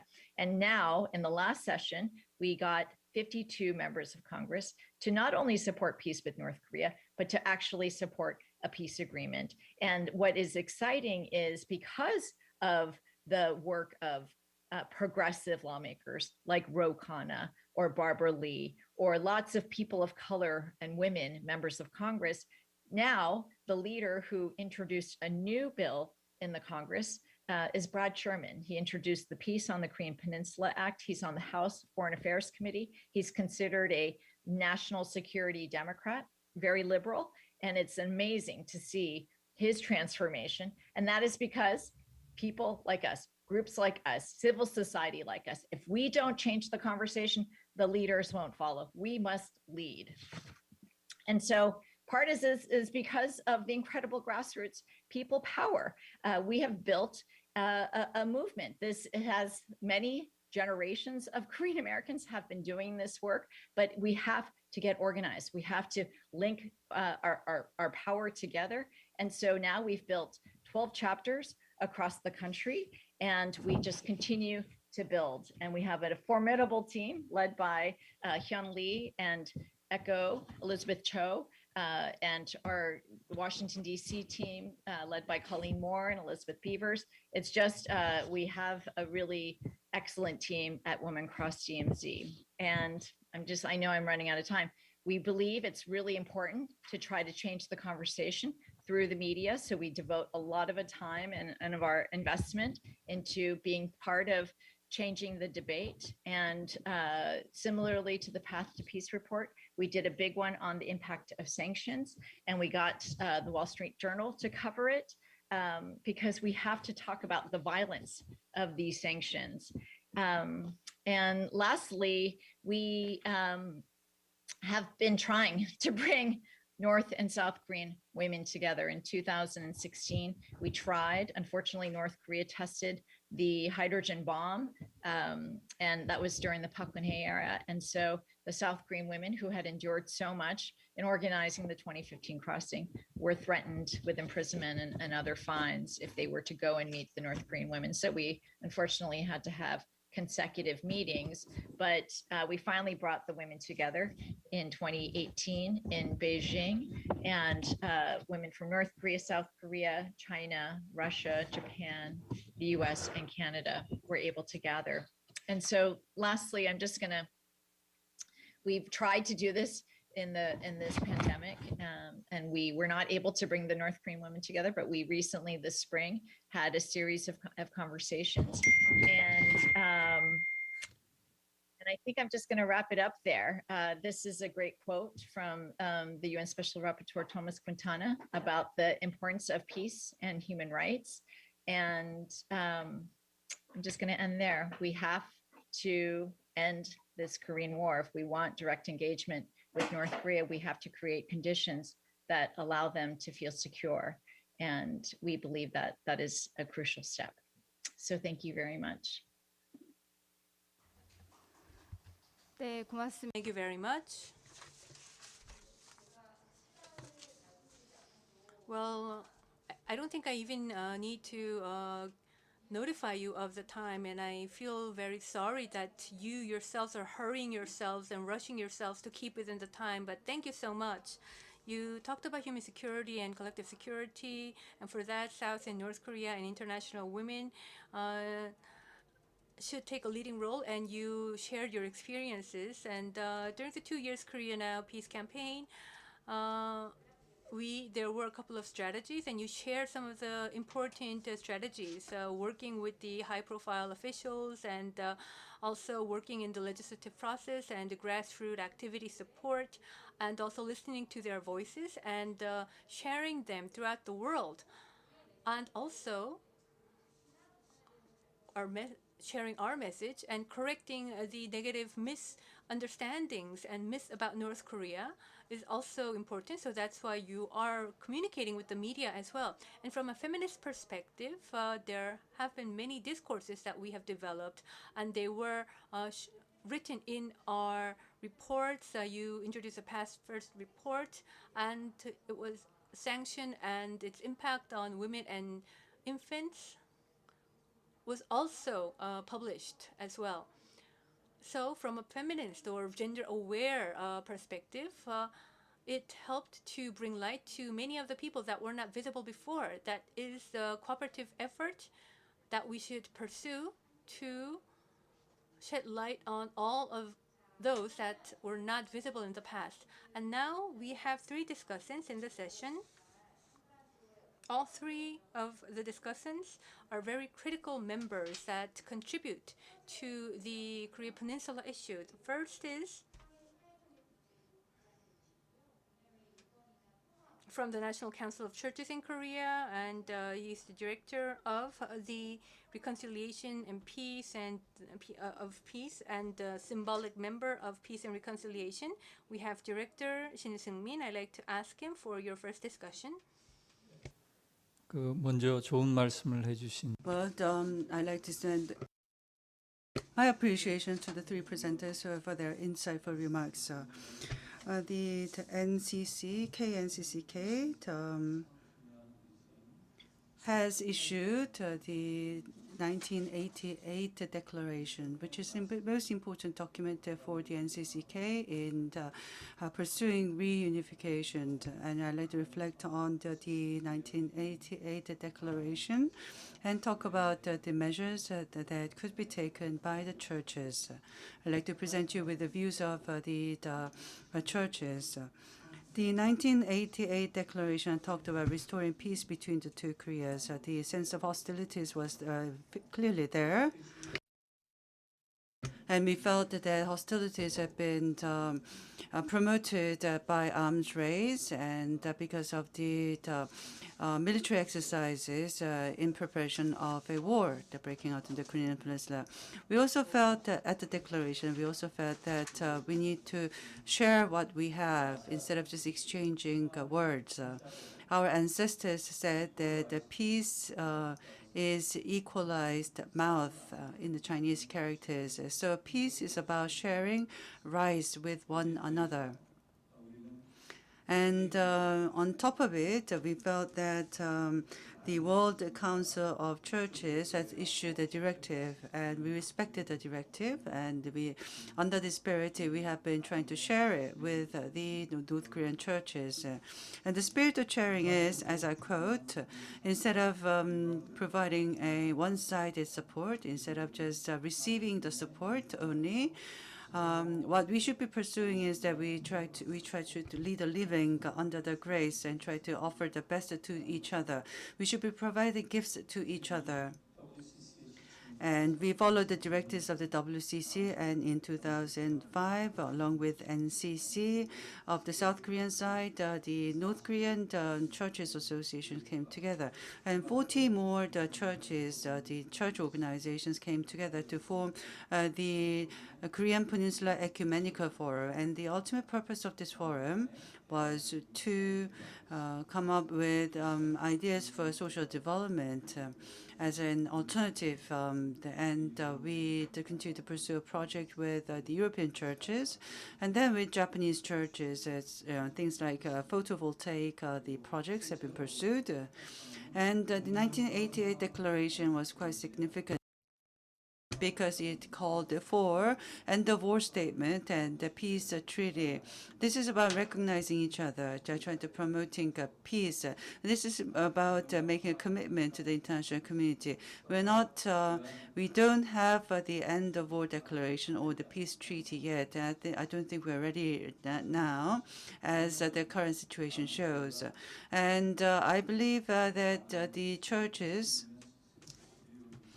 of the South and the North met for the first time in Korean of Switzerland in 1986. Since then, we try to meet together at least once a year so that we can come up with the common projects. And at the Pyongyang Bongsu Church, we successfully completed the construction project, the refurbishing construction project, and there was also the bread factory, the project, and also for the August 15th joint prayers, we were able to issue this common prayers, and on the National Liberation Day, which is August 15th, we cited the prayers together.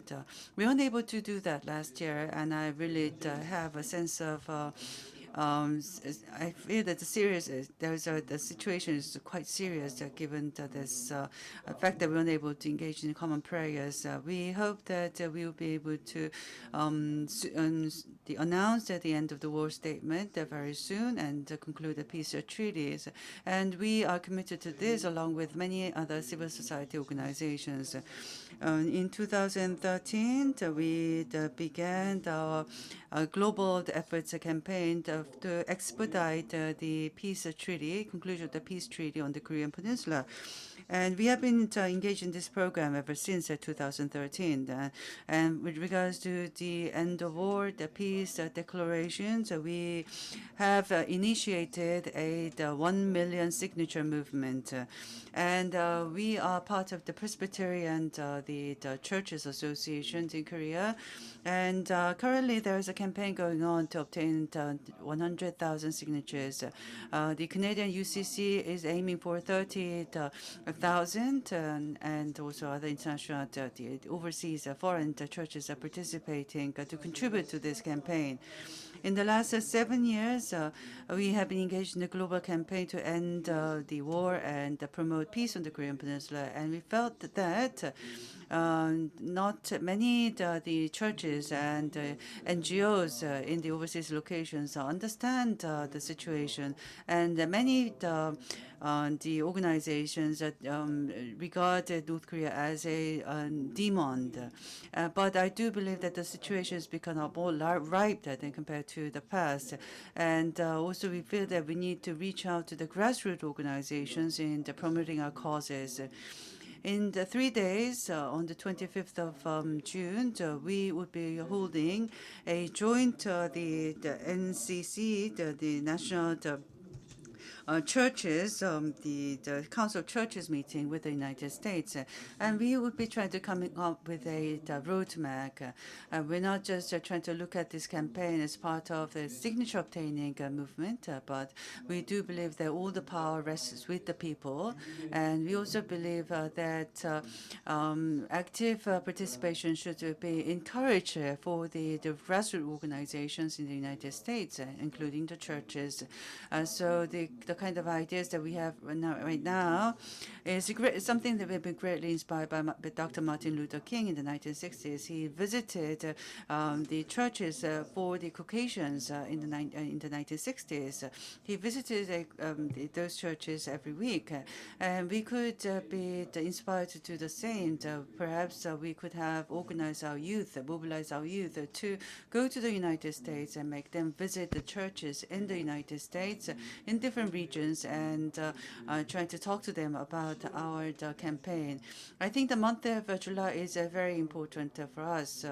And in August, there is a plan to hold the military exercise, to join military exercise between the United States and the Korea.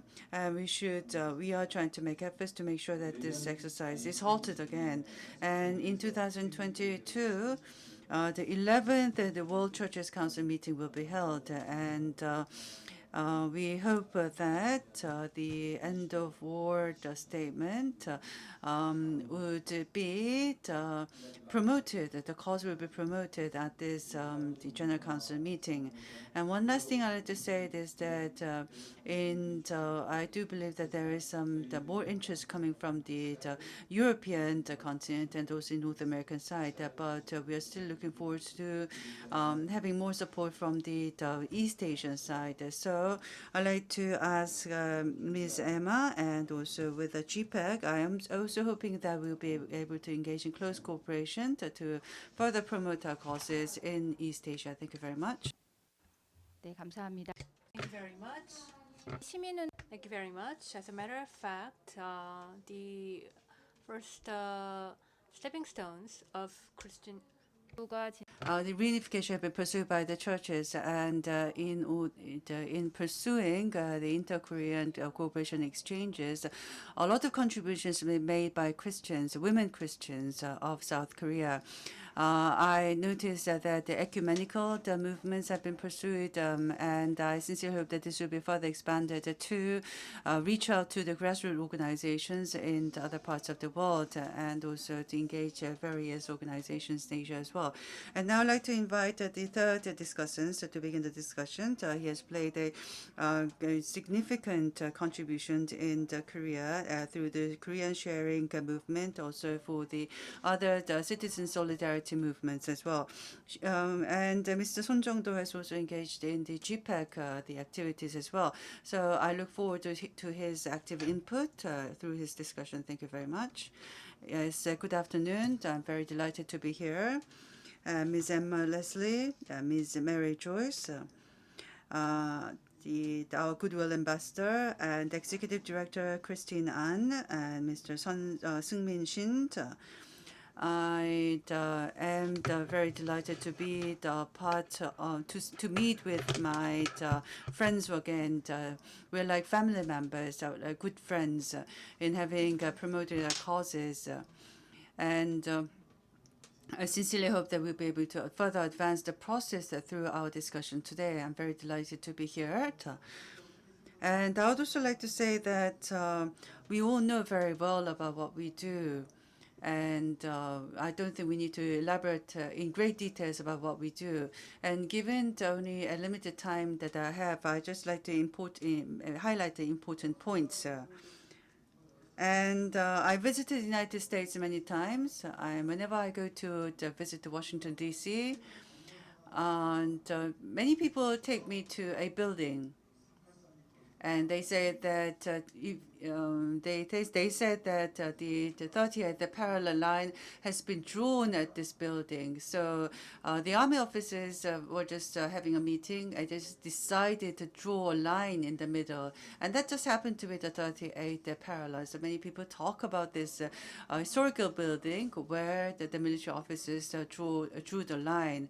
I'm not saying that the United States or the neighboring countries are to blame for the national divisions. We were not able to stand on our feet, and we had our differences within the Korean Peninsula.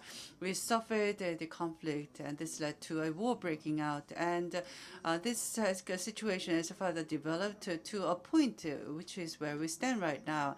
So I'm not trying to hold someone responsible for anything that has happened, and I would just like to say that we are the owners of the current situation, and we have a right to peace. People who live on the Korean Peninsula have a right to peace. And there are many citizens in the other parts of the world that have come to join us together in promoting this cause. So this is a peace first. As Ms. Christina said, that we believe in peace first. Peace as a first priority. And so to the belligerent parties of the war, those who have waged the war, the states, I'm hoping that we'll be able to raise our voices so that our voices can be heard at the international scene. I'm hoping that our history would be rectified through our own hands. I think this is kind of perspective that we have here in Korea. There could be security experts. I'm not saying that it should be the government, that it should be the civil society organizations and the people coming in together to solve the problem. I'm hoping that the various international organizations international civil society organization would come in to help to solve the problems together. And I've seen remarkable progress being made through the contributions of those participating here today. I think it would be most desirable if the residents on the Korean Peninsula, which is the peoples of the South and North Korea, would be able to solve the problem on their own. But regrettably, between the private organizations, we're not able to hold the dialogues. So there has been the severing of the talks. And in promoting the peace process in the Korean Peninsula, it tended to be a top-down approach. And we had a severing of the talks. And on top of that, we had the COVID-19 outbreak. And because of that, we were not able to engage in this in the dialogue. And I'm hoping that we'll be able to deliver a single message through our efforts. And so last year, we made the preparations for about 10 months, and the religious community has made huge contributions in advancing our discussions, and the civil society organizations have made a lot of contributions as well. So we all came together to come up with 4 proposals for ending the war and establishing the peace treaty. About establishing Korea as a nuclear-free zone, and about the overcoming all forms of oppressions, and in avoiding the arms race. In order to promote security or safety for the people, in order to improve the climate situations, we need to make investments in these areas instead of being engaged in arms race. So we made the 4 proposals, and the main theme of today's discussion is about the oppression or the pressures that has led to a lot of side effects on the Korean Peninsula in the past many decades. I think it well proves that such oppressive measures or the pressures prove to be futile. It does not produce any productive results. And for the civil society organizations, I think signatures of civil society organizations, as well as National Assembly members, influencers, local governments, and the religious leaders, they all need to sign these petitions. And also we need to obtain signatures from various parts, the organizations from different layers, I think, of different parts of the world. If all the voices can be heard, and if we could link together all these different voices, that would be what we would be tasked to do. And we have some strategy that we can pursue. The one is peace dialogue, and lobbying for peace will be another one. The peace exchanges will be promoted, and peace actions will be taken. These are the 4 ways.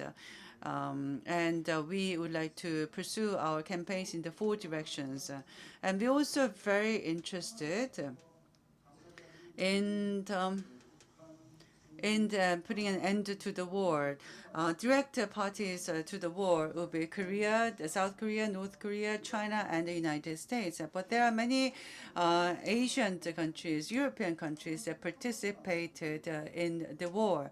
They have not been called upon to take part in the peace process, although they did take part in the Korean War. I do believe that there should be much emphasis placed for those who fought in the Korean War. For many reasons, they fought in the Korean War, and you should be invited in to make contributions to ending the war. There should be more active campaign. And we should further expand this discussion to the UN level, and this is part of our plan. I think my time is up, and I'd just like to introduce one more effort that we have been exerting. The End of War campaign is participated by 400 organizations and peace networks. And there are 60 organizations from the overseas locations participating as partners. So I think we encompass all these civil society organizations in Korea, both progressive and conservative, some conservative. For the past 4 years, we tried to work together with the progressive parties, the groups, and the conservative groups. And also we try to encompass different religious groups as well. This is not well known, but at this venue, we try to promote dialogue among the religious and the social groups, and we also invite others to come in for discussions. And we have a Q&A session at every time. And is North Korea an adversary that we should be overcoming, or is North Korea a party with which we try to coexist and co-develop? And 70% of the respondents say that they should be the counterparty for coexistence and co-development. So 70% of the respondents who are generated public say, and the people say that on the Korean Peninsula, human rights should be observed. Peace should be maintained. How should we realize that? Many people said that we should be raising such issues to the PRK. And some said that we should be prioritizing on improving the relations in order for us to improve the human rights ultimately. So 70% of the general public said, after participating at this dialogue, they said that relations should be improved first and the peace should be promoted first for us to develop human rights later. And I think this is the general consensus that people have in Korea among the general public. And I'm very delighted to confirm that once again through our discussions today. Thank you very much. Very important comments have been made by Mr. Lee Tae-ho. In the report, pressure in North Korea has been one of the reasons why we failed. There's a special chapter dedicated to that. Sanctions, including exerting military pressures and imposing international sanctions that may not be successful in ultimately improving human rights situation in the PRK. That could further be expanded in future. Ms. Emma Leslie said about 5 minutes, but Mr. Lee ended up wasting that 5 minutes. This really proves that the women's leadership is about sharing. It's about sharing things with others. It's about sharing time with others. And we now invite the third discussants to the podium. And Director General Son Jong-do of the Korean Sharing Movement. Director General has experience in all the departments of the KSM and also has led many humanitarian development projects with DPRK. We'd like to invite Mr. Son for your discussion. Thank you. I'm Son Jong-do from the Korean Sharing Movement. This is the third session of the international conference. And I was very delighted in going through the presentation papers. As we prepared for this international conference, there were many things that we had to consider. And I think this session and the previous sessions helped us to think of some solutions to them and to set new directions to the solutions. The KSM has 25 years history of humanitarian cooperation and support for North Korea, and about its significance for us and about its significance for the Korea peace process. That's another thing that we've been thinking about. About 10 years ago, when we visited North Korea for humanitarian aid, back then, I think we must admit that we were busy just visiting Pyongyang only. We really neglected to actually visiting the countryside, the other rural areas. But such contact points was neglected in the beginning. But then, also when we go back into the past, actually, instead of neglecting such rural contact points, we did more in having such a direct experience. But in the recent 10 years, we must admit that we did neglect such contact points and was busy just visiting Pyongyang. So this conference and the topic itself is something that holds great significance in that sense.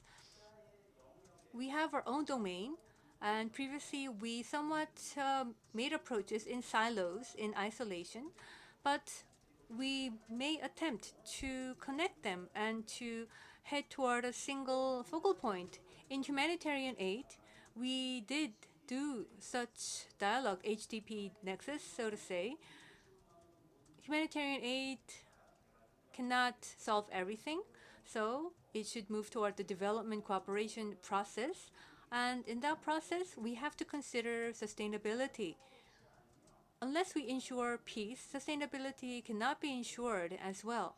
So that is why we started to discuss peace as well. Humanitarian aid and development cooperation and peace. We recognized that these three elements are correlated and connected. So I think this conference is about moving toward peace from the previous focus on humanitarian aid, and also the many elements that were in the domain of peace would also go toward humanitarian cooperation, humanitarian aid, and by going through the process of development cooperation. And I think when you look back on the 13 years of international conferences on development cooperation for DPRK, led by KSM, as we have changed our title, I think this is the direction that we are pursuing. I remember somebody saying that these activities, it's not about the outcome. It's more of a journey. It's more of a process. That's where the meaning is. And joining in that process, just as Ms. Emma Leslie mentioned in your paper, there were previous conventions or agreements. It was mainly led by the Western big man or the big males. There were a couple of stakeholders that gathered around a table and just signed a paper. We shouldn't limit ourselves to that type of gesture. That kind of declarative request is now in need. So our story should be more active in that direction. That is what also came to my mind, and I do agree with what was written in the paper. And so that is the journey we should take. And we all have different roles to play in different domains. For example, Mr. Lee is head of the Center of Peace and Disarmament, Peace and Sharing and Disarmament. I think even though they seem different, they should be mutually connected, and that is the pursuit we should make.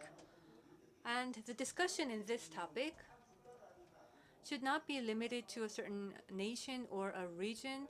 I think it would also be desirable if it is expanded in the entire Northeast Asia. And I think that is another area we should work on. And I think this is something GPEC could work on. So for GPEC's activities, I think that is why it is very significant. But not only GPEC, but other humanitarian development cooperation activities, SDG also plays an important role.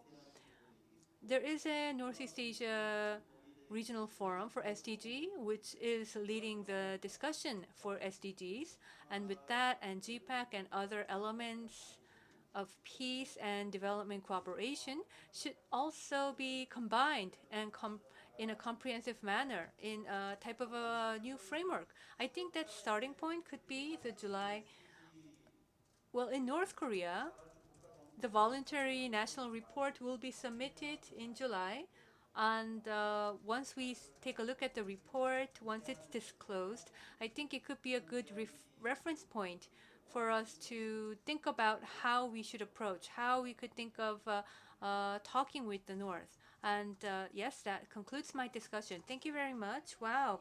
We listened to the three wonderful presentations and three wonderful discussions based on the experiences and proposals. It was a very enriching session. Well, this is the last session of the day, and we were somewhat concerned. But I think rather we're fortunate that because this is the last session, we have many questions pouring in, and we look forward to a rich discussion.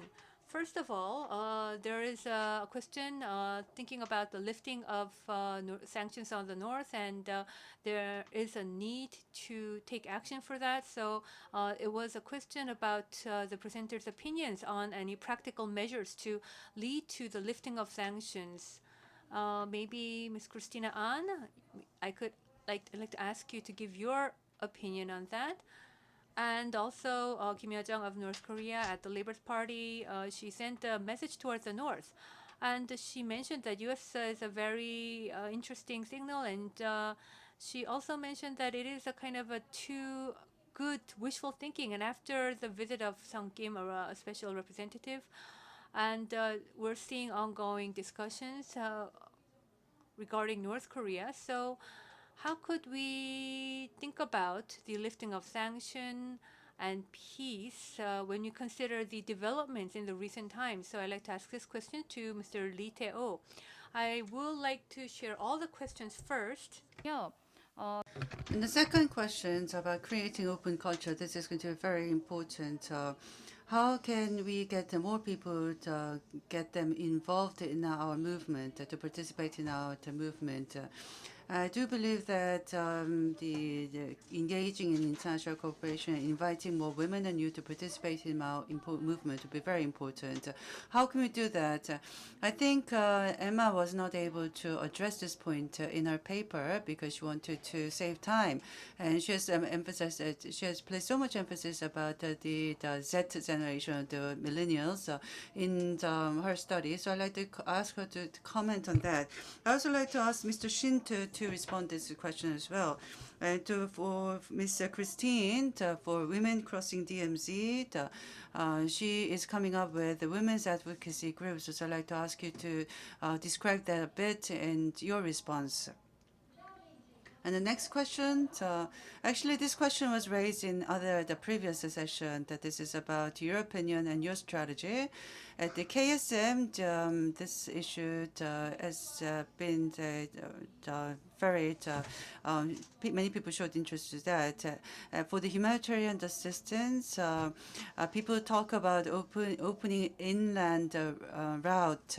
In other words, using the road between South and North Korea to transport the relief supplies, about using the Donghi line, which is the eastern and western the crossing route to transport the relief goods, being given the opportunity to do that. I'd like to ask Ms. Mary Joyce to respond to this question to this proposal, and also I'd like to ask Mr. Son Jong-do of the KSM to respond to that as well.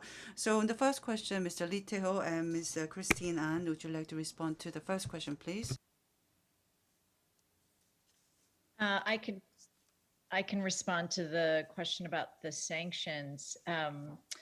Well, you know, the Korea Peace Now campaign released the report on the gender and human impacts of sanctions on North Korea and the North Korean people. And so I think there has been significant research that has been conducted. So I think the evidence is clear. Sanctions is violence. Sanctions is war by other means. And as a peace community, as a humanitarian aid community, as a development community, we see how sanctions serves as a significant obstacle. So part of the strategy of that report was to make it multidisciplinary, to have it be, have gender specialists, to have historians, to have humanitarian experts, medical doctors, economists.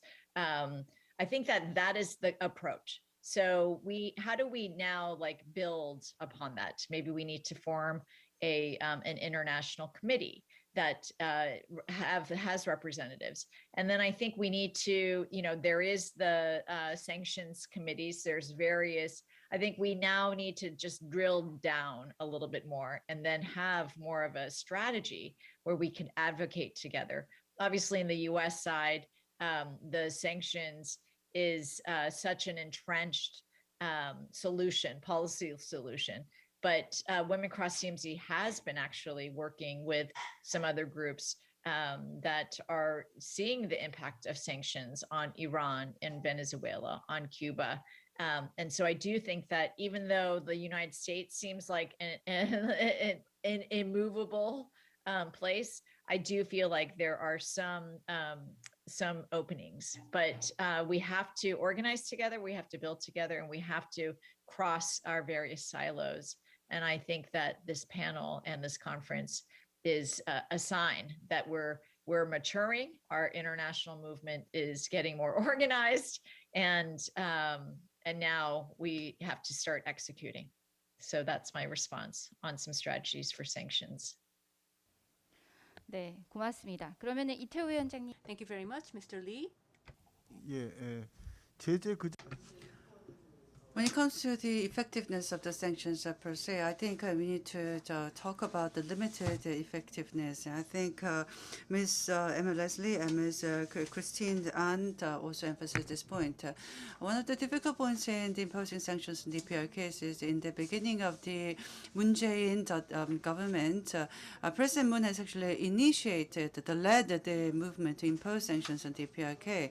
So there is an ironical situation because President Moon is going both ways. He's imposed sanctions and is trying to move away from it at the same time. And the NGOs, I think, need to be very clear about this point.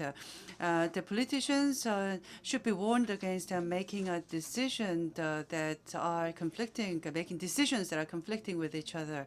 And in this, I think the sanctions issue should be highlighted once again. Well, that's about it. Thank you. 네, 감사합니다. Thank you very much. And about the youth and the new generation, I'd like to ask Ms. Emma Leslie and Mr. Shin. Thank you so much, and I'm very happy to share this question with Reverend Shin because both of us grew up together, although he a little ahead of me, in the ecumenical youth movement. And I think that demonstrates the need for us to now turn our attention and pivot all leadership towards young people. Because actually, at the time we were young people, we thought we were very revolutionary and cutting edge. But I think we're in a moment of history where the Greta Thunbergs are leading us on environment, where Joshua Wong is showing us what civil disobedience looks like in the face of big power, where Generation Z in Myanmar are saying no mediation, no compromises. We do not accept this kind of structural violence in our country and in our lives. So I think we have to become more humble as those that have carried the leadership for peace, the movements for so long, and to really listen carefully to young people. And I think, thank you for acknowledging my paper because it is about saying that the models we have no longer serve us well in the kinds of complex geopolitical conflicts that we deal with today. And that means we need to listen more carefully to women's leadership and particularly feminist leadership, which is about sharing power. And it's exactly the same in that we need to not give space for young people because they've already taken the space. But those of us that are gatekeepers, that hold positions, that carry these messages need to listen more carefully and to follow them. Because I think that's the only way. We are not doing well as a planet. We have not managed well these sorts of conflicts, which are actually fairly simple. It's a line through a building. How difficult is it? And young people don't hold those constraints of history, narratives, perceptions. Crash landing into you or crash landing on you or however it's called is a fundamental example of how young people are seeing the world through a very different lens. And I think we have to come with a great deal of humility and follow them. Thank you.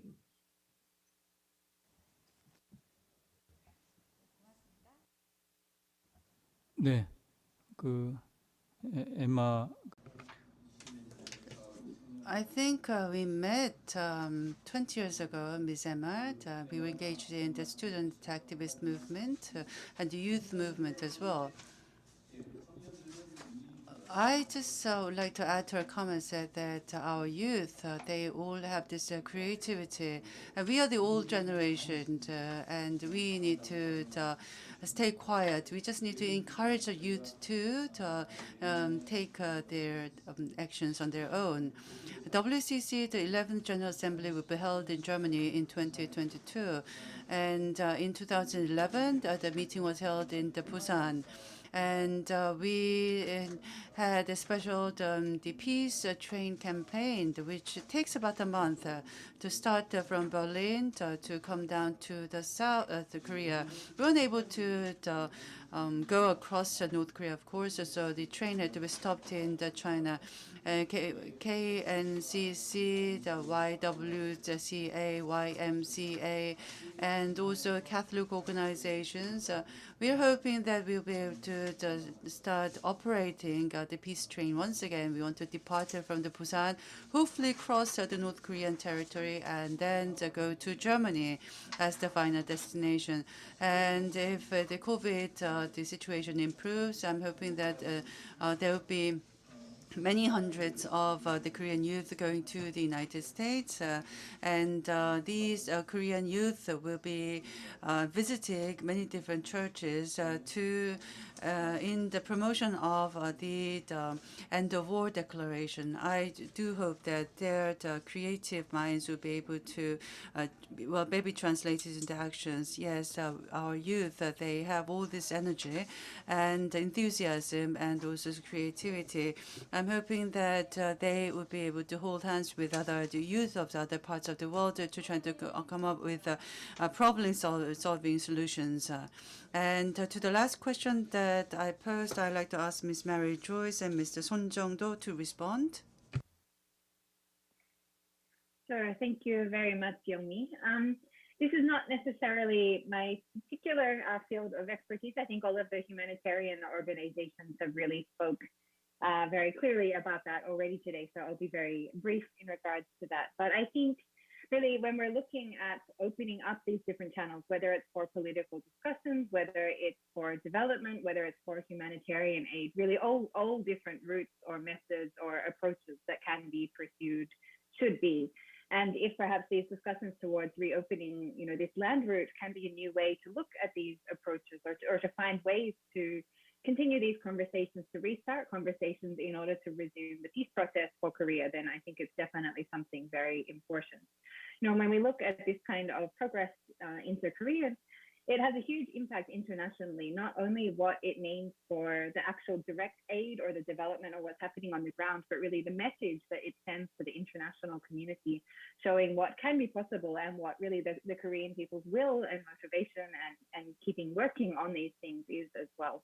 So hopefully, I think if this can be pursued, and then the international community really also has the responsibility to ensure that the space is conducive for this to happen as well. And this is where we see the responsibility of the UN, or particularly when we're looking at these kind of land routes, the UN command here as well, to make sure really that there is all of these different routes and methods can be pursued, and they can be pursued under the leadership of the Korean people and the Korean groups leading the way. So I think I'll just leave my comment there. Thank you. 네, 고맙습니다. Well, thank you. Mr. Son Jung-do, would you like to respond to this question, please? 조이스 선생님의 말씀에 이제 감사드립니다. 그 경의선 육로를 이용하자. Thank you for your comments, Ms. Mary. Utilizing the Gyeonggi route would be very advantageous to the South Korean parties because it saves a lot of time and costs for the South Korean organizations. But for U.S. NGOs or international bodies, using the land route of the Gyeonggi-sun Railway could also be significant as well. The route toward north would be the Dandong-Sinŭiju land route or the sea route through the Nampo port, or a minimal portion through the Vladivostok route toward the north. In the China to North Korea route, in terms of predictability, there has been a lot of issues from our perception. So for UN bodies or US NGOs, could think of the Incheon port and the land route, I think then it could improve the issue of predictability compared to the route going from China. That is our position. Well, there will be certain issues. So, for example, the UN base, UN military base, is one issue that we have to think about, and the end of war campaign is also in line with that. And the South Korean bodies should make their own effort, and the UN agency should also play a part in persuading this to make it possible. Thank you very much. We have one more question. I think this is a question to Ms. Christine. It's about the U.S. Congress efforts to amend the North Korean human rights law. It's about actually abolishing the law or trying to revising into a Korea Peninsula peace process related bill. So does the Women Cross DMZ plan, or is it in any kind of effort to lobby against the Congress regarding the North Korean Human Rights Act? I am not aware about this North Korea Human Rights Act. What I am aware, though, is that we will take the position that in order to improve human rights, we have to get to peace. And I feel that we need to be willing as a movement that is recognizing, just as we are, about the violence of sanctions, the violence of war, that we need to be engaging in dialogue with some of these groups that maybe don't have a holistic view as we do. And I'm not sure how best to do that, because we have obviously limited time and resources, and we have to keep our eye on the prize, which is we need to get to a peace first approach. But I really do feel that somehow there's like these parallel universes where there's some movement that is like, they really believe that the way to human rights is to like further vilify or punish North Korea. And I believe that our movement is much more, as Emma says, kind. We're much more empathetic. We're much more understanding. We're much more historic. We are much more willing to have love be the center of what we're trying to do. And I believe that that's what's going to improve human rights. So yeah, we're really focused on the path to peace on the Korean Peninsula. And I'm willing to engage with those people that may have a different point of view. But we have to keep our eye very focused. Next year, 2023 will be the 70th anniversary of the signing of the armistice. We are running out of time, people. I don't want my daughter, Jeju, to be taking on this issue. This war must end. And if we don't stand up, if we don't fight together, if we don't struggle together with love, then there's not really an option. And so I look forward to the moment when we're past this pandemic, where we could take the train or take the plane to Pyongyang. I've already texted Mary and Emma and Youngmi. We'll be there in January 2022. And if it means that we have to do some civil disobedience, enough is enough. Thank you. 고맙습니다. 자, 제가 오늘 Well, for the three presenters and three discussants, I had prepared a question. And with regards to the inspiration that Ms. Emma gave us, we could celebrate January 1st of 2022 as a very special day. If we are trying to communicate with the younger generations, we need a creative thinking, a creative mindset.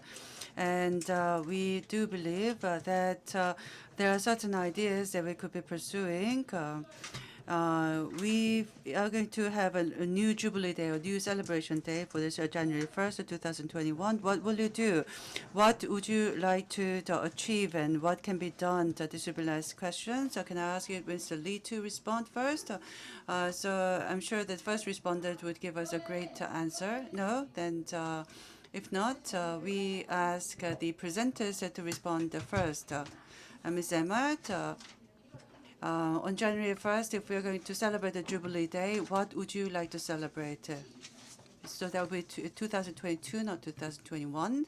On the Jubilee Days, 1st of January, what would you like to celebrate?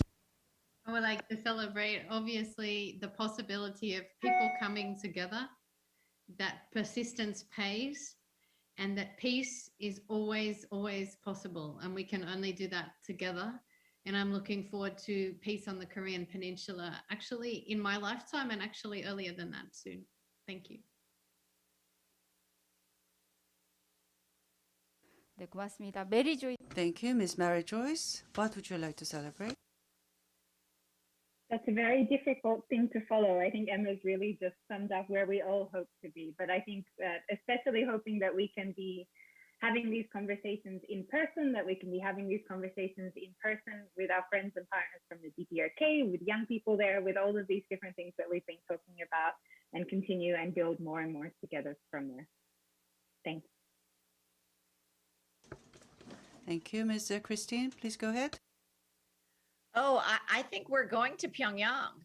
So that's what I'm going to be celebrating is whether or not the Biden administration is going to lift the travel ban or not. I think it's time to push back against this very regressive policy that is killing people right now. So I'm going to be celebrating that we're going to be on a plane or on a boat, peace boat, to North Korea. 자, 그러면은 우리 한국. Yes, representing Korea, the three gentlemen are going to respond on January 1st of 2022. What will you celebrate? So I can celebrate something very personal, right? There are many really nice streams in the DMZ. I want to do fishing there. Now, with the three ladies, including Christina and Emma and Joyce, I just want to be visiting the Pyongyang with them. Yes, at the KSM, we place much emphasis on making North Korea as a tourism destination. On the January 1st of 2020, we do currently have a tourism school. I'm hoping that our students at the tourism school will be able to actually visit Pyongyang in person. Thank you very much. As a matter of fact, this year,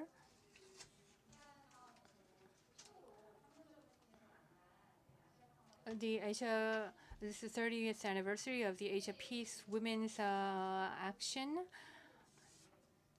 on the Korean Peninsula, and we listened to the voices on June 2nd, and they said that they didn't plan anything, but so many people's efforts and voices led to that amazing achievement, and that was very impressive.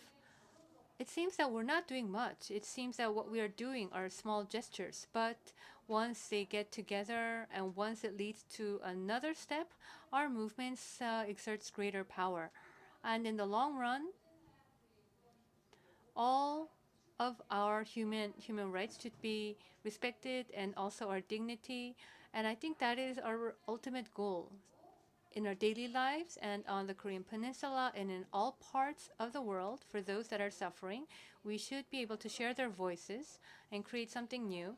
And we should try to approach what we're doing in small steps. The discussion today, I hope, will be led into specific strategies and methodologies in the following unofficial sessions, closed sessions of tomorrow and the day after. With that, we'd like to conclude.